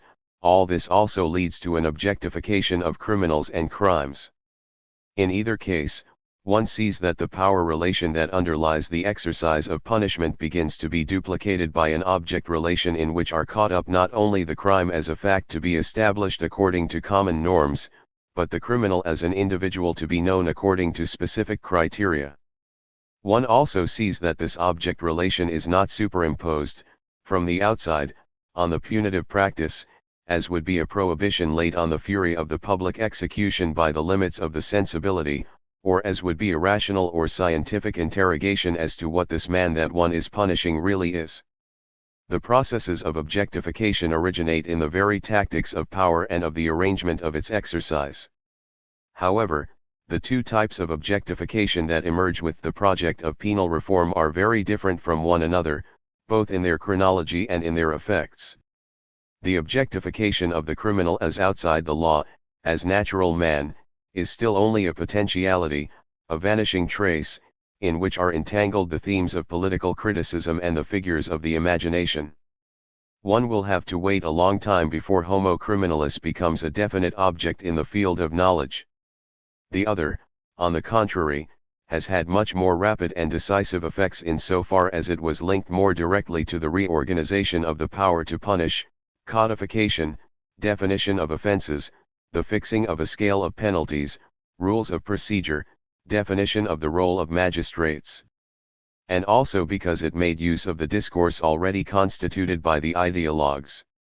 This discourse provided, in effect, by means of the theory of interests, representations, and signs, by the series and genes that it reconstituted, a sort of general recipe for the exercise of power over men, the mind as a surface of inscription for power, with semiology as its tool, the submission of bodies through the control of ideas, the analysis of representations as a principle in a politics of bodies that was much more effective than the ritual anatomy of torture and execution. The thought of the ideologues was not only a theory of the individual and society, it developed as a technology of subtle, effective, economic powers, in opposition to the sumptuous expenditure of the power of the sovereign. Let us hear once more what Servan has to say. The ideas of crime and punishment must be strongly linked and follow one another without interruption. When you have thus formed the chain of ideas in the heads of your citizens, you will then be able to pride yourselves on guiding them and being their masters. A stupid despot may constrain his slaves with iron chains, but a true politician binds them even more strongly by the chain of their own ideas.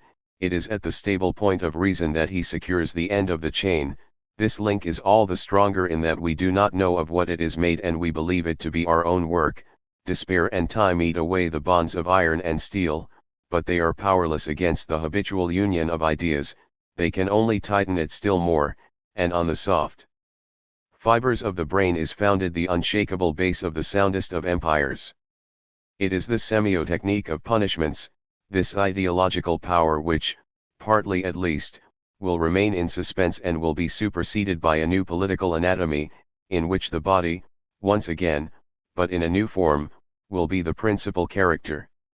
And this new political anatomy will permit the intersection of the two divergent lines of objectification that are to be seen emerging in the 18th century, that which rejects the criminal from the other side, from the side of a nature against nature, and that which seeks to control delinquency by a calculated economy of punishments.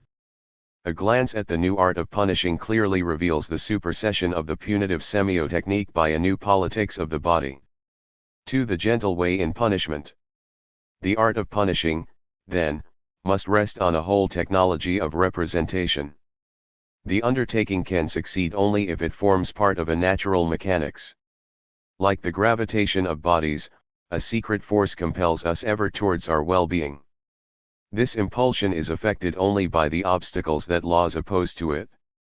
All the diverse actions of man are the effects of this interior tendency. To find the suitable punishment for a crime is to find the disadvantage whose idea is such that it robs forever the idea of a crime of any attraction. It is an art of conflicting energies, an art of images linked by association, the forging of stable connections that defy time. It is a matter of establishing the representation of pairs of opposing values, of establishing quantitative differences between the opposing forces, of setting up a complex of obstacle signs that may subject the movement of the forces to a power relation. Let the idea of torture and execution be ever present in the heart of the weak man and dominate the feeling that drives him to crime. These obstacle signs must constitute the new arsenal of penalties, just as the old public executions were organized around a system of retaliatory marks. But in order to function, they must obey several conditions. 1. They must be as unarbitrary as possible. It is true that it is society that defines, in terms of its own interests, what must be regarded as a crime. It is not therefore natural. But, if punishment is to present itself to the mind as soon as one thinks of committing a crime, as immediate a link as possible must be made between the two, a link of resemblance, analogy, proximity. The penalty must be made to conform as closely as possible to the nature of the offense, so that fear of punishment diverts the mind from the road along which the prospect of an advantageous crime was leading it. The ideal punishment would be transparent to the crime that it punishes. Thus, for him who contemplates it, it will be infallibly the sign of the crime that it punishes, and for him who dreams of the crime, the idea of the offense will be enough to arouse the sign of the punishment. This is an advantage for the stability of the link, an advantage for the calculation of the proportions between crime and punishment and the quantitative reading of interests. It also has the advantage that, by assuming the form of a natural sequence, Punishment does not appear as the arbitrary effect of a human power. To derive the offense from the punishment is the best means of proportioning punishment to crime. If this is the triumph of justice, it is also the triumph of liberty, for then penalties no longer proceed from the will of the legislator, but from the nature of things. One no longer sees man committing violence on man. In analogical punishment, the power that punishes is hidden. The reformers proposed a whole panoply of penalties that were natural by institution and which represented in their form the content of the crime. Take vermal, for example. Those who abuse public liberty will be deprived of their own, those who abuse the benefits of law and the privileges of public office will be deprived of their civil rights, speculation and usury will be punished by fines, theft will be punished by confiscation, vainglory by humiliation, murder by death, fire-raising by the stake. In the case of the poisoner, the executioner will present him with a goblet the contents of which will be thrown into his face, thus he will be made to feel the horror of his crime by being offered an image of it. He will then be thrown into a cauldron of boiling water. Mere daydreaming? Perhaps. But the principle of a symbolic communication was clearly formulated by L. E. Pelletier, when in 1791 he presented the new criminal legislation. Exact relations are required between the nature of the offense and the nature of the punishment. He who has used violence in his crime must be subjected to physical pain, he who has been lazy must be sentenced to hard labor, he who has acted despicably will be subjected to infamy. Despite cruelties that are strongly reminiscent of the tortures of the Ancien regime, a quite different mechanism is at work in these analogical penalties. Horror is not opposed to horror in a joust of power. It is no longer the symmetry of vengeance, but the transparency of the sign to that which it signifies. What is required is to establish, in the theatre of punishments, a relation that is immediately intelligible to the senses and on which a simple calculation may be based, a sort of reasonable aesthetic of punishment. It is not only in the fine arts that one must follow nature faithfully. Political institutions, at least those that display wisdom and permanence, are founded on nature. The punishment must proceed from the crime, the law must appear to be a necessity of things, and power must act while concealing itself beneath the gentle force of nature. To this complex of signs must engage with the mechanics of forces, reduce the desire that makes the crime attractive, increase the interest that makes the penalty be feared, reverse the relation of intensities, so that the representation of the penalty and its disadvantages is more lively than that of the crime and its pleasures.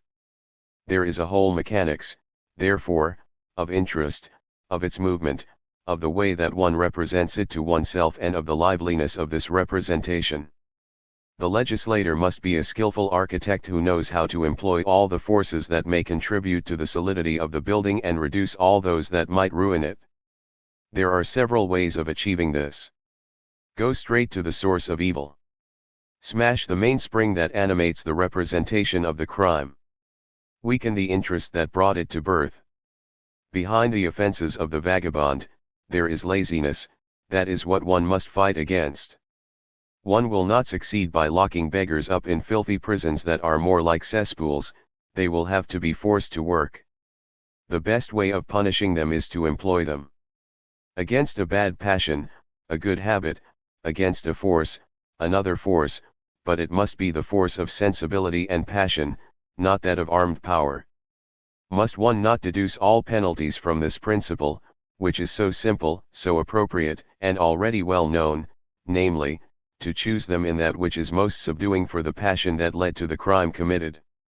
Set the force that drove the criminal to the crime against itself.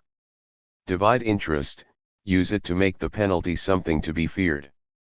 Let the punishment irritate it and stimulate it more than the crime was able to flatter it. If pride led to the committing of a crime, let it be hurt, let the punishment disgust it. Shameful punishments are effective because they are based on the vanity that was at the root of the crime. Fanatics glory both in their opinions and in the tortures that they endure for them. Let us, therefore, set against fanaticism the proud obstinacy that sustains it, reduce it with ridicule and shame. If one humiliates the proud vanity of fanatics before a great crowd of spectators, one may expect happy effects from this punishment. It would be quite useless, on the other hand, to impose physical pain on them. Reanimate the useful, virtuous interest that has been so weakened by the crime. The feeling of respect for property, for wealth, but also for honor, liberty, life, this the criminal loses when he robs, calumniates, abducts or kills. So he must be taught this feeling once again. And one will begin by teaching it to him for his own benefit. One will show him what it is to lose the freedom to dispose as one wishes of one's own wealth, honor, time, and body, so that he may respect it in others. The penalty that forms stable and easily legible signs must also recompose the economy of interests and the dynamics of passions. 3. Consequently, one must use a temporal modulation. The penalty transforms, modifies, establishes signs, arranges obstacles.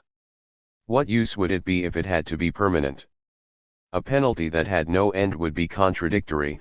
All the constraints that it imposes on the convict and of which, having become virtuous once more, he would never be able to take advantage, would be little better than torture, and the effort made to reform him would be so much trouble and expense lost by society.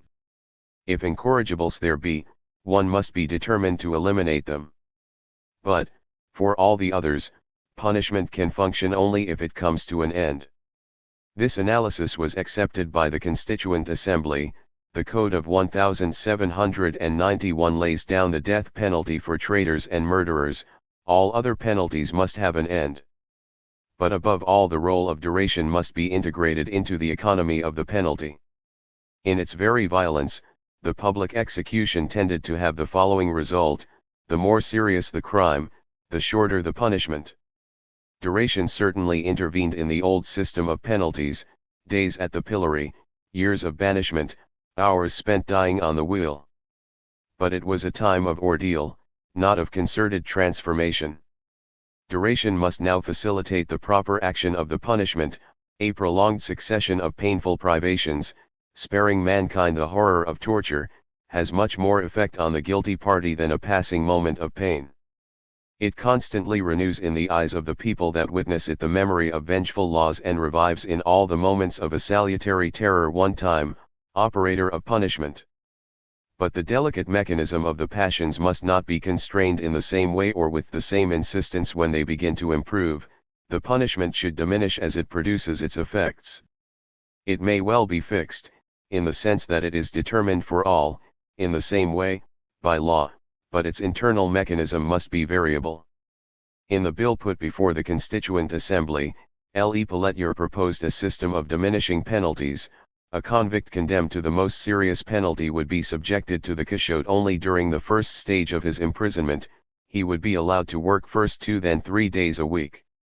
After 2/3 of his sentence had been served, he could pass to the jean. Lastly, when he approached the end of his sentence, he could pass to the normal prison regime. He will be allowed every day to meet other prisoners for work in common. If he prefers, he will be able to work alone. He will pay for his food from what he earns from his work. For the convict, the penalty is a mechanics of signs, interests, and duration. But the guilty person is only one of the targets of punishment. For punishment is directed above all at others, at all the potentially guilty. So these obstacle signs that are gradually engraved in the representation of the condemned man must therefore circulate rapidly and widely. They must be accepted and redistributed by all. They must shape the discourse that each individual has with others, and by which crime is forbidden to all by all, the true coin that is substituted in people's minds for the false prophets of crime. For this, everyone must see punishment not only as natural, but in his own interest. Everyone must be able to read in it his own advantage. There must be no more spectacular, but useless penalties. There must be no secret penalties either, but punishment must be regarded as a retribution that the guilty man makes to each of his fellow citizens, for the crime that has wronged them all. Penalties that are constantly placed before citizens' eyes, and which bring out the public utility of common and particular movements. The ideal would be for the convict to appear as a sort of rentable property, a slave at the service of all. Why would society eliminate a life and a body that it could appropriate? It would be more useful to make him serve the state in a slavery that would be more or less extended according to the nature of his crime. France has all too many impracticable roads that impede trade. Thieves who also obstruct the free circulation of goods could be put to rebuilding the highways. Far more telling than death would be the example of a man who is ever before one's eyes, whom one has deprived of liberty and who is forced to spend the rest of his days repairing the loss that he has caused society. In the old system, the body of the condemned man became the king's property, on which the sovereign left his mark and brought down the effects of his power. Now he will be rather the property of society, the object of a collective and useful appropriation. This explains why the reformers almost always proposed public works as one of the best possible penalties. In this, they were supported by the cahiers de doléances. Let those condemned to penalties short of death be put to the public works of the country for a time proportionate to their crime. Two public works meant two things: the collective interest in the punishment of the condemned man and the visible, verifiable character of the punishment. Thus the convict pays twice, by the labor he provides and by the signs that he produces. At the heart of society, on the public squares or highways, the convict is a focus of profit and signification. Visibly, he is serving everyone, but, at the same time, he lets slip into the minds of all the crime punishment sign, a secondary, purely moral, but much more real utility. 5. Hence a whole learned economy of publicity. In physical torture, the example was based on terror, physical fear, collective horror, images that must be engraved on the memories of the spectators, like the brand on the cheek or shoulder of the condemned man. The example is now based on the lesson, the discourse, the decipherable sign, the representation of public morality. It is no longer the terrifying restoration of sovereignty that will sustain the ceremony of punishment, but the reactivation of the code, the collective reinforcements of the link between the idea of crime and the idea of punishment. In the penalty, rather than seeing the presence of the sovereign, one will read the laws themselves. The laws associated a particular crime with a particular punishment. As soon as the crime is committed, the punishment will follow at once, enacting the discourse of the law and showing that the code, which links ideas, also links realities. The junction, immediate in the text, must be immediate in acts.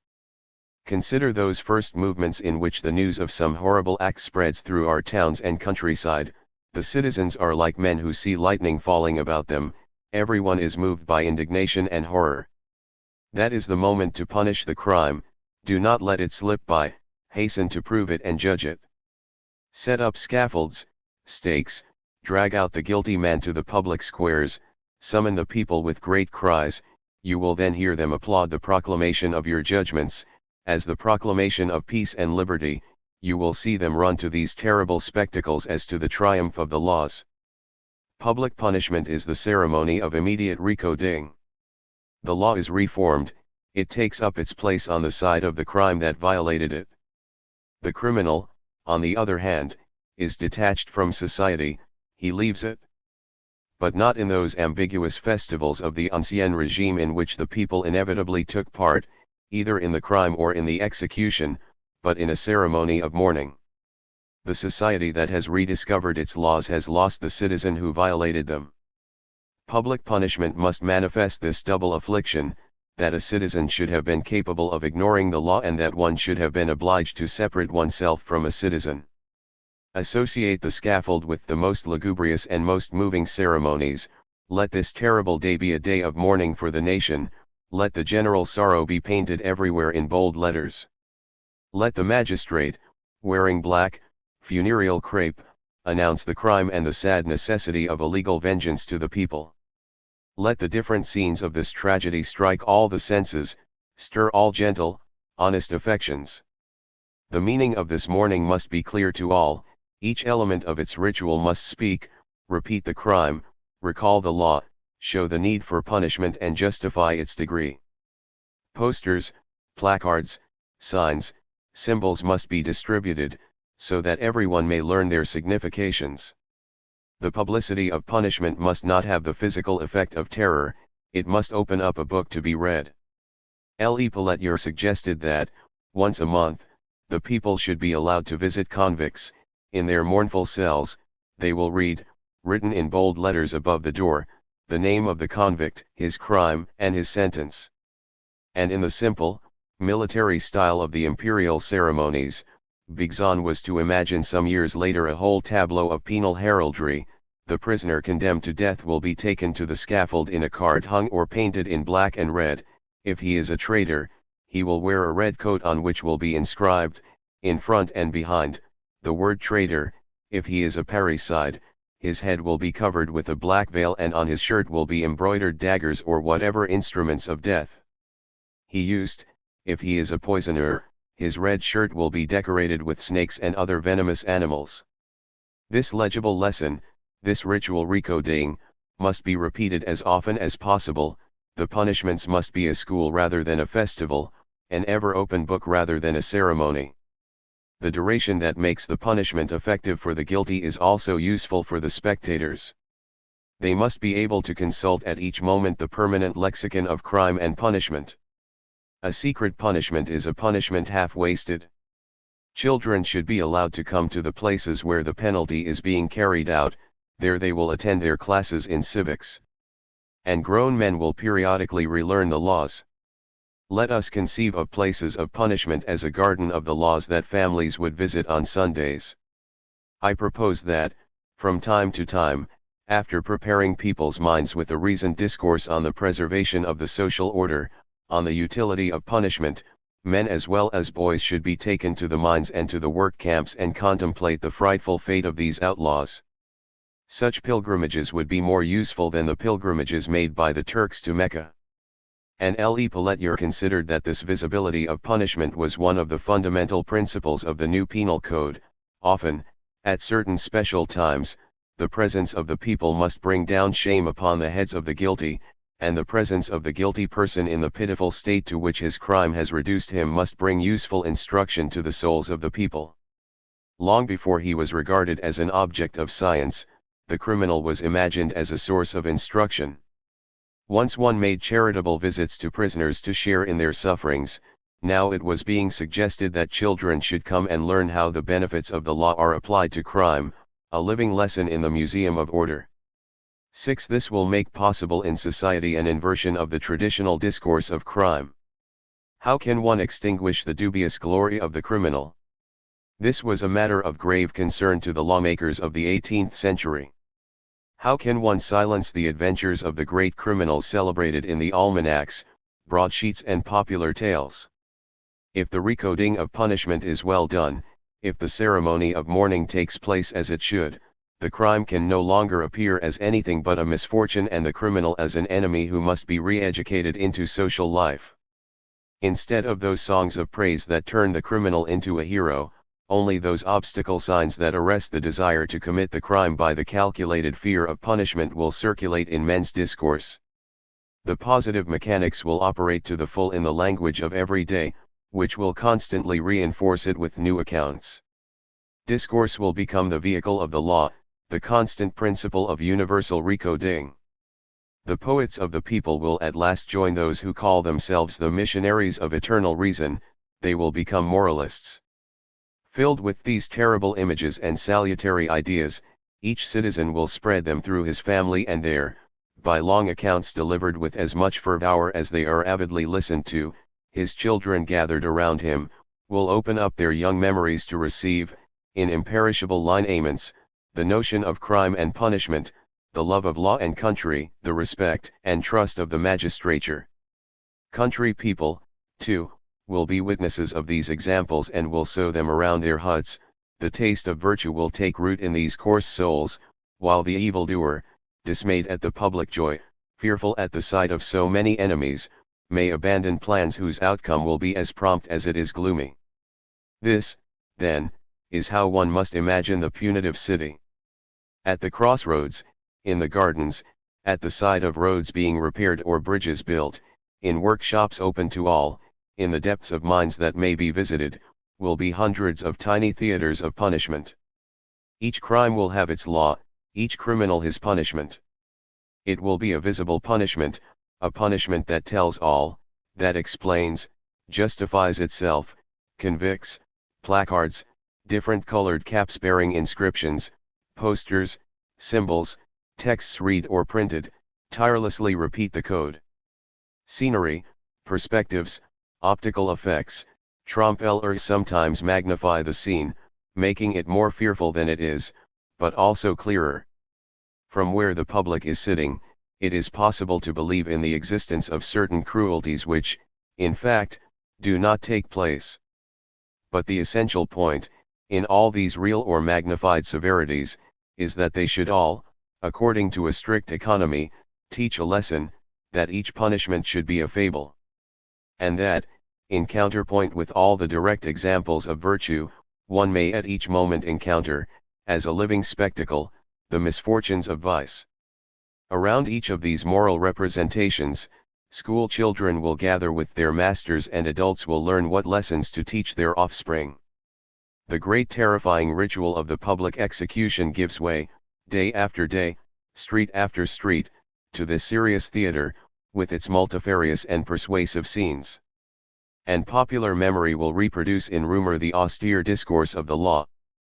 But perhaps it will be necessary, above these innumerable spectacles and narratives, to place the major sign of punishment for the most terrible of crimes, the keystone of the penal edifice.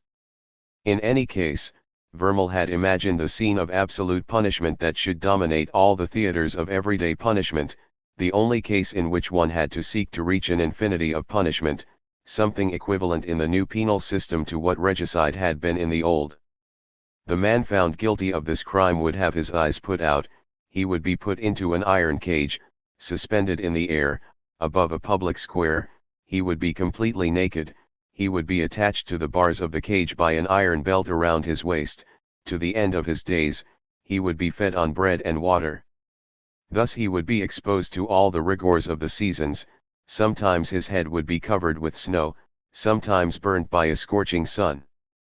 It is in this energetic torture, presenting rather the extension of a painful death than that of a painful life, that one would truly recognize a villain deserving of the horror of nature in its entirety, condemned to see no longer the heaven that he has outraged and to live no longer on the earth that he has sullied.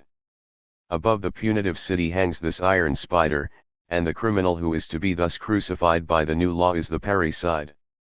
There is a whole new arsenal of picturesque punishments. Avoid inflicting the same punishments, said Mabley. The idea of a uniform penalty, modulated only according to the gravity of the crime, is banished. To be more precise, the use of imprisonment as a general form of punishment is never presented in these projects for specific, visible, and telling penalties. Imprisonment is envisaged, but as one among other penalties, it is the specific punishment for certain offenses, those that infringe the liberty of individuals or those that result from an abuse of liberty. It is also envisaged as a condition to enable certain punishments to be carried out. But it does not cover the whole field of penalty with its duration as the sole principle of variation. Or rather, the idea of penal imprisonment is explicitly criticized by many reformers. Because it is incapable of corresponding to the specificity of crimes. Because it has no effect on the public. Because it is useless, even harmful, to society, it is costly, it maintains convicts in idleness, it multiplies their vices. Because the execution of such a penalty is difficult to supervise and because there is a risk of exposing prisoners to the arbitrary will of their guards. Because the job of depriving a man of his liberty and of supervising him is an exercise of tyranny. You are demanding that there should be monsters among you, and if these odious men existed, the legislator ought perhaps to treat them as murderers. Prison as the universal penalty is incompatible with this whole technique of penalty effect, penalty representation, penalty general function, penalty sign and discourse. It is obscurity, violence, and suspicion. It is a place of darkness in which the citizen's eye cannot count the victims, in which consequently their number is lost as an example. Whereas if, without multiplying crimes, one could multiply the example of punishments, one would succeed at last in rendering them less necessary. Indeed, the obscurity of the prisons becomes a subject of defiance for the citizens, they easily suppose that great injustices are committed there. There is certainly something wrong when the law, which is made for the good of the multitude, instead of arousing its gratitude, continually arouses its discontent. The idea that imprisonment might as it does today cover the whole middle ground of punishment, between death and light penalties, was one that the reformers could not arrive at immediately. The problem is the following: within a short space of time, detention became the essential form of punishment. In the Penal Code of 1810, between death and fines, it occupies, in a number of forms, almost the whole field of possible punishments. What is the system of penally accepted by the new law? It is incarceration in all its forms. Indeed, compare the four principal penalties that remain in the Penal Code. Forced labor is a form of incarceration. The convict-ship is an open-air prison. Detention, reclusion, imprisonment for a minor offense are in a sense merely different names for one and the same punishment. And the empire decided at once to translate this imprisonment, envisaged by the law, into reality, according to a whole penal, administrative, geographical hierarchy, at the lowest degree, associated with each justice of the peace, municipal maisons de police, in each arrondissement, maisons d'arrêt, in each department, a maison de correction, at the summit, several maisons centrales for convicted criminals or correctionals serving sentences of over 1 year, lastly, in a few ports, convict ships. A great prison structure was planned, whose different levels would correspond exactly to the levels of the centralized administration. The scaffold, where the body of the tortured criminal had been exposed to the ritually manifested force of the sovereign, the punitive theater in which the representation of punishment was permanently available to the social body, was replaced by a great enclosed, complex and hierarchized structure that was integrated into the very body of the state apparatus. A quite different materiality, a quite different physics of power, a quite different way of investing men's bodies had emerged. During the Restoration and the July Monarchy, there were, apart from a few exceptional moments, between 40,000 and 43,000 prisoners in French jails. The high wall, no longer the wall that surrounds and protects, no longer the wall that stands for power and wealth, but the meticulously sealed wall, uncrossable in either direction, closed in upon the now mysterious work of punishment, will become, near at hand, sometimes even at the very center of the cities of the 19th century, the monotonous figure, at once material and symbolic, of the power to punish. Already under the consulate, the Minister of the Interior had been appointed to investigate the different places of safety that were already functioning and which could be used in different towns. A few years later, sums had been allocated for the construction, in keeping with the power that they were to represent and serve, of these new castles of the new civil order. The empire used them in fact, for another war. A less extravagant, but more obstinate economy continued to build them throughout the 19th century. In under 20 years, in any case, the principle so clearly formulated in the Constituent Assembly, of specific, appropriate, effective penalties, constituting, in each case, a lesson for all, became the law of detention for every offense of any importance, except those requiring the death penalty. The theater of punishment of which the 18th century dreamed and which would have acted essentially on the minds of the general public was replaced by the great uniform machinery of the prisons, whose network of immense buildings was to extend across France and Europe. But 20 years is perhaps too long a chronology for this conjuring trick. It may be argued that it occurred almost instantaneously. One has only to look at the bill for the criminal code presented in the Constituent Assembly by Le Pelletier. The principle stated at the outset is the need for exact relations between the nature of the offense and the nature of the punishment. Physical pain should be inflicted on those who commit crimes of violence, hard labor on the idle, shame on those with degraded souls.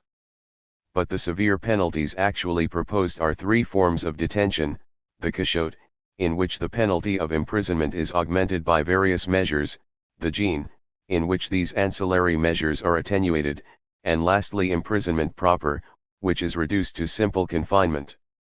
The diversity, so solemnly promised, is reduced in the end to this grey, uniform penalty. Indeed, At the time, there were deputies who expressed surprise that, instead of establishing a natural relation between offenses and penalties, a quite different plan had been adopted, so that if I have betrayed my country, I go to prison, if I have killed my father, I go to prison. Every imaginable offense is punished in the same uniform way. One might as well see a physician who has the same remedy for all ills. This prompt substitution was not confined to France. It was to be found, to a greater or lesser degree, in other countries. When Catherine II, in the years immediately following the Treatise de délits et de peines, gave instructions to the commission entrusted with the task of drawing up a new code of laws, Beccaria's lesson on the specificity and variety of penalties was not forgotten. It was repeated almost word for word. It is a triumph of civil liberty when the criminal laws derive each penalty from the particular nature of each crime. In this way all arbitrariness ceases. The penalty does not depend on the caprice of the legislator, but on the nature of the thing. It is not man who does violence to man, but the man's own action. A few years later, Beccaria's general principle served as a foundation for the new Tuscan Code and for the new code given by Joseph II to Austria, and yet both legislations made imprisonment, modulated according to its duration and augmented in certain cases by branding or the use of irons, an almost uniform penalty, at least 30 years detention for an attempt on the sovereign's life, for counterfeiting and for murder with robbery, 15 to 30 years for voluntary homicide or armed robbery, 1 month to 5 years for simple theft, etc. 3. But if this colonization of the penalty by the prison is surprising, it is because imprisonment was not, as one might imagine, a punishment that was already securely established in the penal system, just below the death penalty, and which naturally occupied the place left vacant by the disappearance of public torture. In fact, imprisonment, and on this point many countries were in the same situation as France, had only a limited and marginal position in the system of penalties. This is shown by the texts themselves. The Ordinance of 1670 does not include detention among the pains afflictives, or serious penalties. Perpetual or temporary imprisonment was no doubt included among certain local customs and practices. But contemporary writers maintain that it was falling into disuse together with other forms of torture. There were formerly penalties that are no longer practiced in France, such as writing a condemned man's penalty on his face or forehead and perpetual imprisonment, just as one no longer condemns a criminal to be exposed to wild beasts or sent down the mines. In fact, it is certain that imprisonment had survived tenaciously as a punishment for less serious offenses, according to local customs and practices. In this sense, Solatkus spoke of the light penalties that the Ordinance of 1670 had not mentioned: reprimand, admonition, banishment from a certain place, satisfaction to the injured party and a term of imprisonment. In certain regions, especially those that had most preserved their legal peculiarities, the penalty of imprisonment was still widespread, but this had its difficulties, as in the recently annexed province of Roussillon. Yet, despite these divergencies, jurists held firmly to the principle that imprisonment is not to be regarded as a penalty in our civil law. Its role is rather that of holding the person and his body as security, ad continendos homines, non ad puniendos, as the tag has it. In this sense, the imprisonment of a suspect has a role similar to that of a debtor. Through imprisonment, one has security for someone, one does not punish him. 4 This was the general principle. And although imprisonment sometimes served as a penalty, even in important cases, it did so essentially as a substitute. It replaced the galleys for those, women, children, invalids, who could not serve there. The sentence of imprisonment for a term or for life is equivalent to being sent to the galleys. 5 In this equivalence, one can see clearly enough the emergence of a possible connection. But, for this to take place, the prison had to change its juridical status. It was also necessary to overcome a second obstacle, which, for France at least, was a considerable one. Imprisonment was especially disqualified for this role by the fact that it was, in practice, directly bound up with arbitrary royal decision and the excesses of the sovereign power.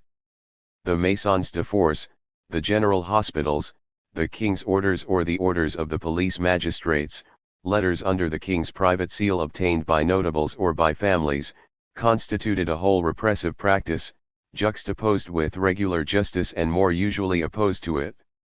And this extrajudicial imprisonment came to be rejected by both classical jurists and reformers.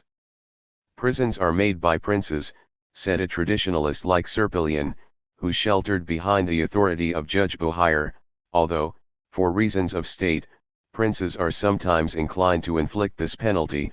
Ordinary justice makes no use of this kind of sentence. Detention was described by the reformers in innumerable statements as a figure and privileged instrument of despotism. What is one to say of those secret prisons conjured up by the fatal spirit of monarchism, reserved in the main either for philosophers, in whose hands nature has placed her torch and who dared to enlighten their century, or for those proud independent souls who lack the cowardice to keep silent on the ills of their country, prisons whose gloomy doors are opened by mysterious letters and swallow up forever its unfortunate victims? What is to be said even of those letters, those masterpieces of ingenious tyranny, which overthrow the privilege of every citizen to be heard before he is judged, and which are 1,000 times more dangerous for men than the invention of Phalaris? 6. No doubt these protests, coming from such diverse sources, are directed not at imprisonment as a legal penalty, but at the illegal use of arbitrary, indeterminate detention. Nevertheless, imprisonment was seen, generally speaking, as branded by the abuses of power. And many cahiers de doléances rejected it as incompatible with good justice. Sometimes in the name of classical juridical principles, prisons were intended by the law not to punish but to secure the persons of the offenders.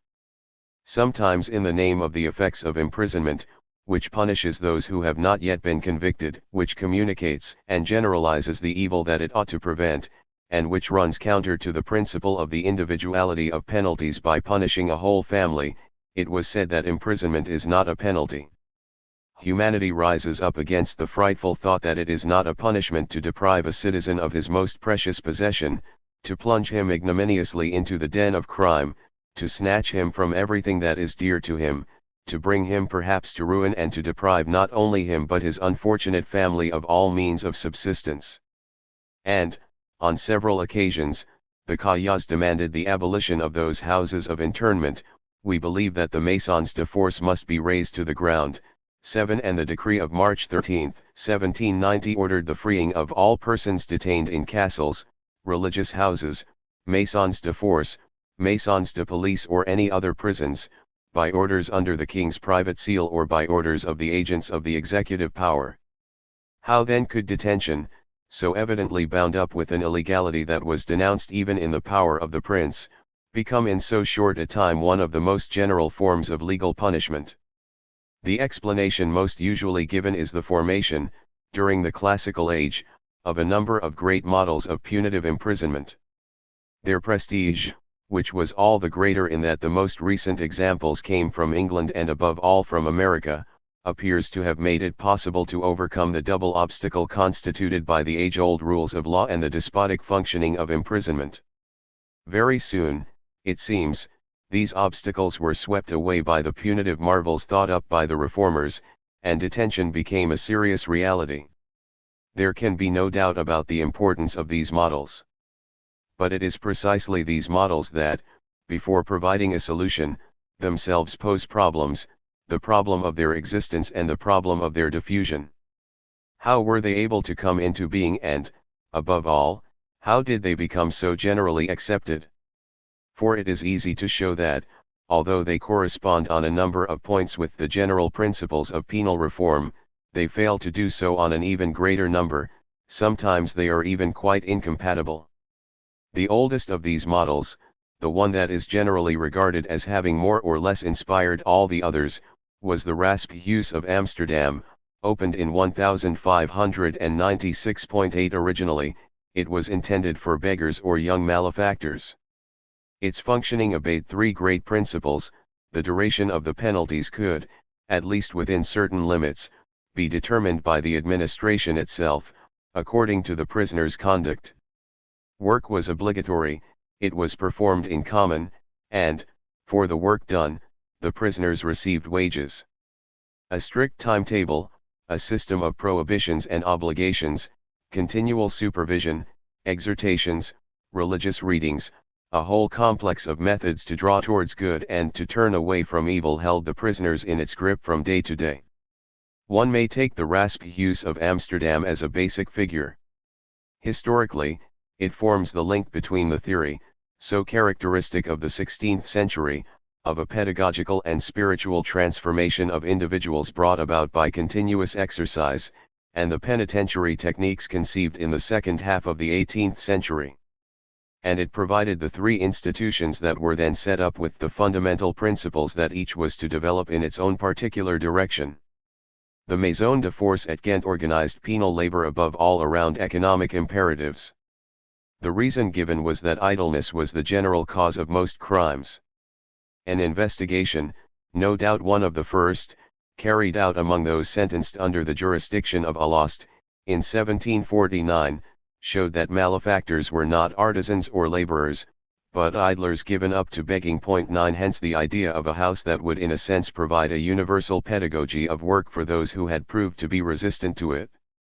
This had four advantages: it reduced the number of criminal prosecutions, which were costly to the state. This would make it unnecessary to return money paid in taxes to the owners of woods ruined by vagabonds. It would create a mass of new workers, which would help by competition to bring down the cost of labor. Lastly, it would enable the true poor to benefit, to the full, from necessary charity. This useful pedagogy would revive for the lazy individual a liking for work, force him back into a system of interests in which labor would be more advantageous than laziness, form around him a small, miniature, simplified, coercive society in which the maxim, "He who wants to live must work," would be clearly revealed. Work would be compulsory, but so too would be remuneration, which enables the prisoner to improve his lot during and after detention. The man who does not find his subsistence must be made to desire to procure it for himself by work. He is offered it by supervision and discipline. In a sense, he is forced to acquire it. He is then tempted by the bait of gain, corrected in his morals, accustomed to work, his anxiety aroused by the little money he has kept for his release. He has learned a trade that will guarantee a subsistence without danger. This reconstruction of Homo economicus excluded the use of penalties that were too short. This would prevent the acquisition of habits and skills of work, or too long, which would make any apprenticeship useless. The term of 6 months is too short to correct criminals, and to bring them to the spirit of work. On the other hand, a life sentence throws them into despair. They become indifferent to the correction of their morals and to the spirit of work. They become concerned only with plans to escape and to rebel, and since the judgments that were passed on them did not deprive them of life, why should one seek to render it unbearable for them? The duration of the penalty has meaning only in relation to possible correction, and to an economic use of the corrected criminal. To the principle of work, the English models added, as an essential addition to correction, isolation. The outlines had been provided in 1775, by Hanway, who justified it first with negative reasons. Promiscuity in the prison provided bad examples and possibilities of escape in the short term and of blackmail or complicity in the long term. The prison would be too much like a factory if one left the prisoners to work together. The positive reasons followed. Isolation provides a terrible shock which, while protecting the prisoner from bad influences, enables him to go into himself and rediscover in the depths of his conscience the voice of good. Solitary work would then become not only an apprenticeship, but also an exercise in spiritual conversion. It would rearrange not only the complex of interests proper to Homo economicus, but also the imperatives of the moral subject. The cell, that technique of Christian monachism, which had survived only in Catholic countries, becomes in this Protestant society the instrument by which one may reconstitute both Homo economicus and the religious conscience. Between the crime and the return to right and virtue, the prison would constitute the space between two worlds, the place for the individual transformation that would restore to the state the subject it had lost. Hanway called this apparatus for modifying individuals a reformatory. These were the general principles that Howard and Blackstone put into operation in 1779 when the independence of the United States put an end to deportation and when a law was being drawn up to modify the system of penalties. Imprisonment, with the purpose of transforming the soul and conduct, made its entry into the system of civil laws. The preamble of the bill, written by Blackstone and Howard, describes individual imprisonment in terms of its triple function as example to be feared, instrument of conversion and condition for an apprenticeship, subjected to isolated detention, regular work, and the influence of religious instruction. Certain criminals might not only inspire terror in those who would be tempted to imitate them, but also to correct themselves and to acquire the habit of work. Hence the decision to build 2 penitentiaries, one for men, one for women, in which the isolated prisoners would be put to the most servile labors, most compatible with the ignorance, negligence, and obstinacy of the criminals, walking in a wheel to move a machine, fixing a winch, polishing marble, beating hemp, rasping logwood, cutting up rags, rope making and sewing sacks. In fact, only one penitentiary was built, at Gloucester, and it corresponded only partially to the initial plan, total confinement for the most dangerous criminals, for the others, day work in common and separation at night. Then came the Philadelphia model. This was no doubt the most famous because it was associated in people's minds with the political innovations of the American system and also because it was not, like the others, doomed to immediate failure and abandonment. It was continuously re-examined and transformed right up to the great debates of the 1830s on penitentiary reform. In many respects the Walnut Street Prison, opened in 1790, under the direct influence of the Quakers, was modeled on those of Ghent and Gloucester. 10 There was compulsory work in workshops, the prisoners were kept constantly occupied, the prison was financed by this work, but the prisoners were also rewarded individually as a way of reinserting them morally and materially into the strict world of the economy. By keeping the prisoners constantly employed on productive works, they were able to defray the expenses of the prison, they were not left idle and they were able to save a little money for the time when their captivity would cease. Life was partitioned, therefore, according to an absolutely strict timetable, under constant supervision. Each moment of the day was devoted to a particular type of activity, and brought with it its own obligations and prohibitions. All prisoners rise at daybreak, so that, after making their beds, cleaning and washing themselves and attending to other needs, they generally begin their work at sunrise. From that moment, no one may go into the rooms or other places except to the workshops and places assigned for their work. At nightfall, a bell rings to mark the end of their work. They are given half an hour to arrange their beds, after which they are not allowed to converse aloud or to make the least noise. As at Gloucester, solitary confinement was not total, it was used for certain prisoners who would in former times have incurred the death penalty, and for those inside the prison who deserved special punishment. There, without occupation, without anything to distract him, waiting in uncertainty for the moment when he would be delivered, the prisoner spent long anxious hours, with nothing but the reflections that are present to the minds of all guilty persons. Lastly, as at Ghent, the length of the imprisonment could vary with the behavior of the prisoner.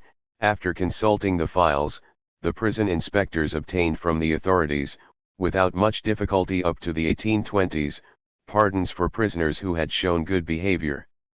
Furthermore, Walnut Street had a number of characteristics that were specific to it, or which at least developed what was potentially present in the other models. First, the principle of not publicizing the penalty. Though the sentence and the reasons for it should be known to all, the penalty should be carried out in secret. The public was to intervene neither as a witness, nor as a guarantor of punishment. The certainty that, behind the walls, the prisoner was serving his sentence must suffice as an example. There were to be no more of those street spectacles which the law of 1786 has given rise to by imposing on certain prisoners public works to be carried out in towns and on the highways. 11 The punishment and correction that it must operate are processes that unfold between the prisoner and those who supervise him. They are processes that effect a transformation of the individual as a whole, of his body and of his habits by the daily work that he is forced to perform, of his mind and his will by the spiritual attentions that are paid to him. Bibles and other books of religious practice are provided. The clergy of the different obediences to be found in the town and suburbs perform the services once a week, and any other edifying person may have access to the prisoners at any time. But this transformation is entrusted to the administration itself. Solitude and self-examination are not enough, nor are purely religious exhortations. Work on the prisoner's soul must be carried out as often as possible. The prison, though an administrative apparatus, will at the same time be a machine for altering minds. On first entering the prison, the prisoner will be read the regulations. At the same time, the inspectors seek to strengthen in him the moral obligations that he now has. They represent to him the offense that he has committed with regard to them, the evil that has consequently resulted for the society that protected him, and the need to make compensation by his example and his amendment. They then make him promise to do his duty gladly, to behave decently, promising him or allowing him to hope that, before the expiration of the term of the sentence, he will be able to obtain his discharge if he behaves well. From time to time the inspectors make it their duty to converse with the criminals one after the other, concerning their duties as men and as members of society. But no doubt the most important thing was that this control and transformation of behavior were accompanied, both as a condition and as a consequence, by the development of a knowledge of the individuals. When the new prisoner arrived, the Walnut Street administration received a report concerning his crime, the circumstances in which it was committed, a summary of the examinations of the defendant, notes on his behavior before and after sentence, indispensable elements if one wished to decide what steps will have to be taken to destroy his old habits. Point 12. And throughout his detention he would be observed, his conduct would be noted daily, and the inspectors, 12 local worthies appointed in 1795, who, 2 by 2, visited the prison each week, would be kept informed of events, follow the conduct of each prisoner, and decide which of them deserved a shortening of his term. This ever-growing knowledge of the individuals made it possible to divide them up in the prison not so much according to their crimes as according to the dispositions that they revealed. The prison became a sort of permanent observatory that made it possible to distribute the varieties of vice or weakness. From 1797, the prisoners were divided into 4 classes, the first for those who were explicitly condemned to solitary confinement or who had committed serious offenses in the prison, the second for those who were well known as old offenders, whose depraved morality, dangerous character, irregular dispositions, or disorderly conduct became apparent during the time they were in prison, the third for those whose character and circumstances, before and after conviction, led one to believe that they were not habitual offenders. The fourth and last was a special section, a probationary class for those whose character was still not known, or who, if they were better known, did not deserve to be put in the preceding category. A whole corpus of individualizing knowledge was being organized that took as its field of reference not so much the crime committed, but the potentiality of danger that lies hidden in an individual and which is manifested in his observed everyday conduct. The prison functions in this as an apparatus of knowledge. Between this apparatus of punishment proposed by the Flemish, English, and American models, between these reformatories and all the punishments imagined by the reformers, one may establish the points of convergence and the disparities. Points of convergence. In the first instance, there is a difference in the temporal direction of punishment. The reformatories were mechanisms directed towards the future. They too were intended not to efface a crime, but to prevent its repetition. As to the end, or final cause of human punishments, this is not by way of atonement or expiation for the crime committed, for that must be left to the just determination of the Supreme Being. And in Pennsylvania, Buxton declared, the principles of Montesquieu and Beccaria should now have the force of axioms, that the prevention of crimes is the sole end of punishment. So one punishes not to efface the crime, but to transform a criminal. Punishment must bring with it a certain corrective technique.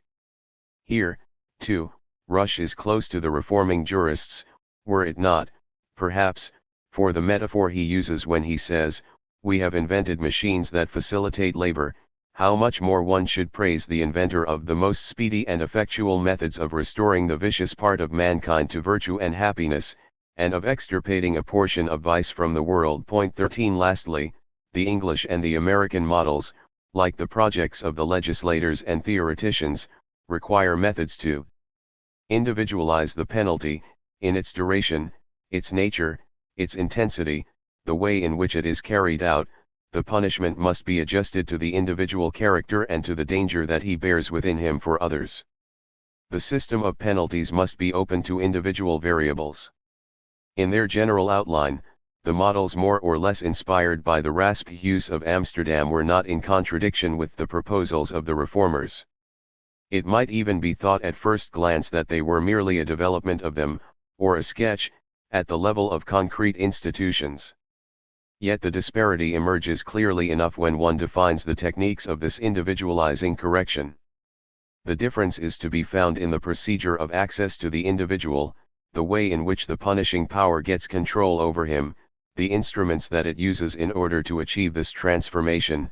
It is in the technology of the penalty, not in its theoretical foundation, in the relation that it establishes with the body and with the soul, and not in the way that it is inserted within the legal system. That was the method of the reformers. Where exactly did the penalty apply its pressure, gain control of the individual? Representations, the representations of his interests, the representation of his advantages and disadvantages, pleasure and displeasure, and, if the punishment happens to seize the body, to apply techniques to it that are little short of torture. It is because it is, for the condemned man and for the spectators, an object of representation. By what instrument did one act on the representations? Other representations, or rather couplings of ideas, these pairings could function only in the element of publicity, punitive scenes that established them or reinforced them in the eyes of all, a discourse that circulated, brought back into currency at each moment the complex of signs. The role of the criminal in punishment was to reintroduce, in the face of crime and the criminal code, the real presence of the signified, that is to say, of the penalty which, according to the terms of the code, must be infallibly associated with the offense. By producing this signified abundantly and visibly, and therefore reactivating the signifying system of the code, the idea of crime functioning as a sign of punishment, it is with this coin that the offender pays his debt to society. Individual correction must, therefore, assure the process of redefining the individual as subject of law, through the reinforcement of the systems of signs and representations that they circulate. The apparatus of corrective penalty acts in a quite different way. The point of application of the penalty is not the representation, but the body, time, everyday gestures and activities, the soul, too, but in so far as it is the seat of habits. The body and the soul, as principles of behavior, form the element that is now proposed for punitive intervention. Rather than on an art of representations, this punitive intervention must rest on a studied manipulation of the individual. I have no more doubt of every crime having its cure in moral and physical influence, so, in order to decide on punishments, one will require some knowledge of the principles of sensation, and of the sympathies which occur in the nervous system. As for the instruments used, these are no longer complexes of representation, reinforced and circulated, but forms of coercion, schemata of constraint, applied and repeated. Exercises, not signs, timetables, compulsory movements, regular activities, solitary meditation, work in common, silence, application, respect, good habits. And, ultimately, what one is trying to restore in this technique of correction is not so much the juridical subject, who is caught up in the fundamental interests of the social pact, but the obedient subject, the individual subjected to habits, rules, orders, and authority that is exercised continually around him and upon him, and which he must allow to function automatically in him. There are two quite distinct ways, therefore, of reacting to the offense. One may restore the juridical subject of the social pact, or shape an obedient subject, according to the general and detailed form of some power. All this would no doubt amount to little more than a speculative difference, for in each case it is a question of forming obedient individuals, if the penalty of coercion did not bring with it certain crucial consequences. The training of behavior by a full timetable, the acquisition of habits, the constraints of the body imply a very special relation between the individual who is punished and the individual who punishes him. It is a relation that not only renders the dimension of the spectacle useless, it excludes it. 14 The agent of punishment must exercise a total power, which no third party can disturb. The individual to be corrected must be entirely enveloped in the power that is being exercised over him. Secrecy is imperative, and so too is autonomy, at least in relation to this technique of punishment. It must have its own functioning, its own rules, its own techniques, its own knowledge, it must fix its own norms, decide its own results. There is a discontinuity, or in any case a specificity, in relation to the legal power that declares guilt and fixes the general limits of punishment. These two consequences, secrecy and autonomy in the exercise of the power to punish, are unacceptable for a theory and a policy of penalty that has two aims in view: to get all citizens to participate in the punishment of the social enemy and to render the exercise of the power to punish entirely adequate and transparent to the laws that publicly define it. Secret punishments and punishments not specified in the legal code, a power to punish exercised in the shadows according to criteria and with instruments that elude control, this was enough to compromise the whole strategy of the reform. After the sentence, a power was constituted that was reminiscent of the power exercised in the old system. The power that applied the penalties now threatened to be as arbitrary, as despotic, as the power that once decided them. In short, the divergence is the following: punitive city or coercive institution. On the one hand, a functioning of penal power, distributed throughout the social space, present everywhere as scene, spectacle, sign, discourse, legible like an open book, operating by a permanent recodification of the mind of the citizens, eliminating crime by those obstacles placed before the idea of crime, acting invisibly and uselessly on the soft fibers of the brain, as Servan put it. A power to punish that ran the whole length of the social network would act at each of its points, and in the end would no longer be perceived as a power of certain individuals over others, but as an immediate reaction of all in relation to the individual. On the other hand, a compact functioning of the power to punish, a meticulous assumption of responsibility for the body and the time of the convict, a regulation of his movements and behavior by a system of authority and knowledge, a concerted orthopedy applied to convicts in order to reclaim them individually, an autonomous administration of this power that is isolated both from the social body and from the judicial power in the strict sense. The emergence of the prison marks the institutionalization of the power to punish, or, to be more precise, will the power to punish be better served by concealing itself beneath a general social function, in the punitive city, or by investing itself in a coercive institution, in the enclosed space of the reformatory? In any case, it can be said that, in the late 18th century, one is confronted by three ways of organizing the power to punish. The first is the one that was still functioning and which was based on the old monarchical law. The other two both refer to a preventive, utilitarian, corrective conception of a right to punish that belongs to society as a whole, but they are very different from one another at the level of the mechanisms they envisage. Broadly speaking, one might say that, in monarchical law, punishment is a ceremonial of sovereignty. It uses the ritual marks of the vengeance that it applies to the body of the condemned man, and it deploys before the eyes of the spectators an effect of terror as intense as it is discontinuous, irregular, and always above its own laws, the physical presence of the sovereign and of his power. The reforming jurists, on the other hand, saw punishment as a procedure for requalifying individuals as subjects, as juridical subjects.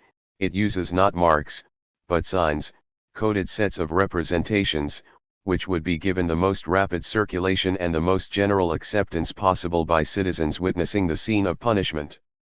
Lastly, in the project for a prison institution that was then developing, punishment was seen as a technique for the coercion of individuals. It operated methods of training the body, not signs, by the traces it leaves, in the form of habits, in behavior, and it presupposed the setting up of a specific power for the administration of the penalty. We have, then, the sovereign and his force, the social body and the administrative apparatus, mark, sign, trace, ceremony, representation, exercise, the vanquished enemy, the juridical subject in the process of requalification, the individual subjected to immediate coercion, the tortured body, the soul with its manipulated representations, the body subjected to training. We have here the three series of elements that characterize the three mechanisms that face one another in the second half of the 18th century. They cannot be reduced to theories of law, nor can they be identified with apparatuses or institutions, nor can they be derived from moral choices. They are modalities according to which the power to punish is exercised, three technologies of power. The problem, then, is the following: how is it that, in the end, it was the third that was adopted? How did the coercive, corporal, solitary, secret model of the power to punish replace the representative, scenic, signifying, public, collective model? Why did the physical exercise of punishment replace, with the prison that is its institutional support, the social play of the signs of punishment and the prolix festival that circulated them? Part 3. Discipline. 1. Docile bodies. Let us take the ideal figure of the soldier as it was still seen in the early 17th century. To begin with, the soldier was someone who could be recognized from afar. He bore certain signs, the natural signs of his strength and his courage, the marks, too, of his pride. His body was the blazon of his strength and valor, and although it is true that he had to learn the profession of arms little by little, generally in actual fighting, movements like marching and attitudes like the baring of the head belonged for the most part to a bodily rhetoric of honor. The signs for recognizing those most suited to this profession are a lively, alert manner, an erect head, a taut stomach, broad shoulders, long arms, strong fingers, a small belly, thick thighs, slender legs and dry feet, because a man of such a figure could not fail to be agile and strong. When he becomes a pike bearer, the soldier will have to march in step in order to have as much grace and gravity as possible, for the pike is an honorable weapon, worthy to be borne with gravity and boldness. By the late 18th century, the soldier has become something that can be made, out of a formless clay, an inapt body.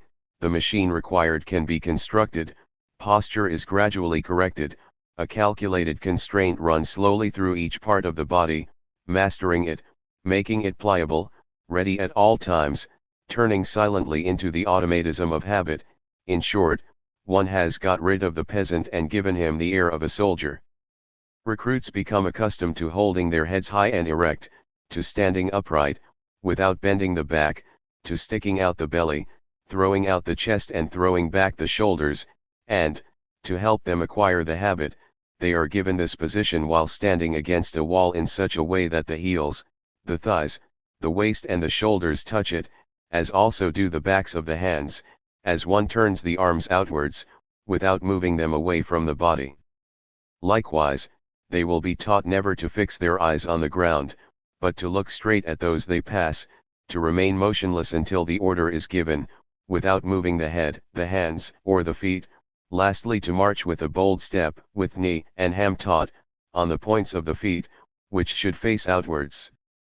The classical age discovered the body as object and target of power. It is easy enough to find signs of the attention then paid to the body that is manipulated, shaped, trained, which obeys, responds, becomes skillful and increases its forces. The great book of Man the Machine was written simultaneously on two registers, the anatomico-metaphysical register, of which Descartes wrote the first pages and which the physicians and philosophers continued, and the technico-political register, which was constituted by a whole set of regulations and by empirical and calculated methods relating to the army, the school, and the hospital, for controlling or correcting the operations of the body. These two registers are quite distinct, since it was a question, on the one hand, of submission and use and, on the other, of functioning and explanation. there was a useful body and an intelligible body. And yet there are points of overlap from one to the other. La maîtrise de la machine is both a materialist reduction of the soul and a general theory of dressage, at the center of which reigns the notion of docility, which joins the analyzable body to the manipulable body. A body is docile that may be subjected, used, transformed, and improved. The celebrated automata, on the other hand, were not only a way of illustrating an organism, they were also political puppets, small-scale models of power. Frederick II, the meticulous king of small machines, well-trained regiments, and long exercises, was obsessed with them. What was so new in these projects of docility that interested the 18th century so much? It was certainly not the first time that the body had become the object of such imperious and pressing investments. In every society, the body was in the grip of very strict powers, which imposed on it constraints, prohibitions, or obligations. However, there were several new things in these techniques. To begin with, there was the scale of the control. It was a question not of treating the body, en masse, wholesale, as if it were an indissociable unity, but of working it retail, individually, of exercising upon it a subtle coercion, of obtaining holds upon it at the level of the mechanism itself, movements, gestures, attitudes, rapidity, an infinitesimal power over the active body. Then there was the object of the control. It was not or was no longer the signifying elements of behavior or the language of the body, but the economy, the efficiency of movements, their internal organization. Constraint bears upon the forces rather than upon the signs. The only truly important ceremony is that of exercise. Lastly, there is the modality. It implies an uninterrupted, constant coercion, supervising the processes of the activity rather than its result, and it is exercised according to a codification that partitions as closely as possible time, space, movement. These methods, which made possible the meticulous control of the operations of the body, which assured the constant subjection of its forces and imposed upon them a relation of docility-utility, might be called disciplines. Many disciplinary methods had long been in existence, in monasteries, armies, workshops. But in the course of the 17th and 18th centuries the disciplines became general formulas of domination. They were different from slavery because they were not based on a relation of appropriation of bodies.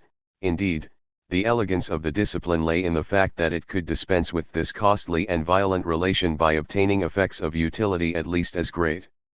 They were different, too, from service, which was a constant, total, massive, non-analytical, unlimited relation of domination, established in the form of the individual will of the master, his caprice. They were different from vassalage, which was a highly coded, but distant relation of submission, which bore less on the operations of the body than on the products of labor and the ritual marks of allegiance. Again, they were different from asceticism and from disciplines of a monastic type, whose function was to obtain renunciations rather than increases of utility, and which, although they involved obedience to others, had as their principal aim an increase of the mastery of each individual over his own body. The historical moment of the disciplines was the moment when an art of the human body was born, which was directed not only at the growth of its skills, nor at the intensification of its subjection, but at the formation of a relation that in the mechanism itself makes it more obedient as it becomes more useful, and conversely.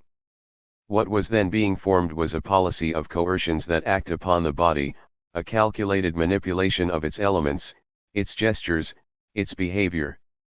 The human body was entering a machinery of power that explores it, breaks it down and rearranges it. A political anatomy, which was also a mechanics of power, was being born. It defined how one may have a hold over others' bodies, not only so that they may do what one wishes, but so that they may operate as one wishes, with the techniques, the speed, and the efficiency that one determines. Thus discipline produces subjected and practiced bodies, docile bodies. Discipline increases the forces of the body and diminishes these same forces. In short, it dissociates power from the body. On the one hand, it turns it into an aptitude, a capacity, which it seeks to increase. On the other hand, it reverses the course of the energy, the power that might result from it, and turns it into a relation of strict subjection. If economic exploitation separates the force and the product of labor, let us say that disciplinary coercion establishes in the body the constricting link between an increased aptitude and an increased domination. The invention of this new political anatomy must not be seen as a sudden discovery. It is rather a multiplicity of often minor processes, of different origin and scattered location, which overlap, repeat, or imitate one another, support one another, distinguish themselves from one another according to their domain of application, converge and gradually produce the blueprint of a general method. They were at work in secondary education at a very early date. Later in primary schools, they slowly invested the space of the hospital, and, in a few decades, they restructured the military organization. They sometimes circulated very rapidly from one point to another, sometimes slowly and discreetly. On almost every occasion, they were adopted in response to particular needs, an industrial innovation, a renewed outbreak of certain epidemic diseases, the invention of the rifle or the victories of Prussia. This did not prevent them being totally inscribed in general and essential transformations, which we must now try to delineate. There can be no question here of writing the history of the different disciplinary institutions, with all their individual differences. I simply intend to map on a series of examples some of the essential techniques that most easily spread from one to another. These were always meticulous, often minute, techniques, but they had their importance, because they defined a certain mode of detailed political investment of the body, a new microphysics of power, and because, since the 17th century, they had constantly reached out to ever broader domains, as if they tended to cover the entire social body. Small acts of cunning endowed with a great power of diffusion, subtle arrangements, apparently innocent, but profoundly suspicious, mechanisms that obeyed economies too shameful to be acknowledged, or pursued petty forms of coercion, it was nevertheless they that brought about the mutation of the punitive system, at the threshold of the contemporary period. Describing them will require great attention to detail. Beneath every set of figures, we must seek not a meaning, but a precaution. We must situate them not only in the inextricability of a functioning, but in the coherence of a tactic. They are the acts of cunning, not so much of the greater reason that works even in its sleep and gives meaning to the insignificant, as of the attentive malevolence that turns everything to account. Discipline is a political anatomy of detail. Before we lose patience, we would do well to recall the words of Marshal de Saxe: although those who concern themselves with details are regarded as folk of limited intelligence, it seems to me that this part is essential, because it is the foundation, and it is impossible to erect any building or establish any method without understanding its principles. It is not enough to have a liking for architecture. One must also know stone cutting. There is a whole history to be written about such stone cutting, a history of the utilitarian rationalization of detail in moral accountability and political control. The classical age did not initiate it, rather it accelerated it, changed its scale, gave it precise instruments, and perhaps found some echoes for it in the calculation of the infinitely small or in the description of the most detailed characteristics of natural beings. In any case, detail had long been a category of theology and asceticism. Every detail is important since, in the sight of God, no immensity is greater than a detail, nor is anything so small that it was not willed by one of his individual wishes. In this great tradition of the eminence of detail, all the minutiae of Christian education, of scholastic or military pedagogy, all forms of training found their place easily enough. For the disciplined man, as for the true believer, no detail is unimportant, but not so much for the meaning that it conceals within it as for the hold it provides for the power that wishes to seize it. Characteristic is the great hymn to the little things and to their eternal importance, sung by Jean-Baptiste de La Salle, in his Traité sur les obligations des frères d'écoles chrétiennes. The mystique of the everyday is joined here with the discipline of the minute. How dangerous it is to neglect little things. It is a very consoling reflection for a soul like mine, little disposed to great actions, to think that fidelity to little things may, by an imperceptible progress, raise us to the most eminent sanctity, because little things lead to greater. Little things, it will be said, alas, my God, what can we do that is great for you, weak and mortal creatures that we are? Little things, if great things presented themselves, would we perform them? Would we not think them beyond our strength? Little things, and if God accepts them and wishes to receive them as great things? Little things, has one ever felt this? Does one judge according to experience? Little things, one is certainly guilty, therefore, if seeing them as such, one refuses them. Little things, yet it is they that in the end have made great saints. Yes, little things, but great motives, great feelings, great fervour, great ardour, and consequently great merits, great treasures, great rewards. The meticulousness of the regulations, the fussiness of the inspections, the supervision of the smallest fragment of life and of the body will soon provide, in the context of the school, the barracks, the hospital, or the workshop, a laicized content, an economic or technical rationality for this mystical calculus of the infinitesimal and the infinite. And a history of detail in the 18th century, presided over by Jean-Baptiste de La Salle, touching on Leibniz and Buffon, via Frederick II, covering pedagogy, medicine, military tactics and economics, should bring us, at the end of the century, to the man who dreamt of being another Newton, not the Newton of the immensities of the heavens and the planetary masses, but a Newton of small bodies, small movements, small actions, to the man who replied to Monge's remark, there was only one world to discover, what do I hear? But the world of details, who has never dreamt of that other world, what of that world? I have believed in it ever since I was 15. I was concerned with it then, and this memory lives within me, as an obsession never to be abandoned. That other world is the most important of all that I flatter myself I have discovered. When I think of it, my heart aches.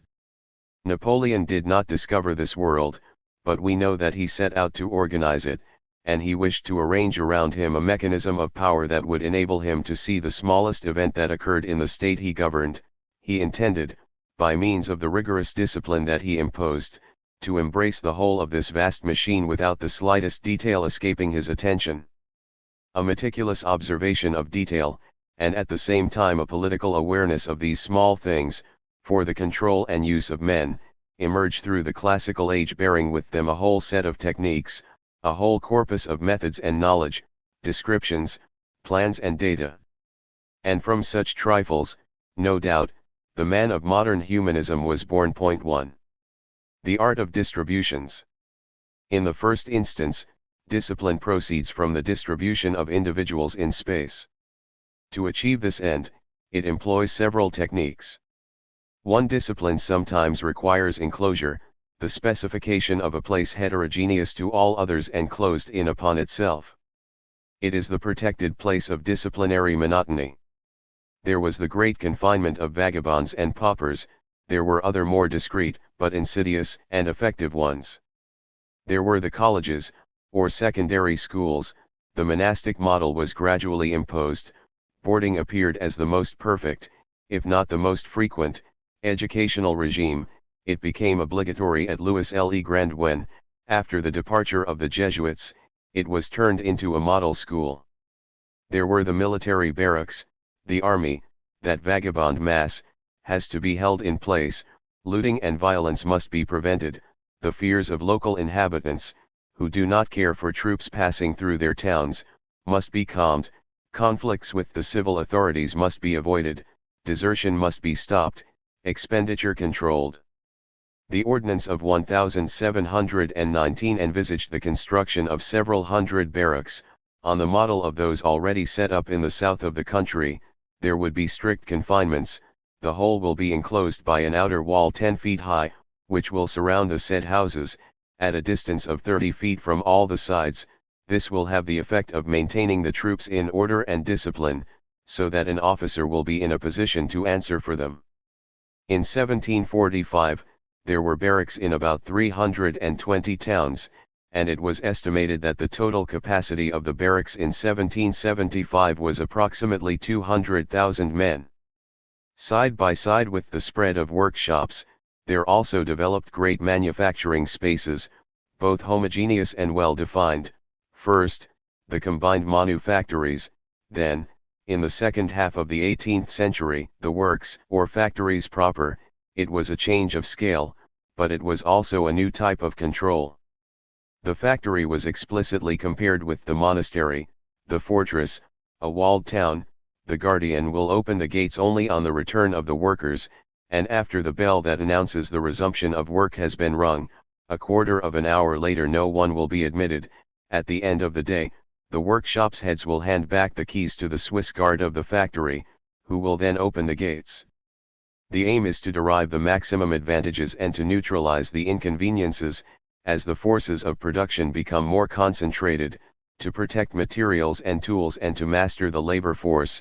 The order and inspection that must be maintained require that all workers be assembled under the same roof, so that the partner who is entrusted with the management of the manufactory may prevent and remedy abuses that may arise among the workers and arrest their progress at the outset. 2. But the principle of enclosure is neither constant, nor indispensable, nor sufficient in disciplinary machinery. This machinery works space in a much more flexible and detailed way. It does this first of all on the principle of elementary location or partitioning. Each individual has his own place, and each place its individual. Avoid distributions in groups, break up collective dispositions, analyze confused, massive or transient pluralities. Disciplinary space tends to be divided into as many sections as there are bodies or elements to be distributed. One must eliminate the effects of imprecise distributions, the uncontrolled disappearance of individuals, their diffuse circulation, their unusable and dangerous coagulation. It was a tactic of anti-desertion, anti-vagabondage, anti-concentration. Its aim was to establish presences and absences, to know where and how to locate individuals, to set up useful communications, to interrupt others, to be able at each moment to supervise the conduct of each individual, to assess it, to judge it, to calculate its qualities or merits. It was a procedure, therefore, aimed at knowing, mastering, and using. Discipline organizes an analytical space. And there, too, it encountered an old architectural and religious method, the monastic cell. Even if the compartments it assigns become purely ideal, the disciplinary space is always, basically, cellular. Solitude was necessary to both body and soul. According to a certain asceticism, they must, at certain moments at least, confront temptation and perhaps the severity of God alone. Sleep is the image of death, the dormitory is the image of the sepulchre. Although the dormitories are shared, the beds are nevertheless arranged in such a way and closed so exactly by means of curtains that the girls may rise and retire without being seen. But this is still a very crude form. 3. The rule of functional sites would gradually, in the disciplinary institutions, code a space that architecture generally left at the disposal of several different uses. Particular places were defined to correspond not only to the need to supervise, to break dangerous communications, but also to create a useful space. The process appeared clearly in the hospitals, especially in the military and naval hospitals. In France, it seems that Rochefort served both as experiment and model. A port, and a military port is, with its circulation of goods, men signed up willingly or by force, sailors embarking and disembarking, diseases and epidemics, a place of desertion, smuggling, contagion. It is a crossroads for dangerous mixtures, a meeting place for forbidden circulations. The naval hospital must therefore treat, but in order to do this it must be a filter, a mechanism that pins down and partitions. It must provide a hold over this whole mobile, swarming mass, by dissipating the confusion of illegality and evil. The medical supervision of diseases and contagions is inseparable from a whole series of other controls: the military control over deserters, fiscal control over commodities, administrative control over remedies, rations, disappearances, cures, deaths, simulations. Hence the need to distribute and partition off space in a rigorous manner. The first steps taken at Rockefort concerned things rather than men, precious commodities, rather than patients. The arrangements of fiscal and economic supervision preceded the techniques of medical observation, placing of medicines under lock and key, recording their use. A little later, a system was worked out to verify the real number of patients, their identity, the units to which they belonged. Then one began to regulate their comings and goings. They were forced to remain in their wards. To each bed was attached the name of its occupant. Each individual treated was entered in a register that the doctor had to consult during the visit. Later came the isolation of contagious patients and separate beds. Gradually, an administrative and political space was articulated upon a therapeutic space. It tended to individualize bodies, diseases, symptoms, lives, and deaths. It constituted a real table of juxtaposed and carefully distinct singularities. Out of discipline, a medically useful space was born. In the factories that appeared at the end of the 18th century, the principle of individualizing partitioning became more complicated. It was a question of distributing individuals in a space in which one might isolate them and map them, but also of articulating this distribution on a production machinery that had its own requirements. The distribution of bodies, the spatial arrangement of production machinery and the different forms of activity in the distribution of posts had to be linked together. The Oberkampfmann factory at Jouy obeyed this principle. It was made up of a series of workshops specified according to each broad type of operation, for the printers, the handlers, the colorists, the women who touched up the design, the engravers, the dyers. The largest of the buildings, built in 1791, by Toussaint Bar, was 110 meters long and had 3 stories. The ground floor was devoted mainly to block printing.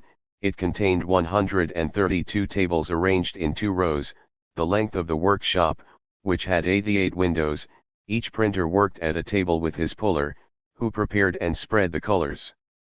There were 264 persons in all. At the end of each table was a sort of rack on which the material that had just been printed was left to dry. By walking up and down the central aisle of the workshop, it was possible to carry out a supervision that was both general and individual, to observe the worker's presence and application, and the quality of his work, to compare workers with one another, to classify them according to skill and speed, to follow the successive stages of the production process. All these serializations formed a permanent grid. Confusion was eliminated too, that is to say, production was divided up and the labor process was articulated, on the one hand, according to its stages or elementary operations, and, on the other hand, according to the individuals, the particular bodies, that carried it out. Each variable of this force, strength, promptness, skill, constancy, would be observed, and therefore characterized, assessed, computed, and related to the individual who was its particular agent. Thus, spread out in a perfectly legible way over the whole series of individual bodies, the workforce may be analyzed in individual units. At the emergence of large-scale industry, one finds, beneath the division of the production process, the individualizing fragmentation of labor power, the distributions of the disciplinary space often assured both. For in discipline, the elements are interchangeable, since each is defined by the place it occupies in a series, and by the gap that separates it from the others. The unit is, therefore, neither the territory, nor the place, but the rank, the place one occupies in a classification, the point at which a line and a column intersect, the interval in a series of intervals that one may traverse one after the other. Discipline is an art of rank, a technique for the transformation of arrangements. It individualizes bodies by a location that does not give them a fixed position, but distributes them and circulates them in a network of relations. Take the example of the class. In the Jesuit colleges, one still found an organization that was at once binary and unified. The classes, which might comprise up to 200 or 300 pupils, were subdivided into groups of 10. Each of these groups, with its decurion, was placed in a camp, Roman or Carthaginian, Each decury had its counterpart in the opposing camp. The general form was that of war and rivalry. Work, apprenticeship, and classification were carried out in the form of the joust. Through the confrontation of two armies, the contribution of each pupil was inscribed in this general duel. It contributed to the victory or the defeat of a whole camp, and the pupils were assigned a place that corresponded to the function of each individual and to his value as a combatant in the unitary group of his decury. It should be observed moreover that this Roman comedy made it possible to link, to the binary exercises of rivalry, a spatial disposition inspired by the legion, with rank, hierarchy, pyramidal supervision. One should not forget that, generally speaking, the Roman model, at the Enlightenment, played a dual role. In its republican aspect, it was the very embodiment of liberty; in its military aspect, it was the ideal schema of discipline. The Rome of the 18th century and of the Revolution was the Rome of the Senate, but it was also that of the legion; it was the Rome of the Forum, but it was also that of the camps. Up to the Empire, the Roman reference transmitted, somewhat ambiguously, the juridical ideal of citizenship and the technique of disciplinary methods. In any case, the strictly disciplinary element in the ancient fable used by the Jesuit colleges came to dominate the element of joust and mock warfare. Gradually, but especially after 1762, the educational space unfolds, the class becomes homogeneous, it is no longer made up of individual elements arranged side by side under the master's eye. In the 18th century, rank begins to define the great form of distribution of individuals in the educational order, rows or ranks of pupils in the class, corridors, courtyards, rank attributed to each pupil at the end of each task and each examination, the rank he obtains from week to week, month to month, year to year, an alignment of age groups, one after another, a succession of subjects taught and questions treated, according to an order of increasing difficulty. And, in this ensemble of compulsory alignments, each pupil, according to his age, his performance, his behavior, occupies sometimes one rank, sometimes another. He moves constantly over a series of compartments. Some of these are ideal compartments, marking a hierarchy of knowledge or ability; others express the distribution of values or merits in material terms in the space of the college or classroom. It is a perpetual movement in which individuals replace one another in a space marked off by aligned intervals. The organization of a serial space was one of the great technical mutations of elementary education. It made it possible to supersede the traditional system. By assigning individual places, it made possible the supervision of each individual and the simultaneous work of all. It organized a new economy of the time of apprenticeship. It made the educational space function like a learning machine, but also as a machine for supervising, hierarchizing, rewarding. Jean-Baptiste de La Salle dreamt of a classroom in which the spatial distribution might provide a whole series of distinctions at once, according to the pupil's progress, worth, character, application, cleanliness and parents' fortune. Thus, the classroom would form a single great table, with many different entries, under the scrupulously classificatory eye of the master. In every class there will be places assigned for all the pupils of all the lessons, so that all those attending the same lesson will always occupy the same place. Pupils attending the highest lessons will be placed in the benches closest to the wall, followed by the others according to the order of the lessons moving towards the middle of the classroom. Each of the pupils will have his place assigned to him, and none of them will leave it or change it except on the order or with the consent of the school inspector.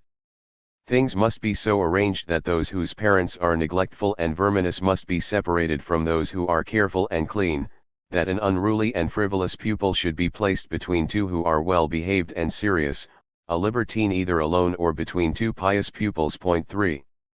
In organizing cells, places, and ranks, the disciplines create complex spaces that are at once architectural, functional, and hierarchical.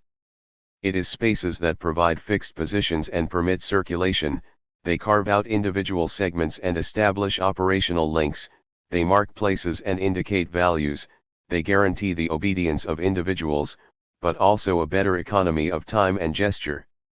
They are mixed spaces, real because they govern the disposition of buildings, rooms, furniture, but also ideal, because they are projected over this arrangement of characterizations, assessments, hierarchies. The first of the great operations of discipline is, therefore, the constitution of tableaux vivants, which transform the confused, useless or dangerous multitudes into ordered multiplicities.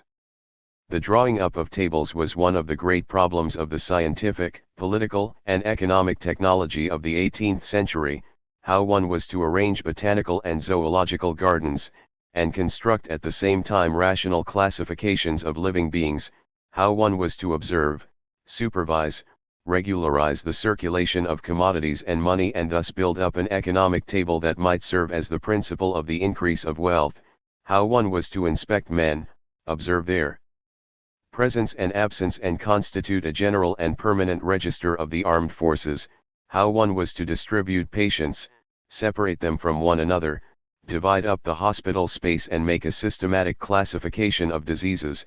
These were all twin operations in which the two elements, distribution and analysis, supervision and intelligibility, are inextricably bound up. In the 18th century, the table was both a technique of power and a procedure of knowledge. It was a question of organizing the multiple, of providing oneself with an instrument to cover it and to master it. It was a question of imposing upon it an order. Like the army general of whom Guibert spoke, the naturalist, the physician, the economist was blinded by the immensity, dazed by the multitude, the innumerable combinations that result from the multiplicity of objects. So many concerns together form a burden above his strength. In perfecting itself, in approaching true principles, the science of modern warfare might become simpler and less difficult. Armies with simple, similar tactics, capable of being adapted to every movement, would be easier to move and lead. Tactics, the spatial ordering of men; taxonomy, the disciplinary space of natural beings; the economic table, the regulated movement of wealth. But the table does not have the same function in these different registers. In the order of the economy, it makes possible the measurement of quantities and the analysis of movements. In the form of taxonomy, it has the function of characterizing and constituting classes. But in the form of the disciplinary distribution, on the other hand, the table has the function of treating multiplicity itself, distributing it, and deriving from it as many effects as possible. Whereas natural taxonomy is situated on the axis that links character and category, disciplinary tactics is situated on the axis that links the singular and the multiple. It allows both the characterization of the individual as individual and the ordering of a given multiplicity. It is the first condition for the control and use of an ensemble of distinct elements, the base for a microphysics of what might be called a cellular power. The control of activity. 1. The timetable is an old inheritance. The strict model was no doubt suggested by the monastic communities. It soon spread. Its three great methods: establish rhythms, impose particular occupations, regulate the cycles of repetition, were soon to be found in schools, workshops, and hospitals. The new disciplines had no difficulty in taking up their place in the old forms. The schools and poorhouses extended the life and the regularity of the monastic communities to which they were often attached. The rigors of the industrial period long retained a religious air. In the 17th century, the regulations of the great manufactories laid down the exercises that would divide up the working day. On arrival in the morning, before beginning their work, all persons shall wash their hands, offer up their work to God and make the sign of the cross. But even in the 19th century, when the rural populations were needed in industry, they were sometimes formed into congregations. In an attempt to inure them to work in the workshops, the framework of the factory monastery was imposed upon the workers. In the Protestant armies of Maurice of Orange and Gustavus Adolphus, military discipline was achieved through arithmetics of time punctuated by pious exercises. Army life, Busanelli was later to say, should have some of the perfections of the cloister itself. For centuries, the religious orders had been masters of discipline. They were the specialists of time, the great technicians of rhythm and regular activities. but the disciplines altered these methods of temporal regulation from which they derived. They altered them first by refining them. One began to count in quarter hours, in minutes, in seconds. This happened in the army, of course. Guibert systematically implemented the chronometric measurement of shooting that had been suggested earlier by Vauban. In the elementary schools, the division of time became increasingly minute. Activities were governed in detail by orders that had to be obeyed immediately. At the last stroke of the hour, a pupil will ring the bell, and at the first sound of the bell all the pupils will kneel, with their arms crossed and their eyes lowered. When the prayer has been said, the teacher will strike the signal once to indicate that the pupils should get up, a second time as a sign that they should salute Christ, and a third that they should sit down. In the early 19th century, the following timetable was suggested for the écoles mutuelles, or mutual improvement schools: 8.45 entrance of the monitor, 8.52 the monitor's summons, 8.56 entrance of the children and prayer, 9.00 the children go to their benches, 9.04 first slate, 9.08 end of dictation, 9.12 second slate, etc. The gradual extension of the wage-earning class brought with it a more detailed partitioning of time. If workers arrive later than a quarter of an hour after the ringing of the bell, if any one of the companions is asked for during work and loses more than 5 minutes, anyone who is not at his work at the correct time. But an attempt is also made to assure the quality of the time used: constant supervision, the pressure of supervisors, the elimination of anything that might disturb or distract. It is a question of constituting a totally useful time. It is expressly forbidden during work to amuse one's companions by gestures or in any other way, to play at any game whatsoever, to eat, to sleep, to tell stories and comedies, and even during the meal break, there will be no telling of stories, adventures or other such talk that distracts the workers from their work. It is expressly forbidden for any worker, under any pretext, to bring wine into the manufactory and to drink in the workshops. Time measured and paid must also be a time without impurities or defects, a time of good quality, throughout which the body is constantly applied to its exercise. Precision and application are, with regularity, the fundamental virtues of disciplinary time. But this is not the newest thing about it. Other methods are more characteristic of the disciplines. 2. The temporal elaboration of the act. There are, for example, 2 ways of controlling marching troops. In the early 17th century, we have accustomed soldiers marching in file or in battalion to march to the rhythm of the drum. And to do this, one must begin with the right foot so that the whole troop raises the same foot at the same time. In the mid-18th century, there are 4 sorts of steps. The length of the short step will be a foot, that of the ordinary step, the double step and the marching step will be 2 feet, the whole measured from one heel to the next.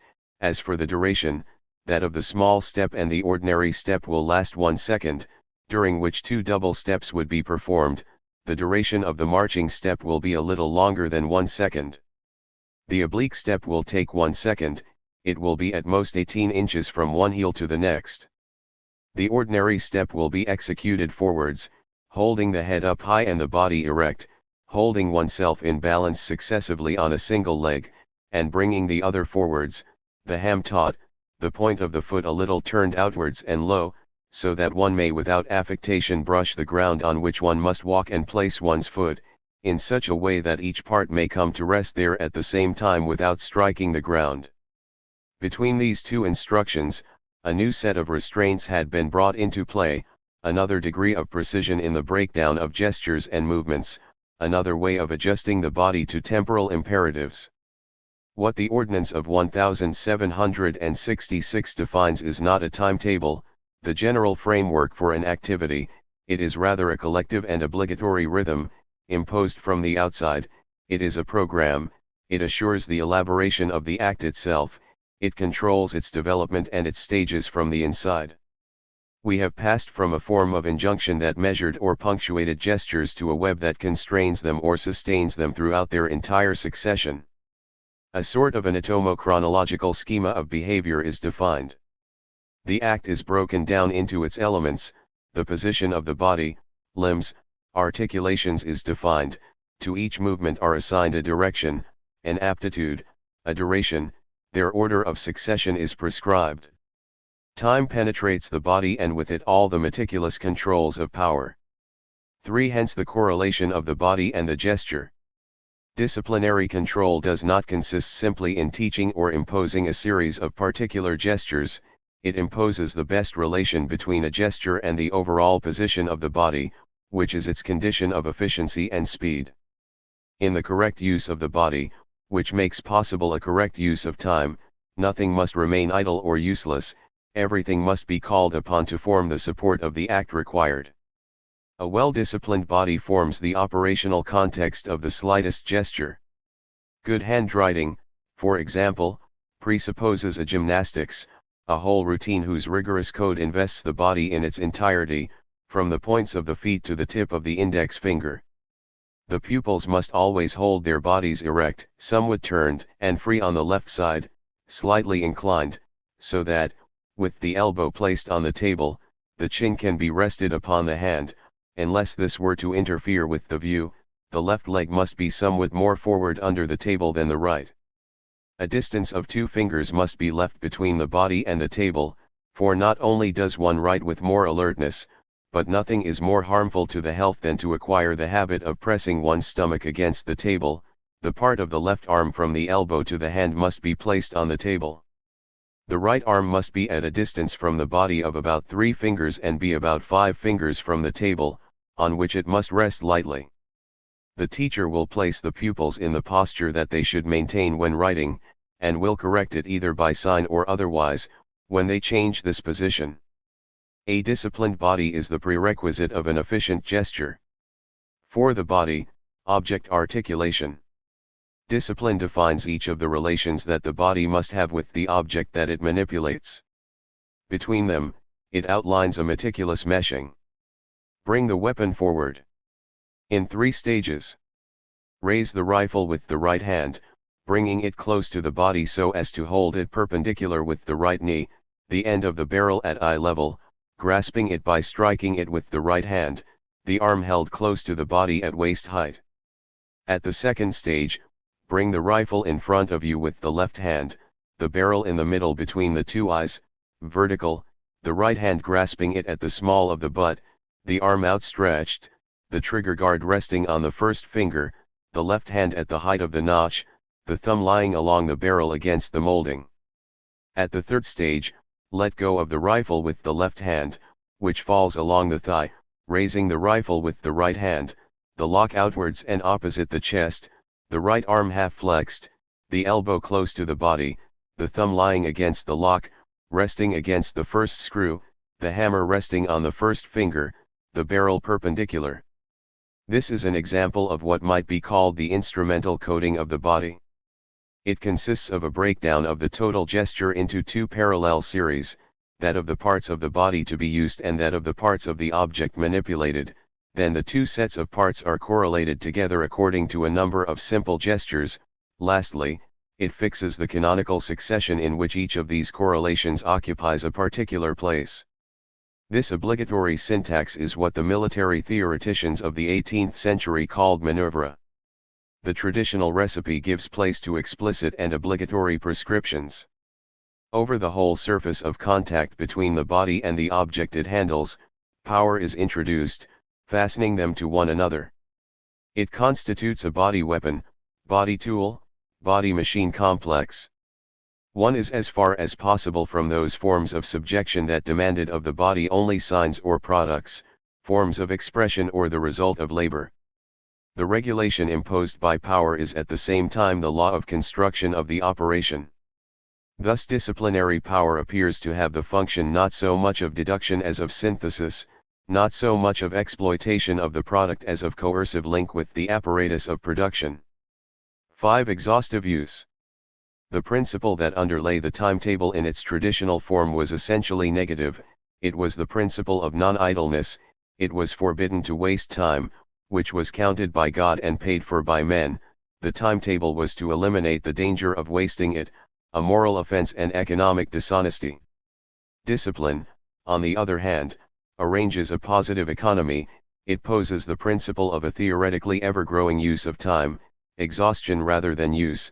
It is a question of extracting, from time, ever more available moments and, from each moment, ever more useful forces. This means that one must seek to intensify the use of the slightest moment, as if time, in its very fragmentation, were inexhaustible, or as if, at least by an ever more detailed internal arrangement, one could tend towards an ideal point at which one maintained maximum speed and maximum efficiency. It was precisely this that was implemented in the celebrated regulations of the Prussian infantry that the whole of Europe imitated after the victories of Frederick II:4. The more time is broken down, the more its subdivisions multiply, the better one disarticulates it by deploying its internal elements under a gaze that supervises them, the more one can accelerate an operation, or at least regulate it according to an optimum speed. Hence this regulation of the time of an action that was so important in the army and which was to be so throughout the entire technology of human activity. The Prussian regulations of 1743 laid down 6 stages to bring the weapon to one's foot, 4 to extend it, 13 to raise it to the shoulder, etc.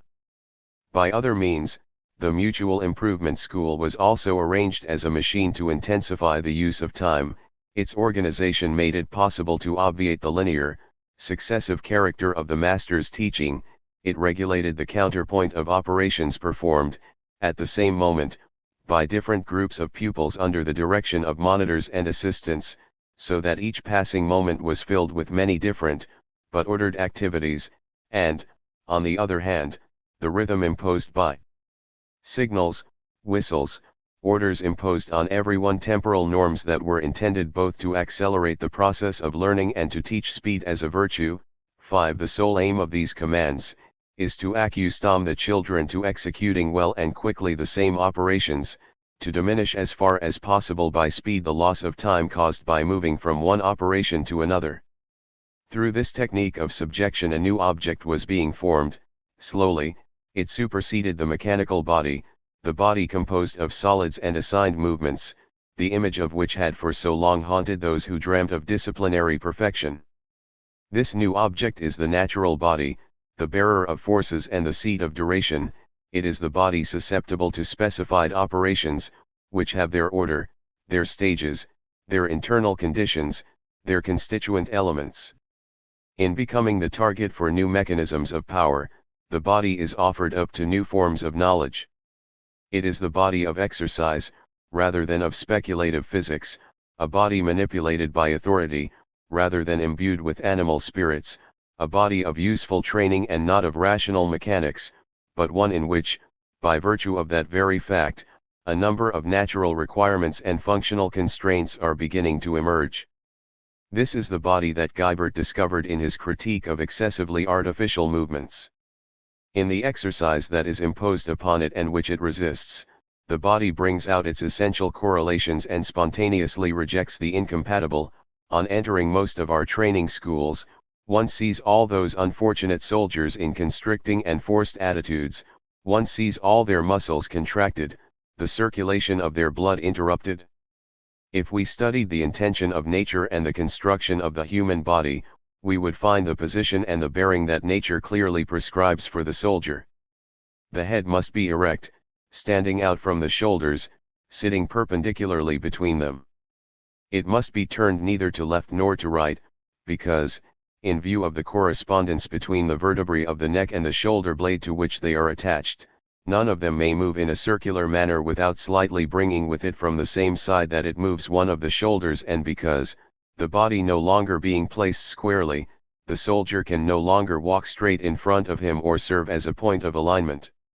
Since the hip bone, which the ordnance indicates as the point against which the butt end should rest, is not situated the same in all men, the rifle must be placed more to the right for some, and more to the left for others. For the same reason of inequality of structure, the trigger guard is more or less pressed against the body, depending on whether the outer parts of a man's shoulder is more or less fleshy. We have seen how the procedures of disciplinary distribution had their place among the contemporary techniques of classification and tabulation, but also how they introduced into them the specific problem of individuals and multiplicity. Similarly, the disciplinary controls of activity belong to a whole series of researches, theoretical or practical, into the natural machinery of bodies, but they began to discover in them specific processes, behavior and its organized requirements gradually replaced the simple physics of movement. The body, required to be docile in its minutest operations, opposes and shows the conditions of functioning proper to an organism. Disciplinary power has as its correlative an individuality that is not only analytical and cellular, but also natural and organic. The organization of genes is. In 1667, the edict that set up the manufactory of the Gobelins envisaged the organization of a school. 60 scholarship children were to be chosen by the superintendent of royal buildings, entrusted for a time to a master whose task it would be to provide them with upbringing and instruction, then apprenticed to the various master tapestry makers of the manufactory. After 6 years' apprenticeship, 4 years of service and a qualifying examination, they were given the right to set up and run a shop in any town of the kingdom. We find here the characteristics of guild apprenticeship, the relation of dependence on the master that is both individual and total, the statutory duration of the training, which is concluded by a qualifying examination, but which is not broken down according to a precise program, an overall exchange between the master who must give his knowledge and the apprentice who must offer his services, his assistance, and often some payment. The form of domestic service is mixed with the transference of knowledge. 6 In 1737, an edict organized a school of drawing for the apprentices of the Gobelins. It was not intended to replace the training given by the master workers, but to complement it. It involved a quite different arrangement of time. 2 hours a day, except on Sundays and feast days, the pupils met in the school. A roll call was taken. From a list on the wall, the absentees were noted down in a register. The school was divided into 3 classes. The first for those who had no notion of drawing, they were made to copy models, which were more or less difficult according to the abilities of each pupil. The second for those who already have some principles, or who had passed through the first class, they had to reproduce pictures at sight, without tracing, but considering only the drawing. In the third class, they learned coloring and pastel drawing, and were introduced to the theory and practice of dyeing. The pupils performed individual tasks at regular intervals. Each of these exercises, signed with the name of its author and date of execution, was handed in to the teacher. The best were rewarded, assembled together at the end of the year and compared. They made it possible to establish the progress, the present ability and the relative place of each pupil. It was then decided which of them could pass into the next class. A general book, kept by the teachers and their assistants, recorded from day to day the behavior of the pupils and everything that happened in the school. It was periodically shown to an inspector. The Gobelin school is only one example of an important phenomenon, the development, in the classical period, of a new technique for taking charge of the time of individual existences, for regulating the relations of time, bodies, and forces, for assuring an accumulation of duration, and for turning to ever-increased profit or use the movement of passing time. How can one capitalize the time of individuals, accumulate it in each of them, in their bodies, in their forces or in their abilities, in a way that is susceptible of use and control? How can one organize profitable durations? The disciplines, which analyze space, break up and rearrange activities, must also be understood as machinery for adding up and capitalizing time. This was done in 4 ways, which emerge most clearly in military organization. 1. Divide duration into successive or parallel segments, each of which must end at a specific time. For example, isolate the period of training and the period of practice. Do not mix the instruction of recruits and the exercise of veterans. Open separate military schools for the armed service. Recruit professional soldiers at the youngest possible age. Take children, have them adopted by the nation, and brought up in special schools. Teach in turn posture, marching, the handling of weapons, shooting, and do not pass to another activity until the first has been completely mastered. One of The principal mistakes is to show a soldier every exercise at once, in short, break down time into separate and adjusted threads. 2. Organize these threads according to an analytical plan, successions of elements as simple as possible, combining according to increasing complexity.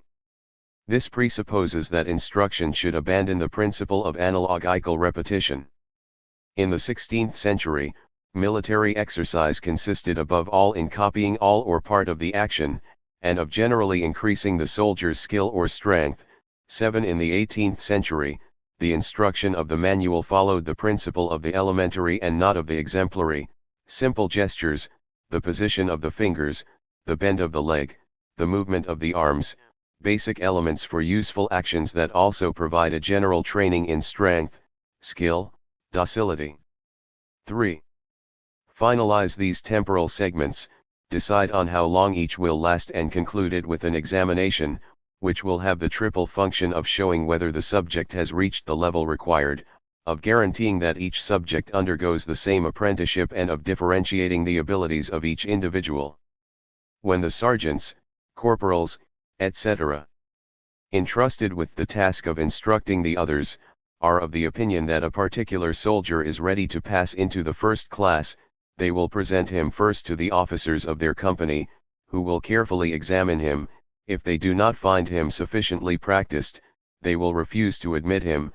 If, on the other hand, the man presented seems to them to be ready, the said officers will themselves propose him to the commanding officer of the regiment, who will see him if he thinks it necessary, and will have him examined by the senior officers. The slightest mistakes will be enough to have him rejected, and no one will be able to pass from the second class to the first until he has undergone this first examination. 4. Draw up series, lay down for each individual, according to his level, his seniority, his rank, the exercises that are suited to him. Common exercises have a differing role and each difference involves specific exercises. At the end of each series, others begin, branch off and subdivide in turn.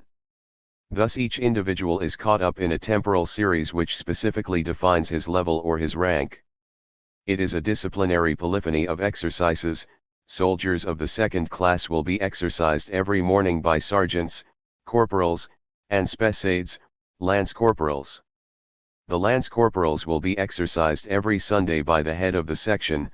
The corporals and spessades will be exercised every Tuesday afternoon by the sergeants and their company, and these in turn on the afternoons of every 2nd, 12th, and 22nd day of each month by senior officers. It is this disciplinary time that was gradually imposed on pedagogical practice, specializing the time of training and detaching it from the adult time, from the time of mastery, arranging different stages, separated from one another by graded examinations, drawing up programs, each of which must take place during a particular stage and which involves exercises of increasing difficulty, qualifying individuals according to the way in which they progress through these series. For the initiatory time of traditional training, disciplinary time had substituted its multiple and progressive series. A whole analytical pedagogy was being formed, meticulous in its detail and also very precocious in its history.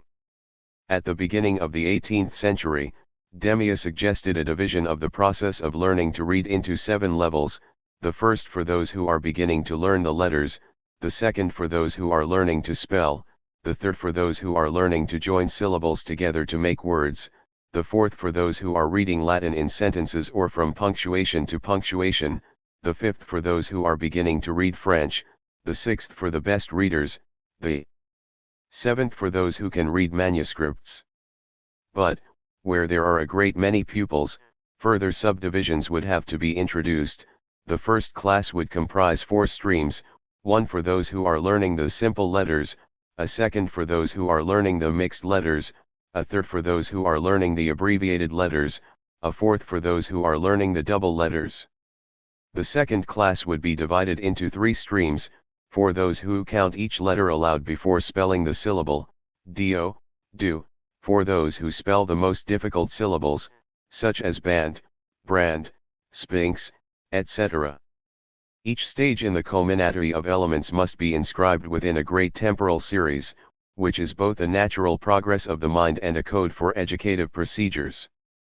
The seriation of successive activities makes possible a whole investment of duration by power, the possibility of a detailed control and a regular intervention in each moment of time, the possibility of characterizing, and therefore of using individuals according to the level in the series that they are moving through, the possibility of accumulating time and activity, of rediscovering them, totalized and usable in a final result, which is the ultimate capacity of an individual. Temporal dispersal is brought together to produce a profit, thus mastering a duration that would otherwise elude one's grasp. Power is articulated directly onto time, it assures its control and guarantees its use. The disciplinary methods reveal a linear time whose moments are integrated, one upon another, and which is orientated towards a terminal, stable point, in short, an evolutive time. But it must be recalled that, at the same moment, the administrative and economic techniques of control reveal a social time of a serial, orientated, cumulative type, the discovery of an evolution in terms of progress. The disciplinary techniques reveal individual series, the discovery of an evolution in terms of genesis. These two great discoveries of the 18th century, the progress of societies and the genesis of individuals, were perhaps correlative with the new techniques of power, and more specifically, with a new way of administering time and making it useful, by segmentation, seriation, synthesis and totalization. A macro and a microphysics of power made possible, not the invention of history, but the integration of a temporal, unitary, continuous, cumulative dimension in the exercise of controls and the practice of dominations. Evolutive historicity, as it was then constituted, and so profoundly that it is still self-evident for many today, is bound up with the mode of functioning of power.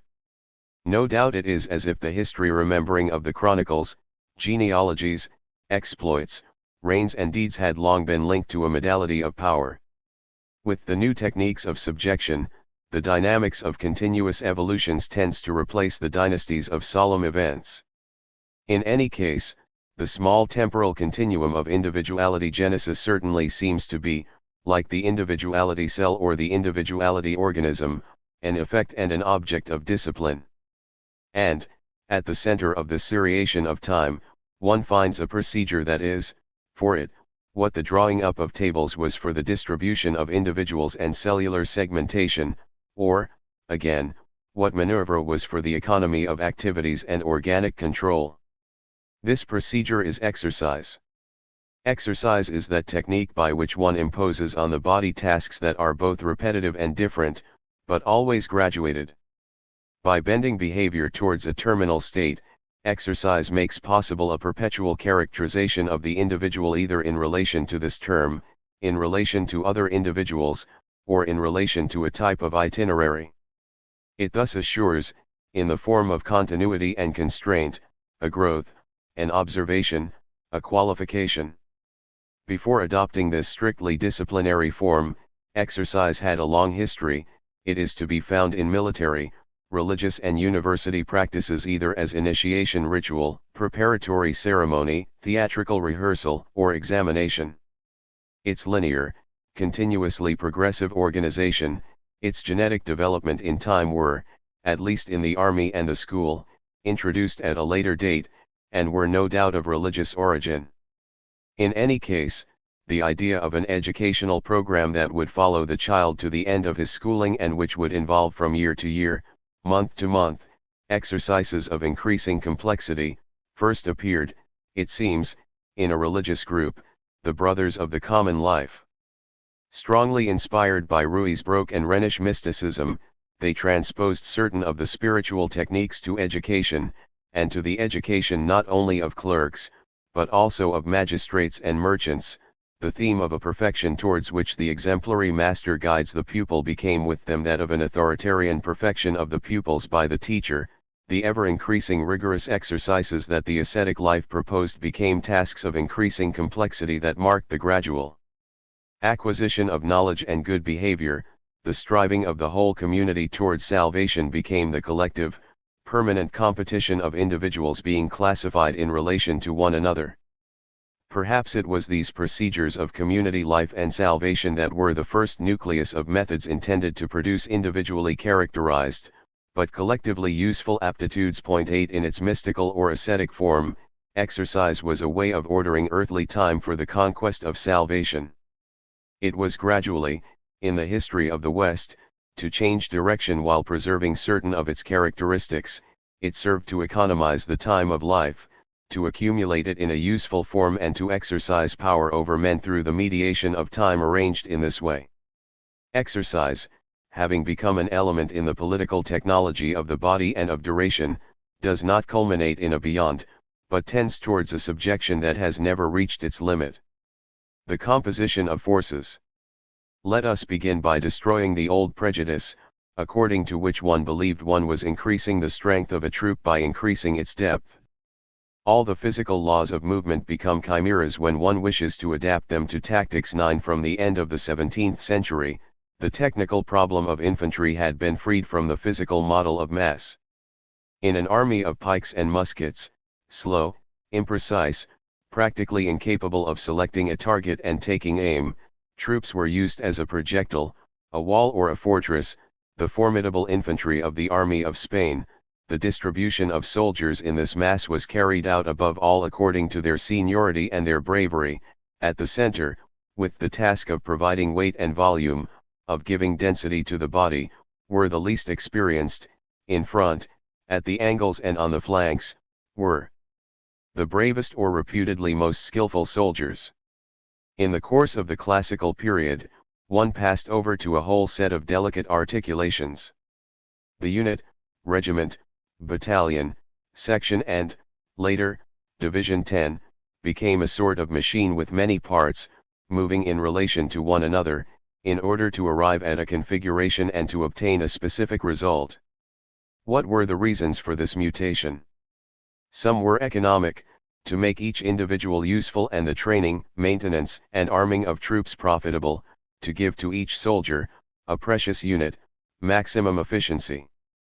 But these economic reasons could become determinant only with a technical transformation, the invention of the rifle. 11 More accurate, more rapid than the musket, it gave greater value to the soldier's skill, more capable of reaching a particular target, it made it possible to exploit firepower at an individual level, and, conversely, it turned every soldier into a possible target, requiring by the same token greater mobility. It involved therefore the disappearance of a technique of masses in favor of an art that distributed units and men along extended, relatively flexible, mobile lines.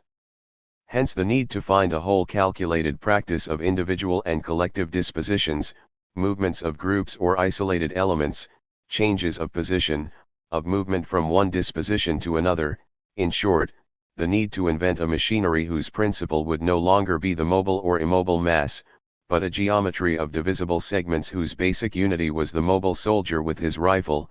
12 And, no doubt, below the soldier himself, the minimal gestures, the elementary stages of actions, the fragments of spaces occupied or traversed. The same problems arose when it was a question of constituting a productive force whose effect had to be superior to the sum of elementary forces that composed it. The combined working day produces, relatively to an equal sum of working days, a greater quantity of use values, and, consequently, diminishes the labor time necessary for the production of a given useful effect. Whether the combined working day, in a given case, acquires this increased productive power, because it heightens the mechanical force of labor, or extends its sphere of action over a greater space, or contracts the field of production relatively to the scale of production, or at the critical moment sets large masses of labor to work, the special productive power of the combined working day is, under all circumstances, the social productive power of labor, or the productive power of social labor. This power is due to cooperation itself. On several occasions, Marx stresses the analogy between the problems of the division of labor and those of military tactics. For example, just as the offensive power of a squadron of cavalry, or the defensive power of a regiment of infantry, is essentially different from the sum of the offensive or defensive powers of the individual cavalry or infantry soldiers taken separately, so the sum total of the mechanical forces exerted by isolated workmen differs from the social force that is developed, when many hands take part simultaneously in one and the same undivided operation. Thus a new demand appears to which discipline must respond, to construct a machine whose effect will be maximized by the concerted articulation of the elementary parts of which it is composed. Discipline is no longer simply an art of distributing bodies, of extracting time from them and accumulating it, but of composing forces in order to obtain an efficient machine. This demand is expressed in several ways. 1. The individual body becomes an element that may be placed, moved, articulated on others. Its bravery or its strength are no longer the principal variables that define it, but the place it occupies, the interval it covers, the regularity, the good order according to which it operates its movements. The soldier is above all a fragment of mobile space, before he is courage or honor. Guibert describes the soldier in the following way: when he is under arms, he occupies 2 feet along his greatest diameter, that is to say, taking him from one end to the other, and about 1 foot in his greatest thickness taken from the chest to the shoulders, to which one must add an interval of a foot between him and the next man. This gives 2 feet in all directions per soldier and indicates that a troop of infantry in battle occupies, either in its front or in its depth, as many steps as it has ranks. This is a functional reduction of the body. But it is also an insertion of this body segment in a whole ensemble over which it is articulated. The soldier whose body has been trained to function part by part for particular operations must in turn form an element in a mechanism at another level.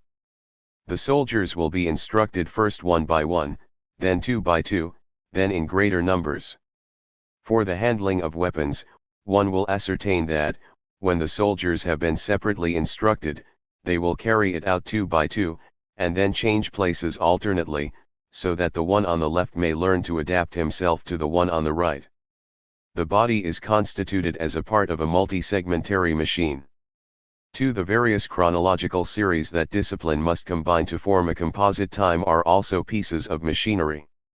The time of each must be adjusted to the time of the others in such a way that the maximum quantity of forces may be extracted from each and combined with the optimum result.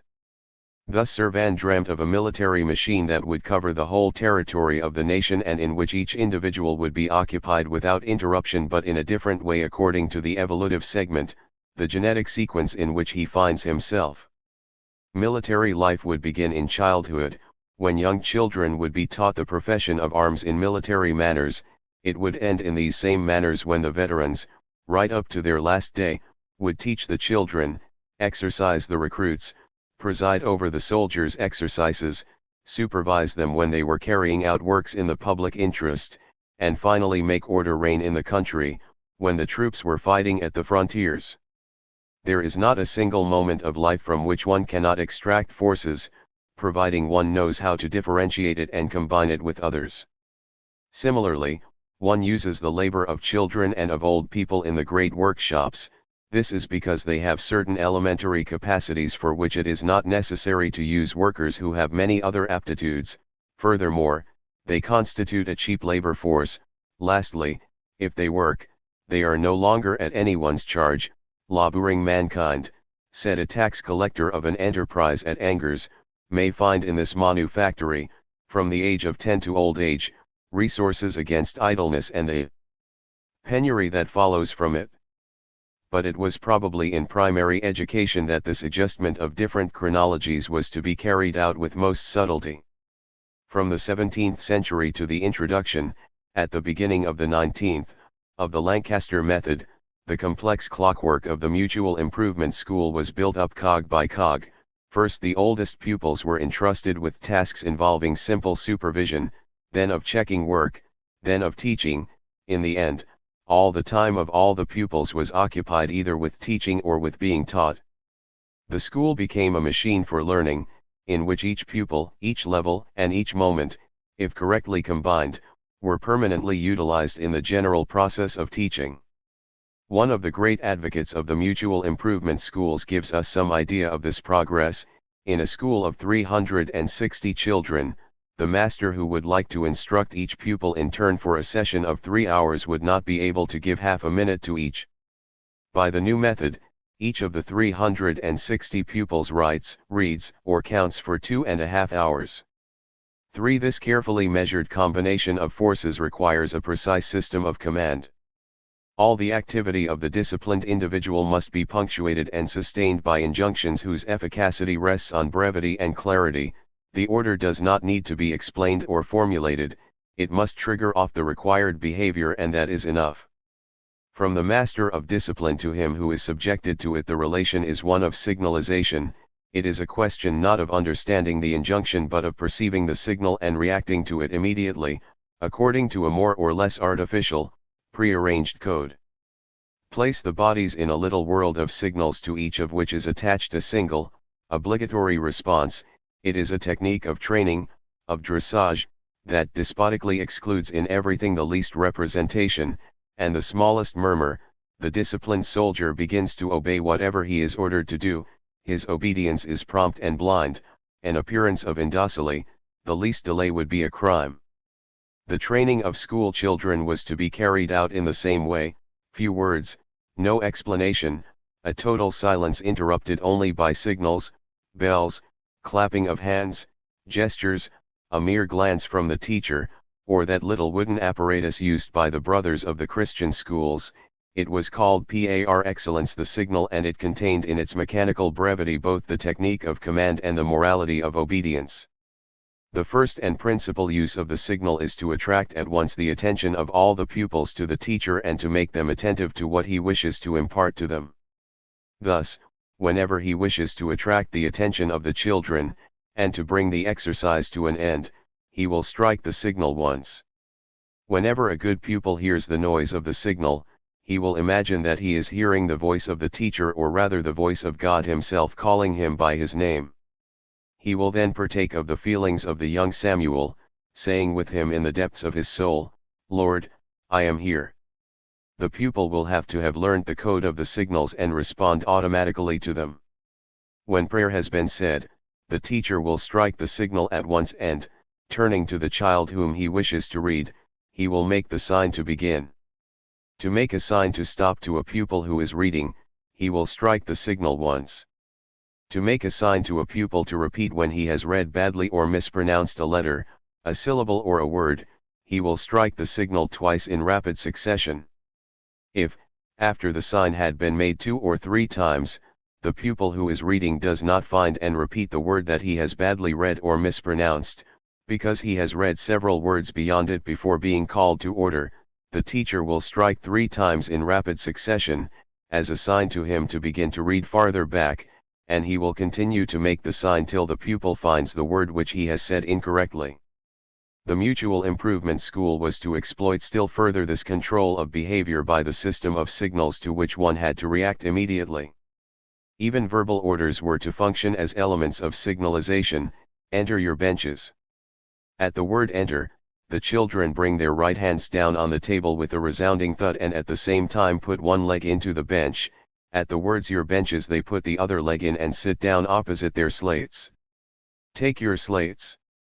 At the word take, the children, with their right hands, take hold of the string by which the slate is suspended from the nail before them, and, with their left hands, they grasp the slate in the middle.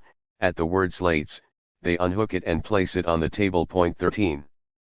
To sum up, it might be said that discipline creates out of the bodies it controls 4 types of individuality, or rather an individuality that is endowed with 4 characteristics: it is cellular, it is organic, it is genetic, it is combinatory.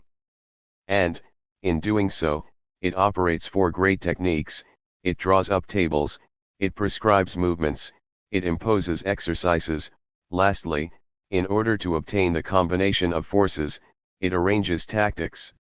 Tactics, the art of constructing, with located bodies, coded activities, and trained aptitudes, mechanisms in which the product of the various forces is increased by their calculated combination, are no doubt the highest form of disciplinary practice. In this knowledge, the 18th century theoreticians saw the general foundation of all military practice, from the control and exercise of individual bodies to the use of forces specific to the most complex multiplicities. The architecture, anatomy, mechanics, economy of the disciplinary body, in the eyes of most soldiers, tactics are only a branch of the vast science of war. For me, they are the base of this science, they are the science itself, because they teach how to constitute troops, order them, move them, get them to fight, because tactics alone may make up for numbers, and handle the multitude. Lastly, it will include knowledge of men, weapons, tensions, circumstances, because it is all these kinds of knowledge brought together that must determine those movements. Or again, the term tactics gives some idea of the respective position of the men who make up a particular troop in relation to that of the different troops that make up an army, their movements and their actions, their relations with one another. It may be that war as strategy is a continuation of politics. But it must not be forgotten that politics has been conceived as a continuation, if not exactly and directly of war, at least of the military model as a fundamental means of preventing civil disorder. Politics, as a technique of internal peace and order, sought to implement the mechanism of the perfect army, of the disciplined mass, of the docile, useful troop, of the regiment in camp and in the field, on maneuvers and on exercises. In the great 18th century states, the army guaranteed civil peace no doubt because it was a real force, an ever-threatening sword, but also because it was a technique and a body of knowledge that could project their schema over the social body. If there is a politics war series that passes through strategy, there is an army politics series that passes through tactics. It is strategy that makes it possible to understand warfare as a way of conducting politics between states. It is tactics that makes it possible to understand the army as a principle for maintaining the absence of warfare in civil society. The classical age saw the birth of the great political and military strategy by which nations confronted each other's economic and demographic forces, but it also saw the birth of meticulous military and political tactics by which the control of bodies and individual forces was exercised within states. The military institution, military science, the militaire himself, so different from what was formerly characterized by the term homme de guerre, was specified, during this period, at the point of junction between war and the noise of battle on the one hand, and order and silence, subservient to peace, on the other. Historians of ideas usually attribute the dream of a perfect society to the philosophers and jurists of the 18th century, but there was also a military dream of society. Its fundamental reference was not to the state of nature, but to the meticulously subordinated cogs of a machine, not to the primal social contract, but to permanent coercions, not to fundamental rights, but to indefinitely progressive forms of training, not to the general will but to automatic docility. Discipline must be made national, said Guibert. The state that I depict will have a simple, reliable, easily controlled administration. It will resemble those huge machines, which by quite uncomplicated means produce great effects. The strength of this state will spring from its own strength, its prosperity from its own prosperity. Time, which destroys all, will increase its power. It will disprove that vulgar prejudice by which we are made to imagine that empires are subjected to an imperious law of decline and ruin. The Napoleonic regime was not far off, and with it the form of state that was to survive it, and, we must not forget, the foundations of which were laid not only by jurists, but also by soldiers, not only councillors of state, but also junior officers, not only the men of the courts, but also the men of the camps. The Roman reference that accompanied this formation certainly bears with it this double index: citizens and legionaries, law and maneuvers. While jurists or philosophers were seeking in the pact a primal model for the construction or reconstruction of the social body, the soldiers, and with them the technicians of discipline, were elaborating procedures for the individual and collective coercion of bodies. 9 Steam machine for the celeriferous correction of young boys and girls, fathers and mothers, uncles and aunts, guardian masters and mistresses of boarding schools, and all those who have lazy, greedy, disobedient, rebellious, insolent, quarrelsome, tale-bearing, chattering, irreligious children, or children having any other defect, are hereby informed that Mr. Bogeyman and Mrs. Bric-a-Brac have just set up in every MAME of the city of Paris a machine similar to the one represented in this engraving and are ready to accept all naughty children in need of correction in their establishments.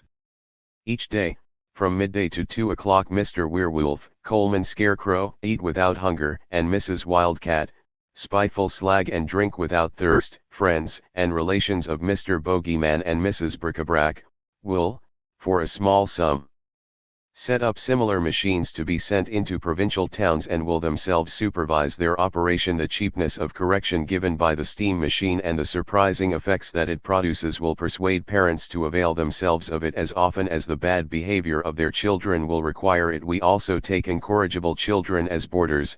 They are fed on bread and water. Engraving of the late 18th century. 10 N. Andre, l'orthopédie art de prévenir et de corriger dans les enfants les déformités du corps. 1749. 2. The means of correct training. At the beginning of the 17th century, Wellhausen spoke of strict discipline as an art of correct training. The chief function of the disciplinary power is to train, rather than to select and to levy, or, no doubt, to train in order to levy and select all the more. It does not link forces together in order to reduce them, it seeks to bind them together in such a way as to multiply and use them. Instead of bending all its subjects into a single uniform mass, it separates, analyses, differentiates, carries its procedures of decomposition to the point of necessary and sufficient single units. It trains the moving, confused, useless multitudes of bodies and forces into a multiplicity of individual elements, small, separate cells, organic autonomies, genetic identities and continuities, combinatory segments. Discipline makes individuals. It is the specific technique of a power that regards individuals both as objects and as instruments of its exercise. It is not a triumphant power, which because of its own excess can pride itself on its omnipotence. It is a modest, suspicious power, which functions as a calculated, but permanent economy. These are humble modalities, minor procedures, as compared with the majestic rituals of sovereignty or the great apparatuses of the state. And it is precisely they that were gradually to invade the major forms, altering their mechanisms and imposing their procedures. The legal apparatus was not to escape this scarcely secret invasion. The success of disciplinary power derives no doubt from the use of simple instruments, hierarchical observation, normalizing judgment and their combination in a procedure that is specific to it, the examination. Hierarchical observation. The exercise of discipline presupposes a mechanism that coerces by means of observation, an apparatus in which the techniques that make it possible to see induce effects of power, and in which, conversely, the means of coercion make those on whom they are applied clearly visible. Slowly, in the course of the classical age, we see the construction of those observatories of human multiplicity for which the history of the sciences has so little good to say. Side by side with the major technology of the telescope, the lens, and the light beam, which were an integral part of the new physics and cosmology, there were the minor techniques of multiple and intersecting observations, of eyes that must see without being seen, using techniques of subjection and methods of exploitation. An obscure art of light and the visible was secretly preparing a new knowledge of man. These observatories had an almost ideal model, the military camp, the short-lived, artificial city, built and reshaped almost at will, the seat of a power that must be all the stronger, but also all the more discreet, all the more effective and on the alert in that it is exercised over armed men. In the perfect camp, all power would be exercised solely through exact observation, each gaze would form a part of the overall functioning of power. The old, traditional square plan was considerably refined in innumerable new projects.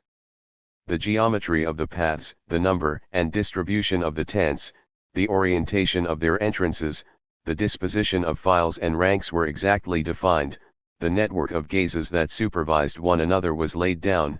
In the parade ground, 5 lines are drawn up, the first is 16 feet from the second, the others are 8 feet from one another, and the last is 8 feet from the arms depots. The arms depots are 10 feet from the tents of the junior officers, immediately opposite the first tent pole.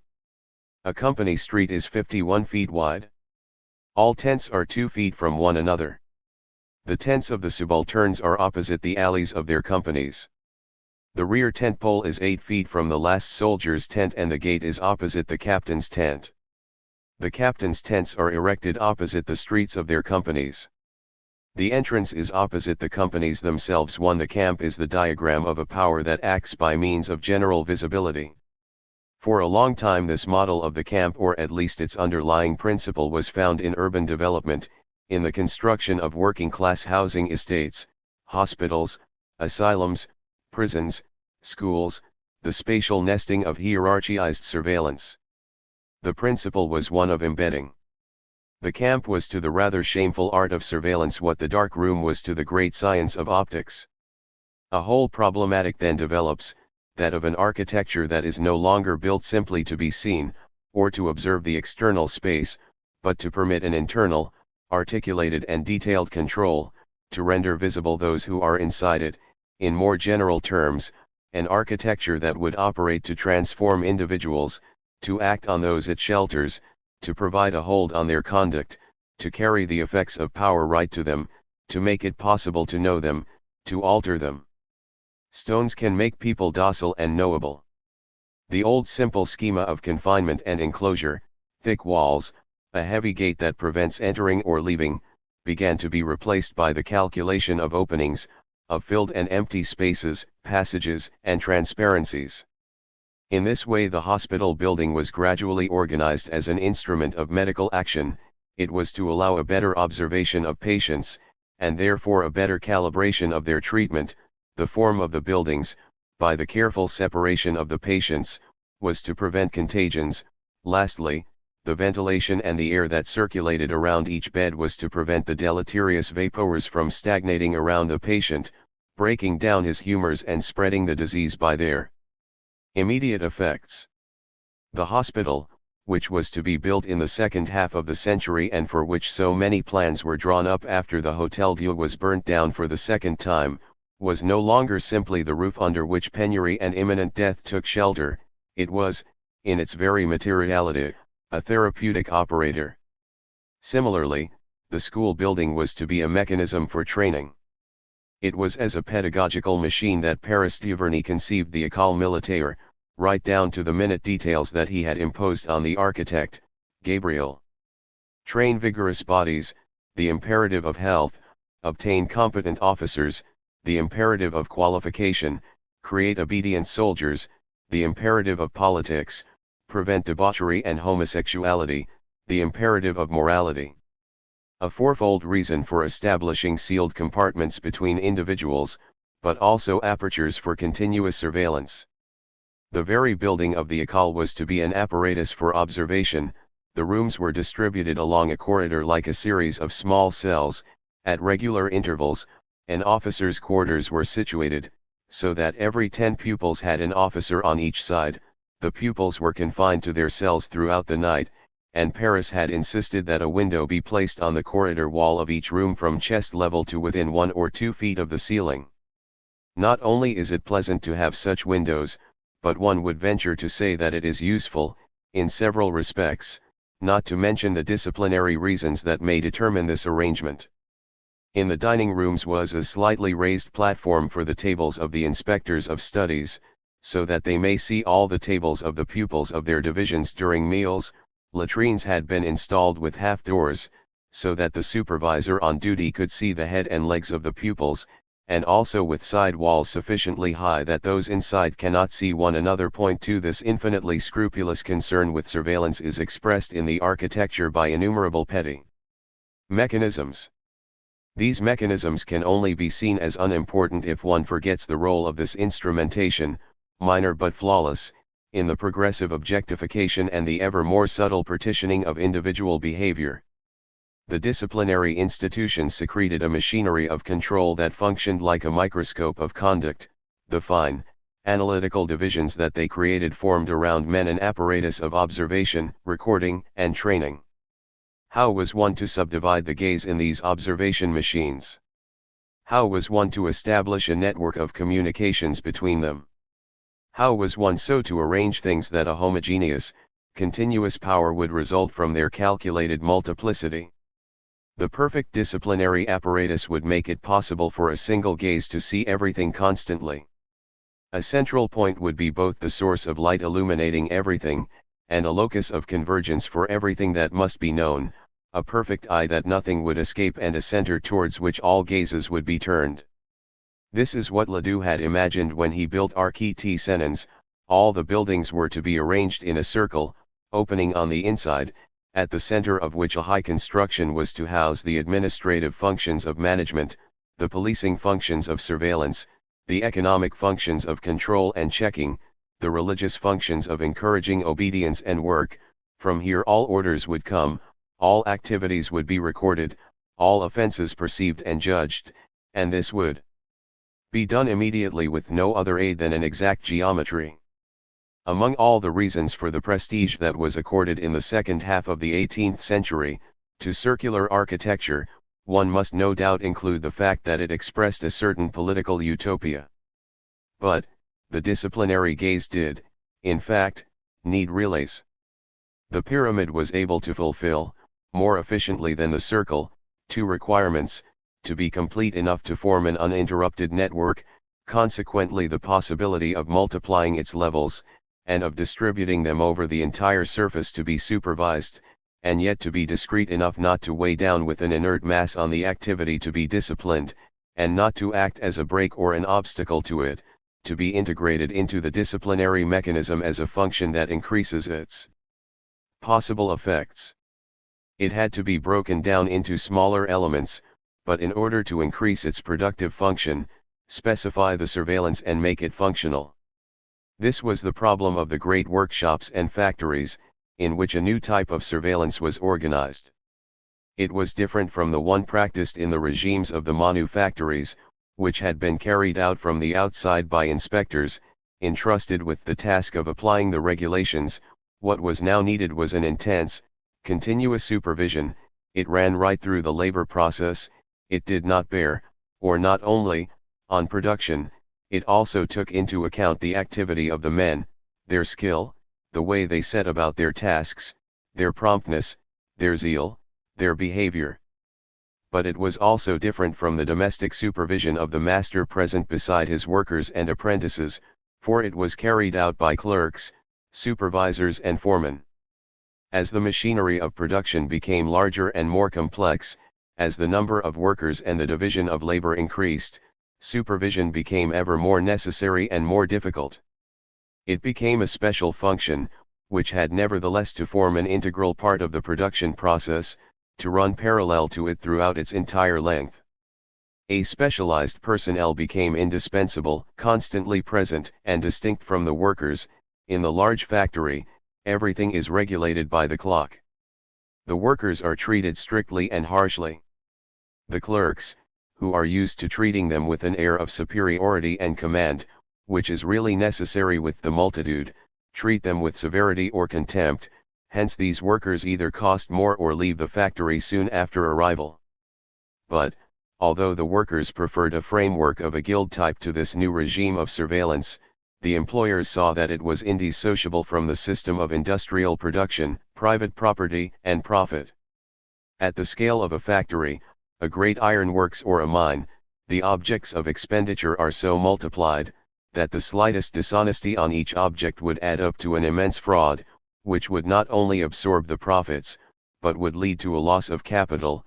The slightest incompetence, if left unnoticed and therefore repeated each day, may prove fatal to the enterprise to the extent of destroying it in a very short time. Hence the fact that only agents, directly dependent on the owner, and entrusted with this task alone would be able to see that not a sou is spent uselessly, that not a moment of the day is lost. Their role would be to supervise the workers, to inspect all the places of work, to inform the directors of everything that takes place. Surveillance thus becomes a decisive economic operator both as an internal part of the production machinery and as a specific mechanism in the disciplinary power. The work of directing, superintending and adjusting becomes one of the functions of capital, from the moment that the labor under the control of capital becomes cooperative. Once a function of capital, it requires special characteristics. The same movement was to be found in the reorganization of elementary teaching. The details of surveillance were specified and it was integrated into the teaching relationship. The development of the parish schools, the increase in the number of their pupils, the absence of methods for regulating simultaneously the activity of a whole class, and the disorder and confusion that followed from this made it necessary to work out a system of supervision. In order to help the teacher, Betancourt selected from among the best pupils a whole series of officers, intendants, observers, monitors, tutors, reciters of prayers, writing officers, receivers of ink, almoners and visitors. The roles thus defined were of two kinds: the first involved material tasks, the second involved surveillance. The observers must record who left his bench, who was talking, who did not have his rosary, or book of hours, who did not comport himself properly at Mass, who committed an impure act, who indulged in idle talk or was unruly in the street. The admonitors were placed in charge of those who talk or hum when studying their lessons and those who will not write and who waste their time. In play, the visitors called on the families of pupils who had been absent or who had committed serious offenses. The intendants supervised all the other officers. Only the tutors had a pedagogical role. Their task was to teach the pupils reading, 2 by 2, in low tones. A few decades later, Demia favored a hierarchy of the same type, but almost all the functions of surveillance were duplicated by a pedagogical role. An assistant teacher taught the holding of the pen, guided the pupil's hand, corrected mistakes, and at the same time marked down troublemakers. Another assistant teacher had the same tasks in the reading class. The intendant who supervised the other officers and was in charge of behavior in general also had the task of initiating newcomers into the customs of the school. The decurions got the pupils to recite their lessons and marked down those who did not know them. Point 3. We have here a sketch of an institution of the mutual type in which three procedures are integrated into a single mechanism: teaching proper, the acquisition of knowledge by the very practice of the pedagogical activity, and a reciprocal, hierarchized observation. A relation of surveillance, defined and regulated, is inscribed at the heart of the practice of teaching, not as an additional or adjacent part, but as a mechanism that is inherent to it and which increases its efficiency. Hierarchized, continuous and functional surveillance may not be one of the great technical inventions of the 18th century, but its insidious extension owed its importance to the mechanisms of power that it brought with it. By means of such surveillance, disciplinary power became an integrated system, linked from the inside to the economy and to the aims of the mechanism in which it was practiced. It was also organized as a multiple, automatic, and anonymous power, for although surveillance rests on individuals, its functioning is that of a network of relations from top to bottom, but also to a certain extent from bottom to top and laterally. This network holds the whole together and traverses it in its entirety with effects of power that derive from one another. Supervisors, perpetually supervised. The power in the hierarchized surveillance of the disciplines is not possessed as a thing, or transferred as a property. It functions like a piece of machinery. And, although it is true that its pyramidal organization gives it a head, it is the apparatus as a whole that produces power and distributes individuals in this permanent and continuous field. This enables the disciplinary power to be both absolutely indiscrete, since it is everywhere and always alert, since by its very principle it leaves no zone of shade and constantly supervises the very individuals who are entrusted with the task of supervising, and absolutely discrete, for it functions permanently and largely in silence. Discipline makes possible the operation of a relational power that sustains itself by its own mechanism and which, for the spectacle of public events, substitutes the uninterrupted play of calculated gazes. Thanks to the techniques of surveillance, the physics of power, the hold over the body, operate according to the laws of optics and mechanics, according to a whole play of spaces, lines, screens, beams, degrees, and without recourse, in principle at least, to excess, force or violence. It is a power that seems all the less corporal in that it is more subtly physical. Normalizing judgment. 1. At the orphanage of the Chevalier Paulet, the sessions of the tribunal that met each morning gave rise to a whole ceremonial. We found all the pupils drawn up as if for battle, in perfect alignment, immobility, and silence. The major, a young gentleman of 16 years, stood outside the ranks, sword in hand. At his command, the troop broke ranks at the double and formed a circle. The council met in the center. Each officer made a report of his troop for the preceding 24 hours. The accused were allowed to defend themselves, witnesses were heard, the council deliberated and, when agreement was reached, the major announced the number of guilty, the nature of the offenses and the punishments ordered. The troop then marched off in the greatest order. At the heart of all disciplinary systems functions a small penal mechanism. It enjoys a kind of judicial privilege with its own laws, its specific offenses, its particular forms of judgment. The disciplines established an infrapenally, they partitioned an area that the laws had left empty, they defined and repressed a mass of behavior that the relative indifference of the great systems of punishment had allowed to escape. On entering, the companions will greet one another.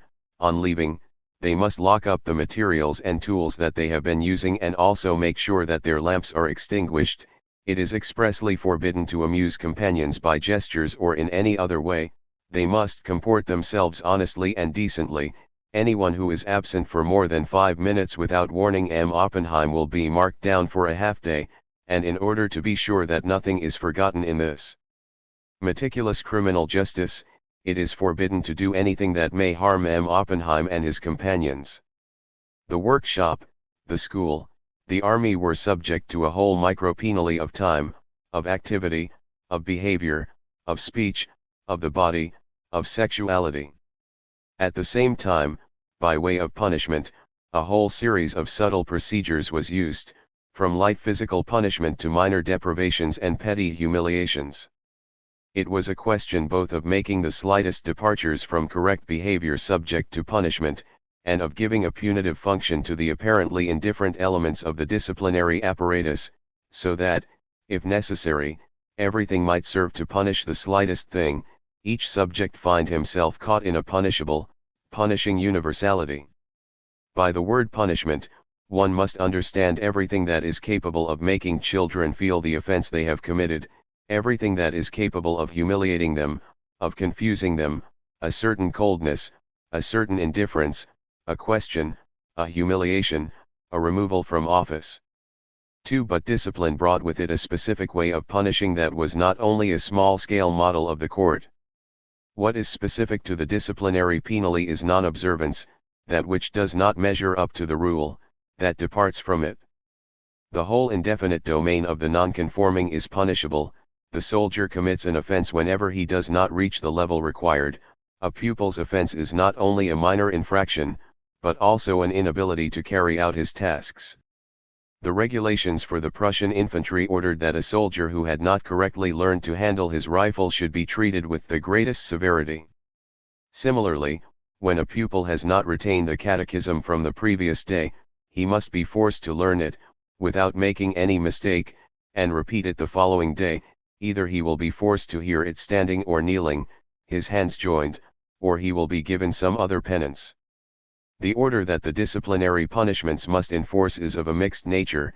It is an artificial order, explicitly laid down by a law, a program, a set of regulations. But it is also an order defined by natural and observable processes, the duration of an apprenticeship, the time taken to perform an exercise, the level of aptitude refer to a regularity that is also a rule. The children of the Christian schools must never be placed in a lesson of which they are not yet capable, for this would expose them to the danger of being unable to learn anything. Yet the duration of each stage is fixed by regulation, and a pupil who at the end of 3 examinations has been unable to pass into the higher order must be placed, well in evidence, on the bench of the ignorant. In a disciplinary regime, punishment involves a double juridico-natural reference. 3. Disciplinary punishment has the function of reducing gaps. It must therefore be essentially corrective. In addition to punishments borrowed directly from the judicial model, the disciplinary systems favor punishments that are exercise, intensified, multiplied forms of training, several times repeated, the regulations of 1766 for the infantry laid down that lance corporals who show some negligence or lack of willingness will be reduced to the rank of private, and they will be able to rise to their former rank only after new exercises and a new examination. As Jean-Baptiste de La Salle put it, of all penances, impositions are the most honest for a teacher, the most advantageous for the parents. They make it possible to derive, from the very offenses of the children, means of advancing their progress by correcting their defects. To those, for example, who have not written all that they were supposed to write or who have not applied themselves to doing it well, one can give some impositions to write out or to learn by heart. Disciplinary punishment is, in the main, isomorphic with obligation itself. It is not so much the vengeance of an outraged law as its repetition, its reduplicated insistence. So much so that the corrective effect expected of it involves only incidentally expiation and repentance. It is obtained directly through the mechanics of a training. To punish is to exercise. For in discipline, punishment is only one element of a double system, gratification-punishment. And it is this system that operates in the process of training and correction. The teacher must avoid, as far as possible, the use of punishment. On the contrary, he must endeavor to make rewards more frequent than penalties, the lazy being more encouraged by the desire to be rewarded in the same way as the diligent than by the fear of punishment. That is why it will be very beneficial, when the teacher is obliged to use punishment, to win the heart of the child if he can before doing so. This mechanism with two elements makes possible a number of operations characteristic of disciplinary penalty. First, the definition of behavior and performance on the basis of the two opposed values of good and evil, instead of the simple division of the prohibition, as practiced in penal justice. We have a distribution between a positive pole and a negative pole. All behavior falls in the field between good and bad marks, good and bad points. Moreover, it is possible to quantify this field and work out an arithmetical economy based on it. A penal accountancy, constantly brought up to date, makes it possible to obtain the punitive balance sheet of each individual. School justice, rudiments of which are to be found in the army and the workshops, carried this system very far. The brothers of the Christian schools organized a whole microeconomy of privileges and impositions. Privileges may be used by pupils to gain exemption from penances which have been imposed on them. For example, a pupil may have been given 4 or 6 catechism questions to copy out as an imposition. He will be able to gain exemption from this penance by accumulating a certain number of privilege points. The teacher will assign the number for each question. Since privileges are worth a certain number of points, the teacher also has others of less value, which serve as small change for the first. For example, a child has an imposition from which he can redeem himself with 6 points. He earns a privilege of 10, he presents it to the teacher who gives him back 4 points, and so on. What we have here is a transposition of the system of indulgences. And by the play of this quantification, this circulation of awards and debits, thanks to the continuous calculation of plus and minus points, the disciplinary apparatuses hierarchized the good and the bad subjects in relation to one another. Through this microeconomy of a perpetual penalty operates a differentiation that is not one of acts, but of individuals themselves, of their nature, their potentialities, their level, or their value. By assessing acts with precision, discipline judges individuals in truth. The penalty that it implements is integrated into the cycle of knowledge of individuals. 5. The distribution according to ranks or grade has a double role. It marks the gaps, hierarchizes qualities, skills, and aptitudes, but it also punishes and rewards. It is the penal functioning of setting in order and the ordinal character of judging. Discipline rewards simply by the play of awards, thus making it possible to attain higher ranks and places. It punishes by reversing this process. Rank in itself serves as a reward or punishment. At the École Militaire, a complex system of honorary classification was developed. This classification was visible to all in the form of slight variations in uniform, and more or less noble or ignoble punishments were associated, as a mark of privilege or infamy, with the ranks thus distributed. This classificatory, penal distribution was carried out at short intervals by the reports that the officers, teachers, and their assistants made, without consideration of age or grade, on the moral qualities of the pupils and on their universally recognized behavior. The first class, known as the very good, were distinguished by a silver epaulet. They enjoyed the honor of being treated as purely military troops, they therefore had a right to military punishment. The second class, the good, wore an epaulet of red silk and silver, they could be arrested and condemned to prison, but also to the cage and to kneeling. The class of mediocres had the right to an epaulet of red wool. To the preceding penalties was added, if necessary, the wearing of sackcloth. The last class, that of the bad, was marked by an epaulet of brown wool. The pupils of this class will be subjected to all the punishments used in the hotel or all those that are thought necessary, even solitary confinement in a dark dungeon. To this was added, for a time, the shameful class, for which special regulations were drawn up so that those who belonged to it would always be separated from the others and would be dressed in sackcloth. Since merit and behavior alone must decide the place of the pupil, those of the last two classes would be able to flatter themselves that they would be able to rise to the first two and bear its marks, when, by universal agreement, they will be recognized as having made themselves worthy of it by the change in their conduct and by their progress, and those of the top classes will similarly descend into the others if they become slack and if the various reports taken together are to their disadvantage and show that they no longer deserve the rewards and prerogatives of the higher classes. The penal classification should tend to disappear. The shameful class existed only to disappear, in order to judge the kind of conversion undergone by pupils of the shameful class who behave well. They were reintroduced into the other classes, and given back their uniforms, but they would remain with their comrades in infamy during meals and recreation. They would remain there if they did not continue to behave well, they would leave it absolutely, if their conduct was considered satisfactory both in this class and in this division. This hierarchizing penally had, therefore, a double effect.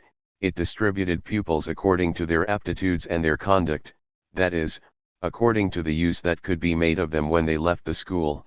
It exercised over them a constant pressure to conform to the same model, so that they might all be subjected to subordination, docility, attention in studies and exercises, and to the correct practice of duties and all the parts of discipline, so that they might all be like one another. In short, the art of punishing, in the regime of disciplinary power, is aimed neither at expiation, nor even precisely at repression. It brings 5 quite distinct operations into play. It refers individual actions to a whole that is at once a field of comparison, a space of differentiation and the principle of a rule to be followed. It differentiates individuals from one another, in terms of the following overall rule, that the rule be made to function as a minimal threshold, as an average to be respected or as an optimum towards which one must move. It measures in quantitative terms and hierarchizes in terms of value the abilities, the level, the nature of individuals. It introduces, through this value-giving measure, the constraint of a conformity that must be achieved. Lastly, it traces the limit that will define difference in relation to all other differences, the external frontier of the abnormal. The perpetual penally that traverses all points and supervises every instant in the disciplinary institutions compares, differentiates, hierarchizes, homogenizes, excludes. In short, it normalizes. It is opposed, therefore, term by term, to a judicial penally whose essential function is to refer, not to a set of observable phenomena, but to a corpus of laws and texts that must be remembered, that operates not by differentiating individuals, but by specifying acts according to a number of general categories, not by hierarchizing, but quite simply by bringing into play the binary opposition of the permitted and the forbidden, not by homogenizing, but by operating the division, acquired once and for all, of condemnation. The disciplinary mechanism secreted a penally of the norm, which is irreducible in its principles and functioning to the traditional penally of the law. The minor court that seems to sit permanently in the buildings of discipline, and which sometimes assumes the theatrical form of the great legal apparatus, must not mislead us. It does not bring, except for a few formal remnants, the mechanisms of criminal justice to the web of everyday existence, or at least that is not its essential role. The disciplines created, drawing on a whole series of very ancient procedures, a new functioning of punishment, and it was this that gradually invested the great external apparatus that it seemed to reproduce in either a modest or an ironic way. The juridico-anthropological functioning revealed in the whole history of modern penalty did not originate in the superimposition of the human sciences on criminal justice and in the requirements proper to this new rationality or to the humanism that it appeared to bring with it. It originated in the disciplinary technique that operated these new mechanisms of normalizing judgment. The power of the norm appears through the disciplines. Is this the new law of modern society? Let us say rather that, since the 18th century, it has joined other powers, the law, the word, and the text, tradition, imposing new delimitations upon them. The normal is established as a principle of coercion in teaching with the introduction of a standardized education and the establishment of the écoles normales. It is established in the effort to organize a national medical profession and a hospital system capable of operating general norms of health. It is established in the standardization of industrial processes and products. Like surveillance and with it, normalization becomes one of the great instruments of power at the end of the classical age. For the marks that once indicated status, privilege, and affiliation were increasingly replaced, or at least supplemented, by a whole range of degrees of normality indicating membership of a homogeneous social body but also playing a part in classification, hierarchization, and the distribution of rank. In a sense, the power of normalization imposes homogeneity, but it individualizes by making it possible to measure gaps, to determine levels, to fix specialties and to render the differences useful by fitting them one to another. It is easy to understand how the power of the norm functions within a system of formal equality, since within a homogeneity that is the rule, the norm introduces, as a useful imperative and as a result of measurement, all the shading of individual differences. The examination. The examination combines the techniques of an observing hierarchy and those of a normalizing judgment. It is a normalizing gaze, a surveillance that makes it possible to qualify, to classify, and to punish. It establishes over individuals a visibility through which one differentiates them and judges them. That is why, in all the mechanisms of discipline, the examination is highly ritualized.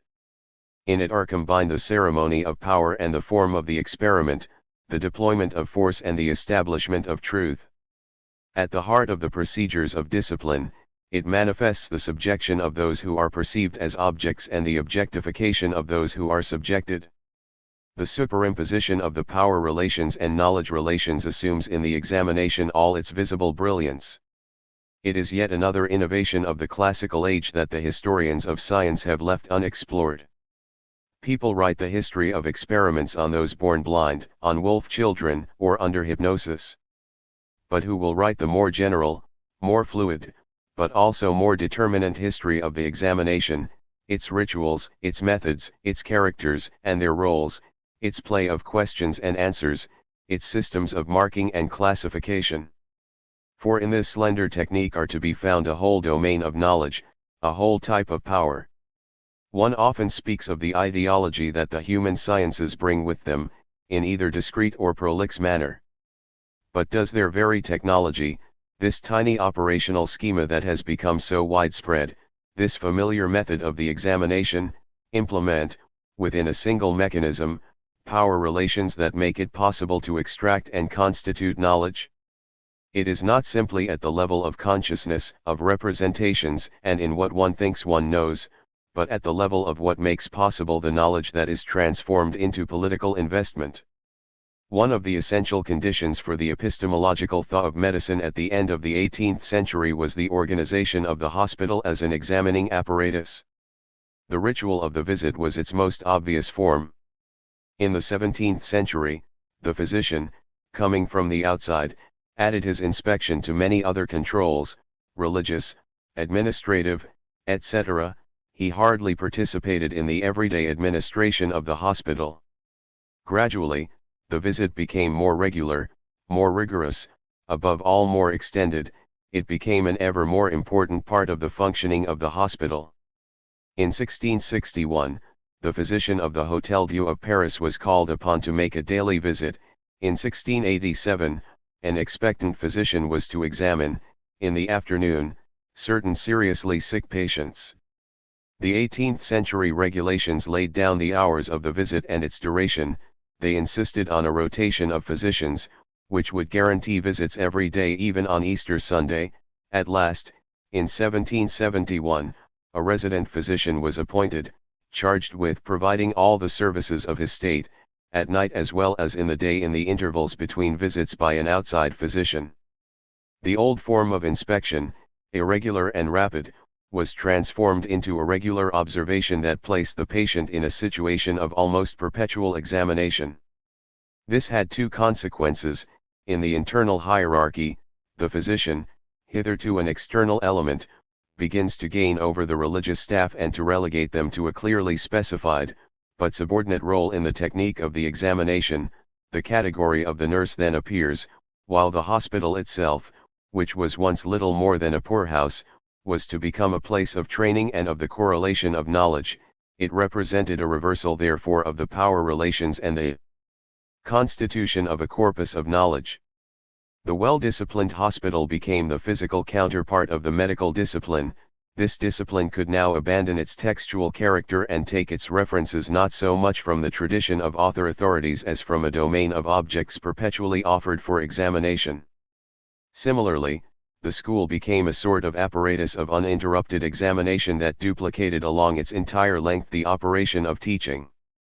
It became less and less a question of justs in which pupils pitched their forces against one another and increasingly a perpetual comparison of each and all that made it possible both to measure and to judge. The brothers of the Christian schools wanted their pupils to be examined every day of the week, on the first for spelling, on the second for arithmetic, on the third for catechism in the morning and for handwriting in the afternoon, etc. Moreover, there was to be an examination each month in order to pick out those who deserved to be submitted for examination by the inspector. From 1775, there existed at the École de Ponce et Chaussée 16 examinations a year, 3 in mathematics, 3 in architecture, 3 in drawing, 2 in writing, 1 in stone cutting, 1 in style, 1 in surveying, 1 in levelling, 1 in quantity surveying. The examination did not simply mark the end of an apprenticeship, it was one of its permanent factors. It was woven into it through a constantly repeated ritual of power. The examination enabled the teacher, while transmitting his knowledge, to transform his pupils into a whole field of knowledge. Whereas the examination with which an apprenticeship ended in the guild tradition validated an acquired aptitude, the masterwork authenticated a transmission of knowledge that had already been accomplished. The examination in the school was a constant exchanger of knowledge. It guaranteed the movement of knowledge from the teacher to the pupil, but it extracted from the pupil a knowledge destined and reserved for the teacher. The school became the place of elaboration for pedagogy. And just as the procedure of the hospital examination made possible the epistemological thought of medicine, the age of the examining school marked the beginnings of a pedagogy that functions as a science. The age of inspections and endlessly repeated movements in the army also marked the development of an immense tactical knowledge that had its effect in the period of the Napoleonic Wars.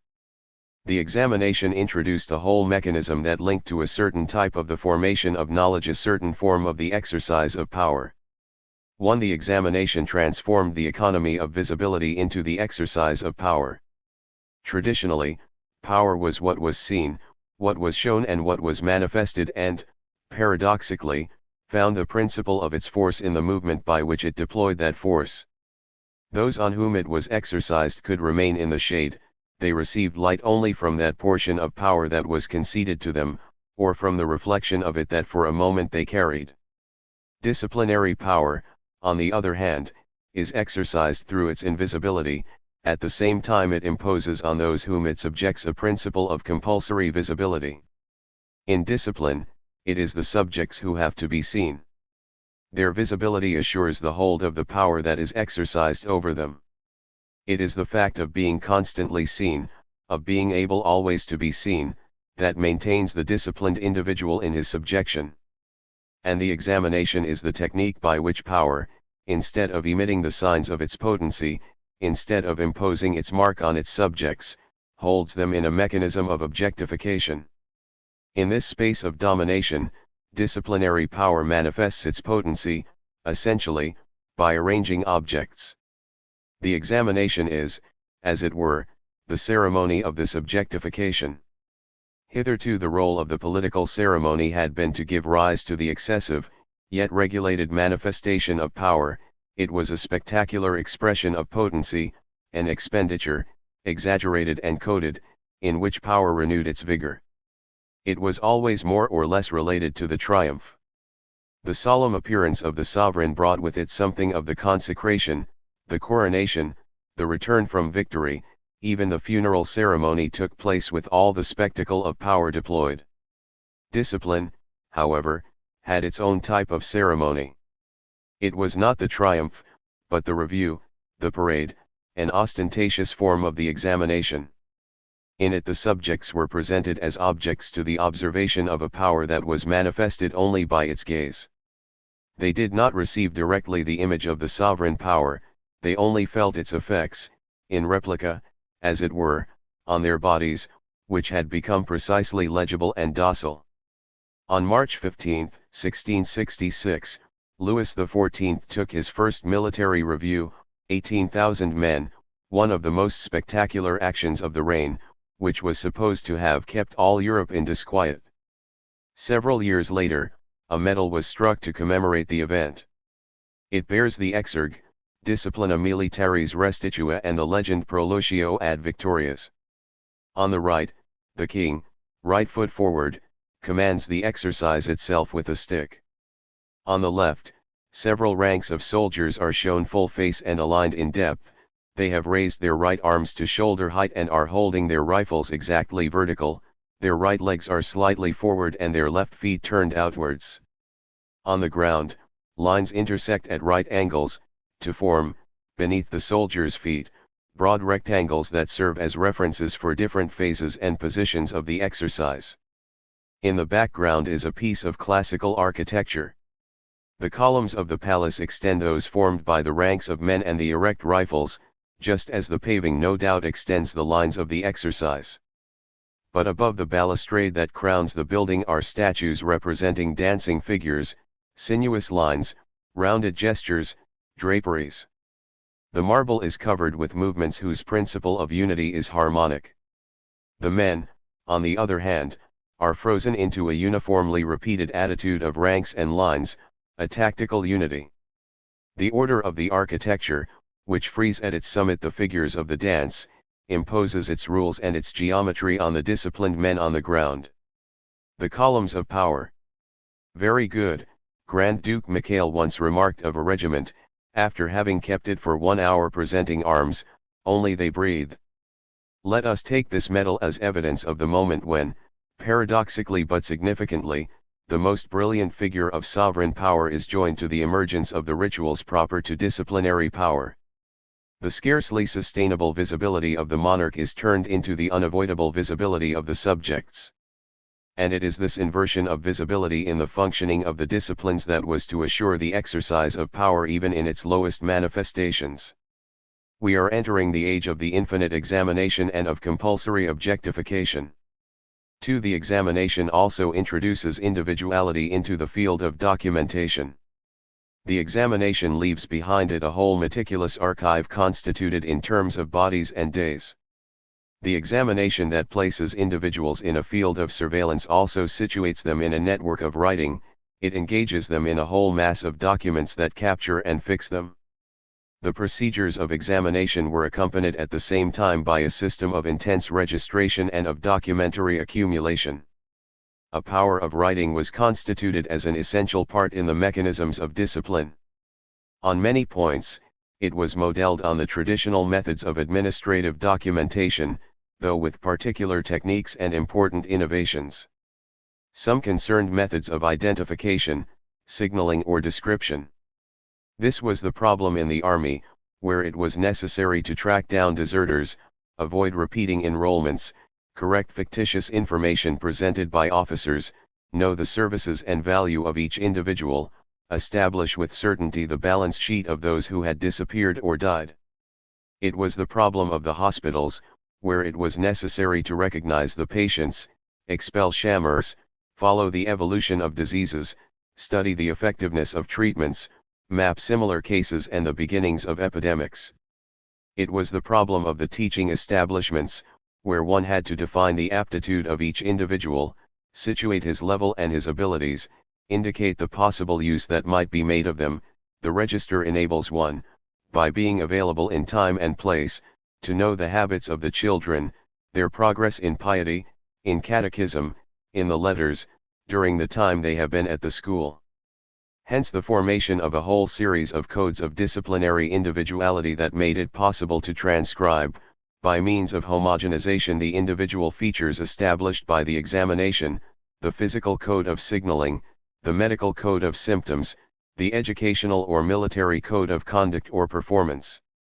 These codes were still very crude, both in quality and quantity, but they marked a first stage in the formalization of the individual within power relations.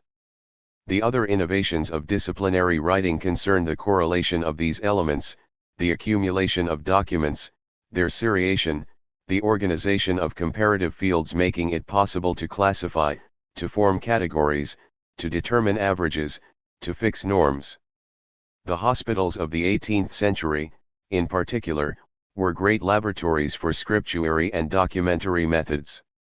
The keeping of registers, their specification, the modes of transcription from one to the other, their circulation during visits, their comparison during regular meetings of doctors and administrators, the transmission of their data to centralizing bodies, the accountancy of diseases, cures, deaths, at the level of a hospital, a town, and even of the nation as a whole, formed an integral part of the process by which hospitals were subjected to the disciplinary regime.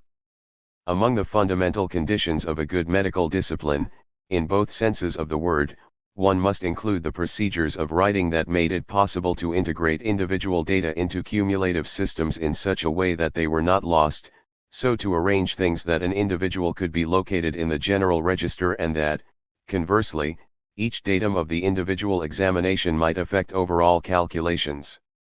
Thanks to the whole apparatus of writing that accompanied it, the examination opened up two correlative possibilities. Firstly, the constitution of the individual as a describable, analyzable object, not in order to reduce him to specific features, as did the naturalists in relation to living beings, but in order to maintain him in his individual features, in his particular evolution, in his own aptitudes or abilities, under the gaze of a permanent corpus of knowledge, and, secondly, the constitution of a comparative system that made possible the measurement of overall phenomena, the description of groups, the characterization of collective facts, the calculation of the gaps between individuals, their distribution in a given population.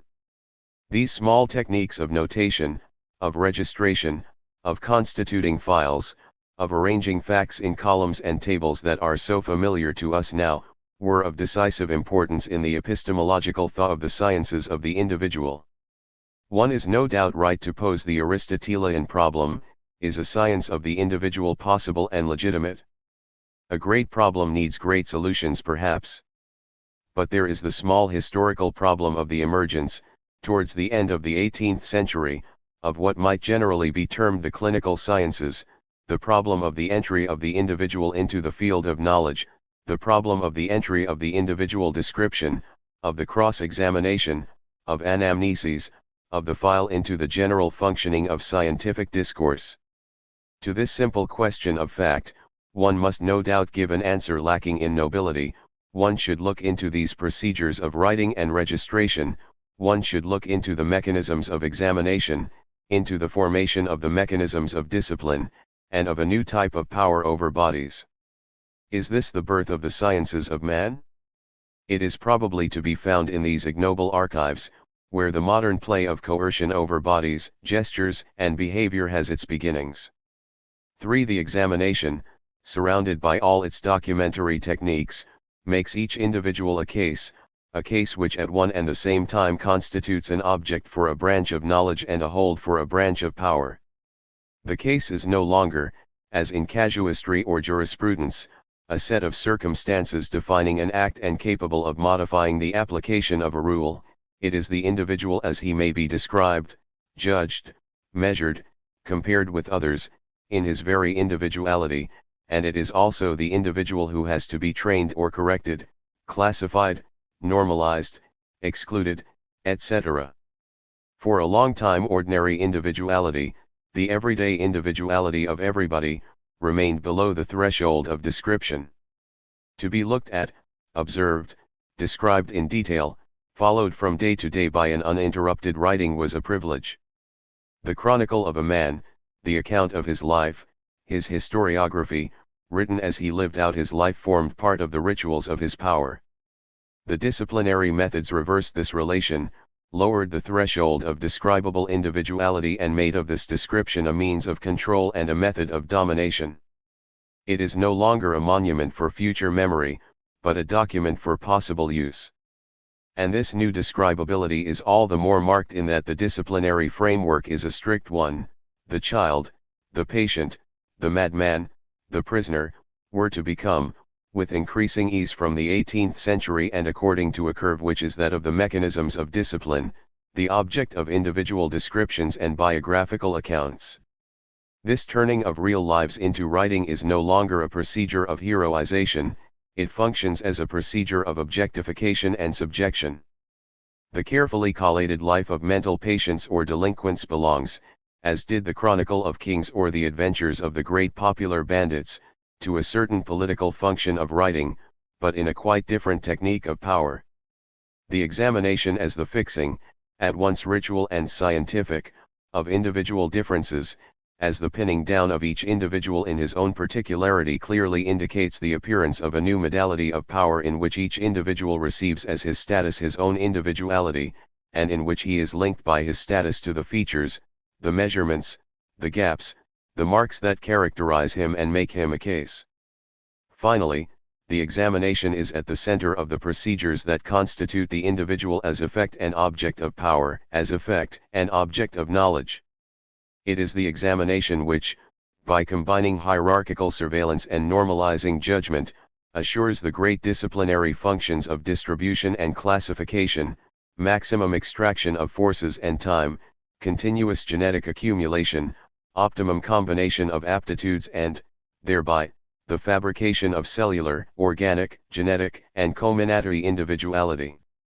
With it are ritualized those disciplines that may be characterized in a word by saying that they are a modality of power for which individual difference is relevant. The disciplines mark the moment when the reversal of the political axis of individualization, as one might call it, takes place. In certain societies, of which the feudal regime is only one example, it may be said that individualization is greatest where sovereignty is exercised and in the higher echelons of power.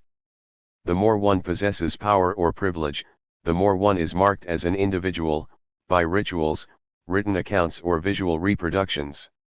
The name and the genealogy that situate one within a kinship group, the performance of deeds that demonstrate superior strength and which are immortalized in literary accounts, the ceremonies that mark the power relations in their very ordering, the monuments or donations that bring survival after death, the ostentation and excess of expenditure, the multiple, intersecting links of allegiance and suzerainty, all these are procedures of an ascending individualization. In a disciplinary regime, on the other hand, individualization is descending, as power becomes more anonymous and more functional, those on whom it is exercised tend to be more strongly individualized, it is exercised by surveillance rather than ceremonies, by observation rather than commemorative accounts, by comparative measures that have the norm as reference rather than genealogies giving ancestors as points of reference, by gaps rather than by deeds. In a system of discipline, the child is more individualized than the adult, the patient more than the healthy man, the madman, and the delinquent more than the normal and the non-delinquent. In each case, it is towards the first of these pairs that all the individualizing mechanisms are turned in our civilization, and when one wishes to individualize the healthy, normal, and law-abiding adult, it is always by asking him how much of the child he has in him, what secret madness lies within him, what fundamental crime he has dreamt of committing. All the sciences, analyses, or practices employing the root psycho have their origin in this historical reversal of the procedures of individualization. The moment that saw the transition from historico-ritual mechanisms for the formation of individuality to the scientifico-disciplinary mechanisms, when the normal took over from the ancestral, and measurement from status, thus substituting for the individuality of the memorable man that of the calculable man, that moment when the sciences of man became possible is the moment when a new technology of power and a new political anatomy of the body were implemented. And if from the early Middle Ages to the present day the adventure is an account of individuality, the passage from the epic to the novel, from the noble deed to the secret singularity, from long exiles to the internal search for childhood, from combats to fantasies, it is also inscribed in the formation of a disciplinary society. The adventure of our childhood no longer finds expression in Le Bon Petit Henri, but in the misfortunes of little Hans. The Romance of the Rose is written today by Mary Barnes. In the place of Lancelot, we have Judge Schreiber. It is often said that the model of a society that has individuals as its constituent elements is borrowed from the abstract juridical forms of contract and exchange. Mercantile society, according to this view, is represented as a contractual association of isolated juridical subjects. Perhaps. Indeed, the political theory of the 17th and 18th centuries often seems to follow this schema. But it should not be forgotten that there existed at the same period a technique for constituting individuals as correlative elements of power and knowledge. The individual is no doubt the fictitious atom of an ideological representation of society, but he is also a reality fabricated by this specific technology of power that I have called discipline. We must cease once and for all to describe the effects of power in negative terms. It excludes, it represses, it censors, it abstracts, it masks, it conceals. In fact, power produces, it produces reality, it produces domains of objects and rituals of truth. The individual and the knowledge that may be gained of him belong to this production. Is it not somewhat excessive to derive such power from the petty machinations of discipline? How could they achieve effects of such scope? 3. Panopticism. The following, according to an order published at the end of the 17th century, were the measures to be taken when the plague appeared in a town. 1. First, a strict spatial partitioning, the closing of the town and its outlying districts, a prohibition to leave the town on pain of death, the killing of all stray animals, the division of the town into distinct quarters, each governed by an intendant. Each street is placed under the authority of a syndic, who keeps it under surveillance. If he leaves the street, he will be condemned to death. On the appointed day, everyone is ordered to stay indoors. It is forbidden to leave on pain of death. The syndic himself comes to lock the door of each house from the outside. He takes the key with him and hands it over to the intendant of the quarter. The intendant keeps it until the end of the quarantine. Each family will have made its own provisions, but, for bread and wine, small wooden canals are set up between the street and the interior of the houses, thus allowing each person to receive his ration without communicating with the suppliers and other residents. Meat, fish, and herbs will be hoisted up into the houses with pulleys and baskets. If it is absolutely necessary to leave the house, it will be done in turn, avoiding any meeting.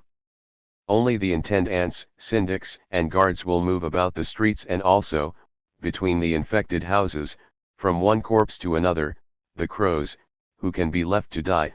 These are people of little substance who carry the sick, bury the dead, clean, and do many vile and abject offices. It is a segmented, immobile, frozen space. Each individual is fixed in his place. And, if he moves, he does so at the risk of his life, contagion, or punishment. Inspection functions ceaselessly. The gaze is alert everywhere.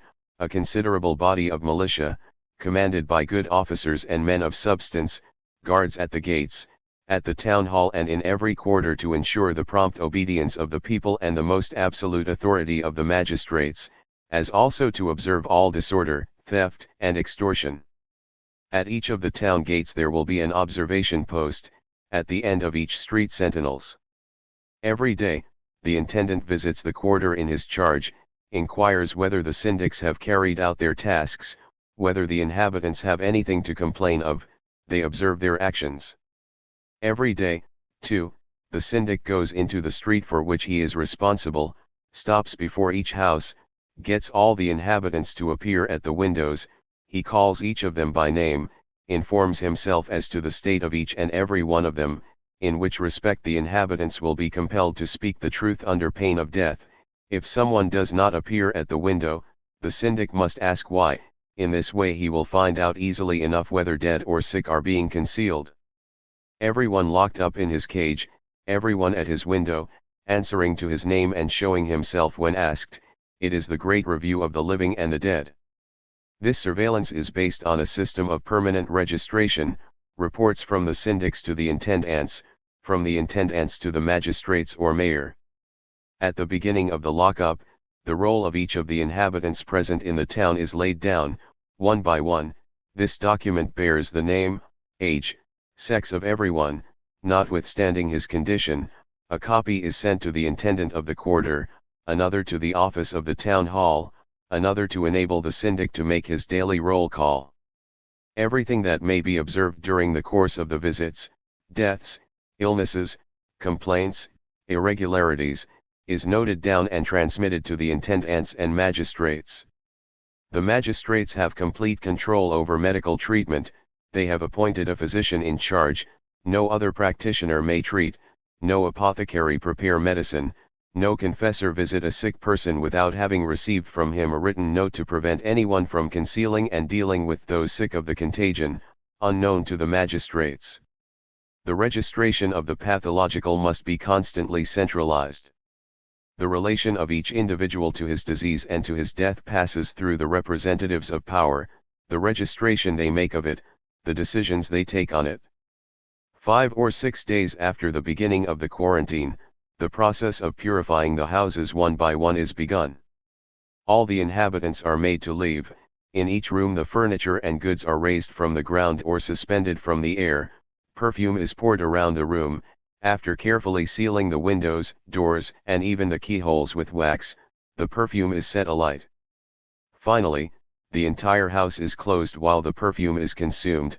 Those who have carried out the work are searched, as they were on entry, in the presence of the residents of the house, to see that they did not have something on their persons as they left that they did not have on entering. 4 hours later, the residents are allowed to re-enter their homes.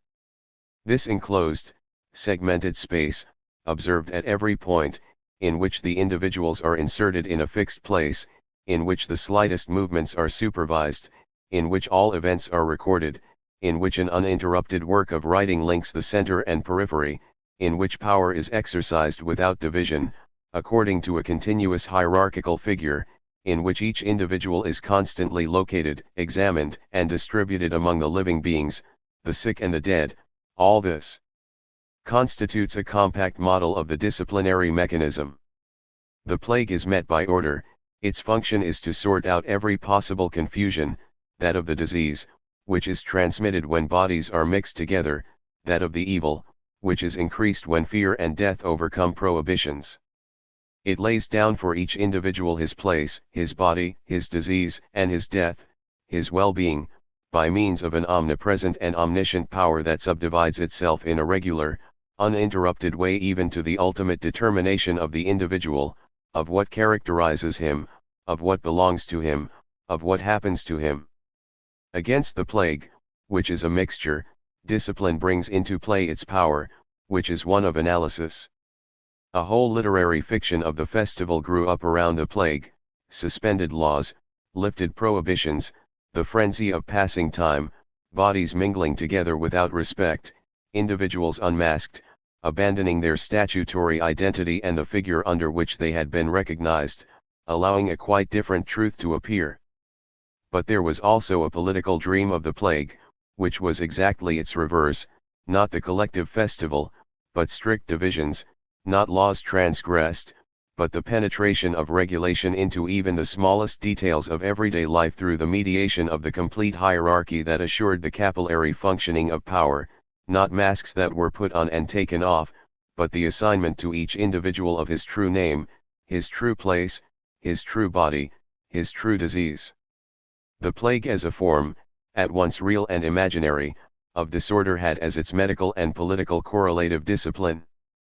Behind the disciplinary mechanisms can be read the haunting memory of contagions, of the plague, of rebellions, crimes, vagabondage, desertions, people who appear and disappear, live and die in disorder. If it is true that the leper gave rise to rituals of exclusion, which to a certain extent provided the model for and general form of the Great Confinement, then the plague gave rise to disciplinary projects. Rather than the massive, binary division between one set of people and another, it called for multiple separations, individualizing distributions, an organization in depth of surveillance and control, an intensification and a ramification of power. The leper was caught up in a practice of rejection, of exile enclosure. He was left to his doom in a mass among which it was useless to differentiate. Those sick of the plague were caught up in a meticulous tactical partitioning in which individual differentiations were the constricting effects of a power that multiplied, articulated, and subdivided itself, the Great Confinement on the one hand, the correct training on the other. The leper and his separation, the plague and its segmentations. The first is marked, the second analyzed and distributed. The exile of the leper and the arrest of the plague do not bring with them the same political dream.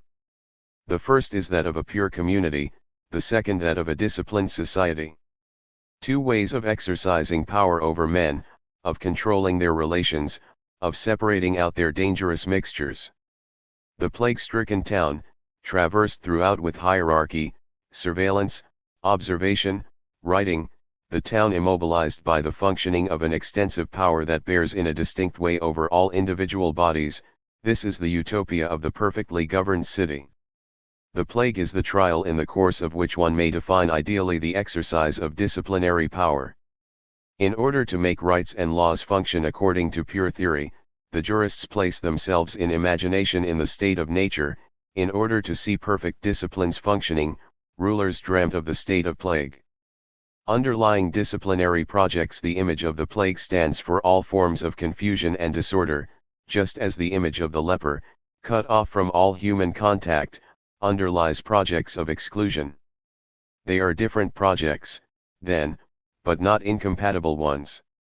We see them coming slowly together, and it is the peculiarity of the 19th century that it applied to the space of exclusion of which the leper was the symbolic inhabitant, the technique of power proper to disciplinary partitioning.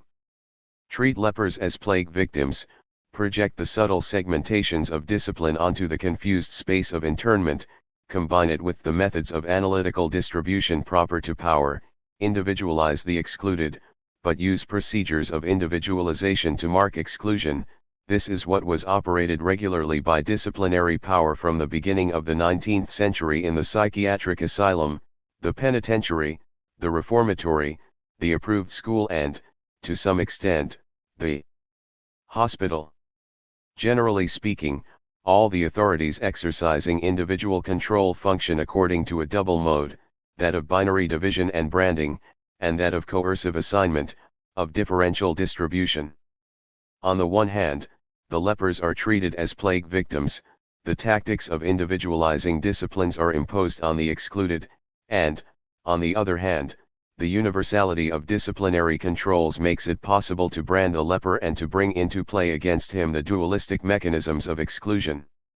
The constant division between the normal and the abnormal, to which every individual is subjected, brings us back to our own time, by applying the binary branding and exile of the leper to quite different objects. The existence of a whole set of techniques and institutions for measuring, supervising, and correcting the abnormal brings into play the disciplinary mechanisms to which the fear of the plague gave rise. All the mechanisms of power which, even today, are disposed around the abnormal individual, to brand him and to alter him, are composed of those two forms from which they distantly derive. Bentham's panopticon is the architectural figure of this composition. We know the principle on which it was based, At the periphery, an annular building; at the center, a tower. This tower is pierced with wide windows that open onto the inner side of the ring. The peripheric building is divided into cells, each of which extends the whole width of the building. They have two windows, one on the inside, corresponding to the windows of the tower; the other, on the outside, allows the light to cross the cell from one end to the other. All that is needed, then, is to place a supervisor in a central tower and to shut up in each cell a madman, a patient, a condemned man, a worker, or a schoolboy. By the effect of backlighting, one can observe from the tower, standing out precisely against the light, the small captive shadows in the cells of the periphery. They are like so many cages, so many small theaters, in which each actor is alone, perfectly individualized and constantly visible.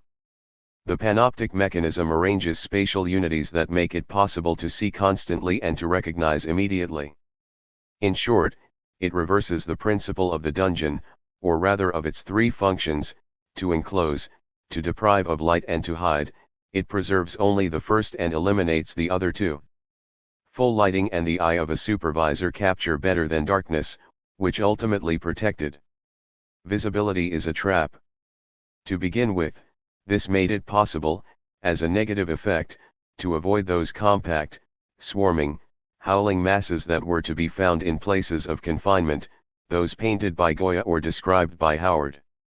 Each individual, in his place, is securely confined to a cell from which he is seen from the front by the supervisor, but the side walls prevent him from coming into contact with his companions. He is seen, but he does not see; he is the object of information, never a subject in communication.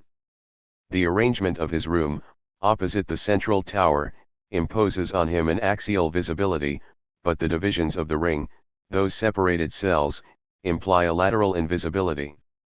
And this invisibility is a guarantee of order.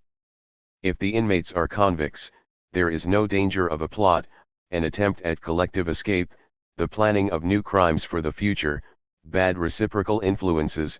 If they are patients, there is no danger of contagion; if they are madmen, there is no risk of their committing violence upon one another; if they are school children, there is no copying, no noise, no chatter, no waste of time; if they are workers, there are no disorders, no theft, no coalitions, none of those distractions that slow down the rate of work, make it less perfect, or cause accidents. The crowd, a compact mass, a locus of multiple exchanges, individualities merging together, a collective effect, is abolished and replaced by a collection of separated individualities. From the point of view of the guardian, it is replaced by a multiplicity that can be numbered and supervised; from the point of view of the inmates, by a sequestered and observed solitude. Hence the major effect of the panopticon, to induce in the inmate a state of conscious and permanent visibility that assures the automatic functioning of power. So to arrange things that the surveillance is permanent in its effects, even if it is discontinuous in its action, that the perfection of power should tend to render its actual exercise unnecessary, that this architectural apparatus should be a machine for creating and sustaining a power relation independent of the person who exercises it; in short, that the inmates should be caught up in a power situation of which they are themselves the bearers. To achieve this, it is at once too much and too little that the prisoner should be constantly observed by an inspector; too little, for what matters is that he knows himself to be observed; too much, because he has no need in fact of being so.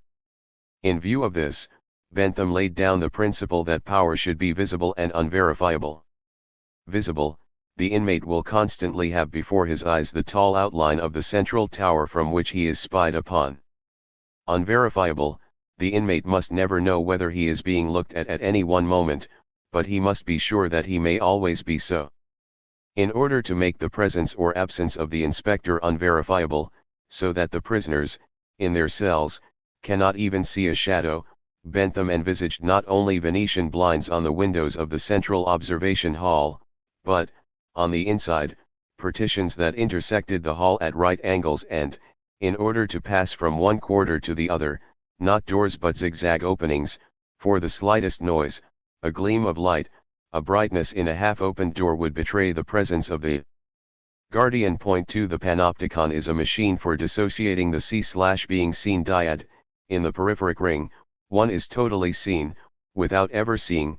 In the central tower, one sees everything without ever being seen. Point 3. It is an important mechanism, for it automatizes and disindividualizes power. Power has its principle not so much in a person as in a certain concerted distribution of bodies, surfaces, lights, gazes, in an arrangement whose internal mechanisms produce the relation in which individuals are caught up. The ceremonies, the rituals, the marks by which the sovereign's surplus power was manifested are useless. There is a machinery that assures dissymmetry, disequilibrium, difference. Consequently, it does not matter who exercises power. Any individual, taken almost at random, can operate the machine, in the absence of the director, his family, his friends, his visitors, even his servants. Similarly, it does not matter what motive animates him, the curiosity of the indiscreet, the malice of a child, the thirst for knowledge of a philosopher who wishes to visit this museum of human nature, or the perversity of those who take pleasure in spying and punishing. The more numerous those anonymous and temporary observers are, the greater the risk for the inmate of being surprised and the greater his anxious awareness of being observed. The panopticon is a marvelous machine which, whatever use one may wish to put it to, produces homogeneous effects of power. A real subjection is born mechanically from a fictitious relation. So it is not necessary to use force to constrain the convict to good behavior, the madman to calm, the worker to work, the schoolboy to application, the patient to the observation of the regulations.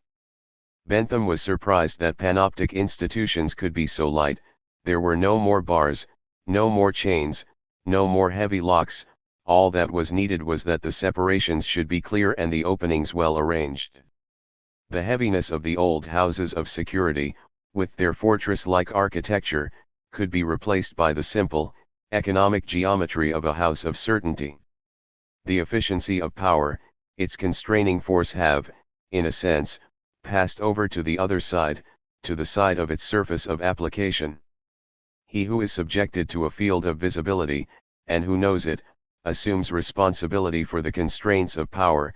He makes them play spontaneously upon himself. He inscribes in himself the power relation in which he simultaneously plays both roles. He becomes the principle of his own subjection. By this very fact, the external power may throw off its physical weight.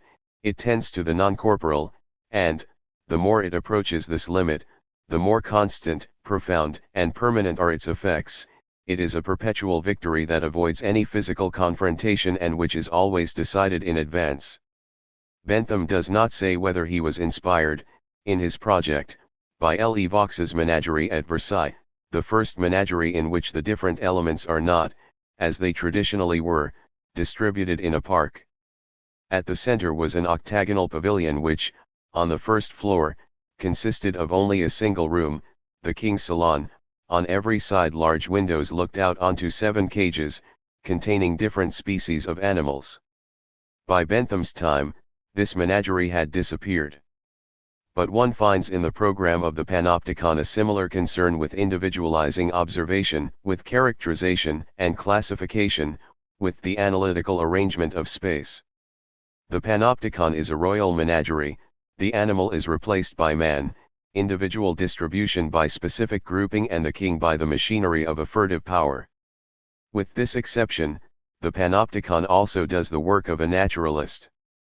It makes it possible to draw up differences, among patients, to observe the symptoms of each individual, without the proximity of beds, the circulation of miasmas, the effects of contagion confusing the clinical tables.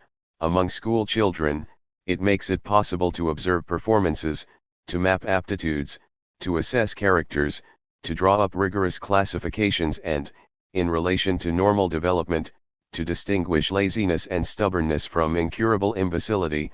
Among workers, it makes it possible to note the aptitudes of each worker, compare the time he takes to perform a task, and if they are paid by the day, to calculate their wages. So much for the question of observation.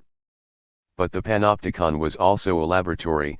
It could be used as a machine to carry out experiments, to alter behavior, to train or correct individuals, to experiment with medicines and monitor their effects, to try out different punishments on prisoners, according to their crimes and character, and to seek the most effective ones, to teach different techniques simultaneously to the workers, to decide which is the best, to try out pedagogical experiments, and in particular to take up once again the well-debated problem of secluded education, by using orphans. One would see what would happen when, in their 16th or 18th year, they were presented with other boys or girls.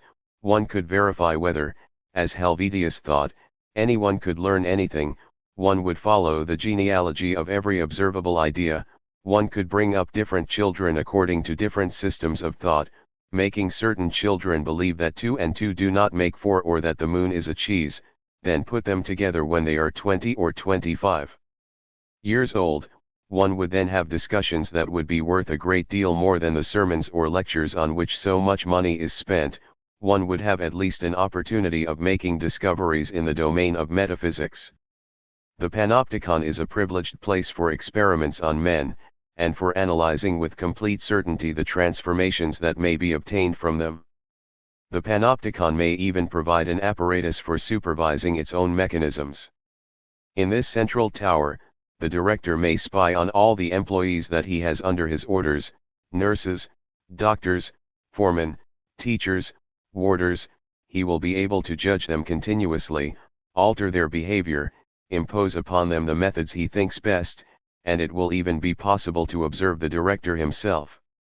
An inspector arriving unexpectedly at the center of the panopticon will be able to judge at a glance, without anything being concealed from him, how the entire establishment is functioning. And, in any case, enclosed as he is in the middle of this architectural mechanism, is not the director's own fate entirely bound up with it?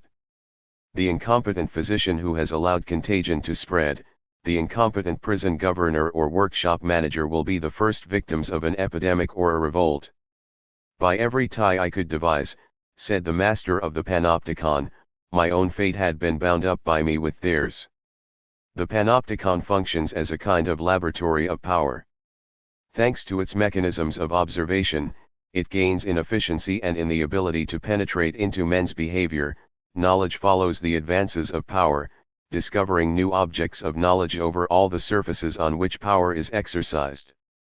The plague-stricken town, the panoptic establishment, the differences are important. They mark, at a distance of a century and a half, the transformations of the disciplinary program. In the first case, there is an exceptional situation, against an extraordinary evil. Power is mobilized, it makes itself everywhere present and visible, it invents new mechanisms, it separates, it immobilizes, it partitions, it constructs for a time what is both a counter-city and the perfect society, it imposes an ideal functioning, but one that is reduced, in the final analysis, like the evil that it combats, to a simple dualism of life and death. That which moves brings death, and one kills that which moves. The panopticon, on the other hand, must be understood as a generalizable model of functioning, a way of defining power relations in terms of the everyday life of men. No doubt Bentham presents it as a particular institution, closed in upon itself. Utopias, perfectly closed in upon themselves, are common enough. As opposed to the ruined prisons, littered with mechanisms of torture, to be seen in Pyrainst's engravings, the panopticon presents a cruel, ingenious cage.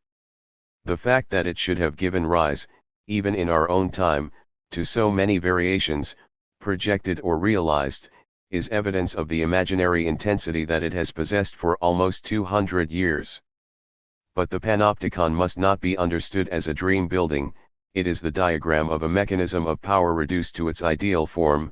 Its functioning, abstracted from any obstacle, resistance, or friction, must be represented as a pure architectural and optical system. It is in fact a figure of political technology that may and must be detached from any specific use. It is polyvalent in its applications, it serves to reform prisoners, but also to treat patients, to instruct school children, to confine the insane, to supervise workers, to put beggars and idlers to work. It is a type of location of bodies in space, of distribution of individuals in relation to one another, of hierarchical organization, of disposition of centers and channels of power, of definition of the instruments and modes of intervention of power, which can be implemented in hospitals, workshops, schools, prisons. Whenever one is dealing with a multiplicity of individuals on whom a task or a particular form of behavior must be imposed, the panoptic schema may be used. It is, necessary modifications apart, applicable to all establishments whatsoever, in which, within a space not too large to be covered or commanded by buildings, a number of persons are meant to be kept under inspection. In each of its applications, it makes it possible to perfect the exercise of power. It does this in several ways, because it can reduce the number of those who exercise it, while increasing the number of those on whom it is exercised. Because it is possible to intervene at any moment, and because the constant pressure acts even before the offenses, mistakes, or crimes have been committed. Because, in these conditions, its strength is that it never intervenes, it is exercised spontaneously and without noise, it constitutes a mechanism whose effects follow from one another. Because, without any physical instrument other than architecture and geometry, it acts directly on individuals, it gives power of mind over mind. The panoptic schema makes any apparatus of power more intense, it assures its economy, it assures its efficacy by its preventative character, its continuous functioning and its automatic mechanisms. It is a way of obtaining from power in hitherto unexampled quantity, a great and new instrument of government. Its great excellence consists in the great strength it is capable of giving to any institution it may be thought proper to apply it to. It's a case of it's easy once you've thought of it in the political sphere. It can in fact be integrated into any function, it can increase the effect of this function, by being linked closely with it, it can constitute a mixed mechanism in which relations of power may be precisely adjusted, in the smallest detail, to the processes that are to be supervised. It can establish a direct proportion between surplus power and surplus production. In short, it arranges things in such a way that the exercise of power is not added on from the outside, like a rigid, heavy constraint, to the functions it invests, but is so subtly present in them as to increase their efficiency by itself increasing its own points of contact. The panoptic mechanism is not simply a hinge, a point of exchange between a mechanism of power and a function. It is a way of making power relations function in a function, and of making a function function through these power relations. Bentham's preface to Panopticon opens with a list of the benefits to be obtained from his inspection house: morals reformed, health preserved, industry invigorated, instruction diffused, public burdens lightened, economy seated, as it were, upon a rock, the Gordian knot of the poor laws not cut, but untied, all by a simple idea in architecture. Furthermore, the arrangement of this machine is such that its enclosed nature does not preclude a permanent presence from the outside. We have seen that anyone may come and exercise in the central tower the functions of surveillance, and that, this being the case, he can gain a clear idea of the way in which the surveillance is practiced.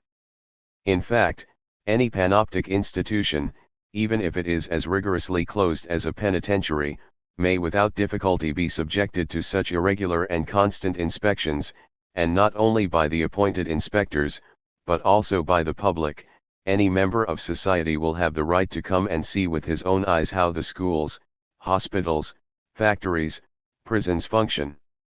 There is no risk, therefore, that the increase of power created by the panoptic machine may degenerate into tyranny. The disciplinary mechanism will be democratically controlled, since it will be constantly accessible to the great tribunal committee of the world. Point 4. This panopticon, subtly arranged so that an observer may observe, at a glance, so many different individuals, also enables everyone to come and observe any of the observers. The seeing machine was once a sort of dark room into which individuals spied. It has become a transparent building in which the exercise of power may be supervised by society as a whole.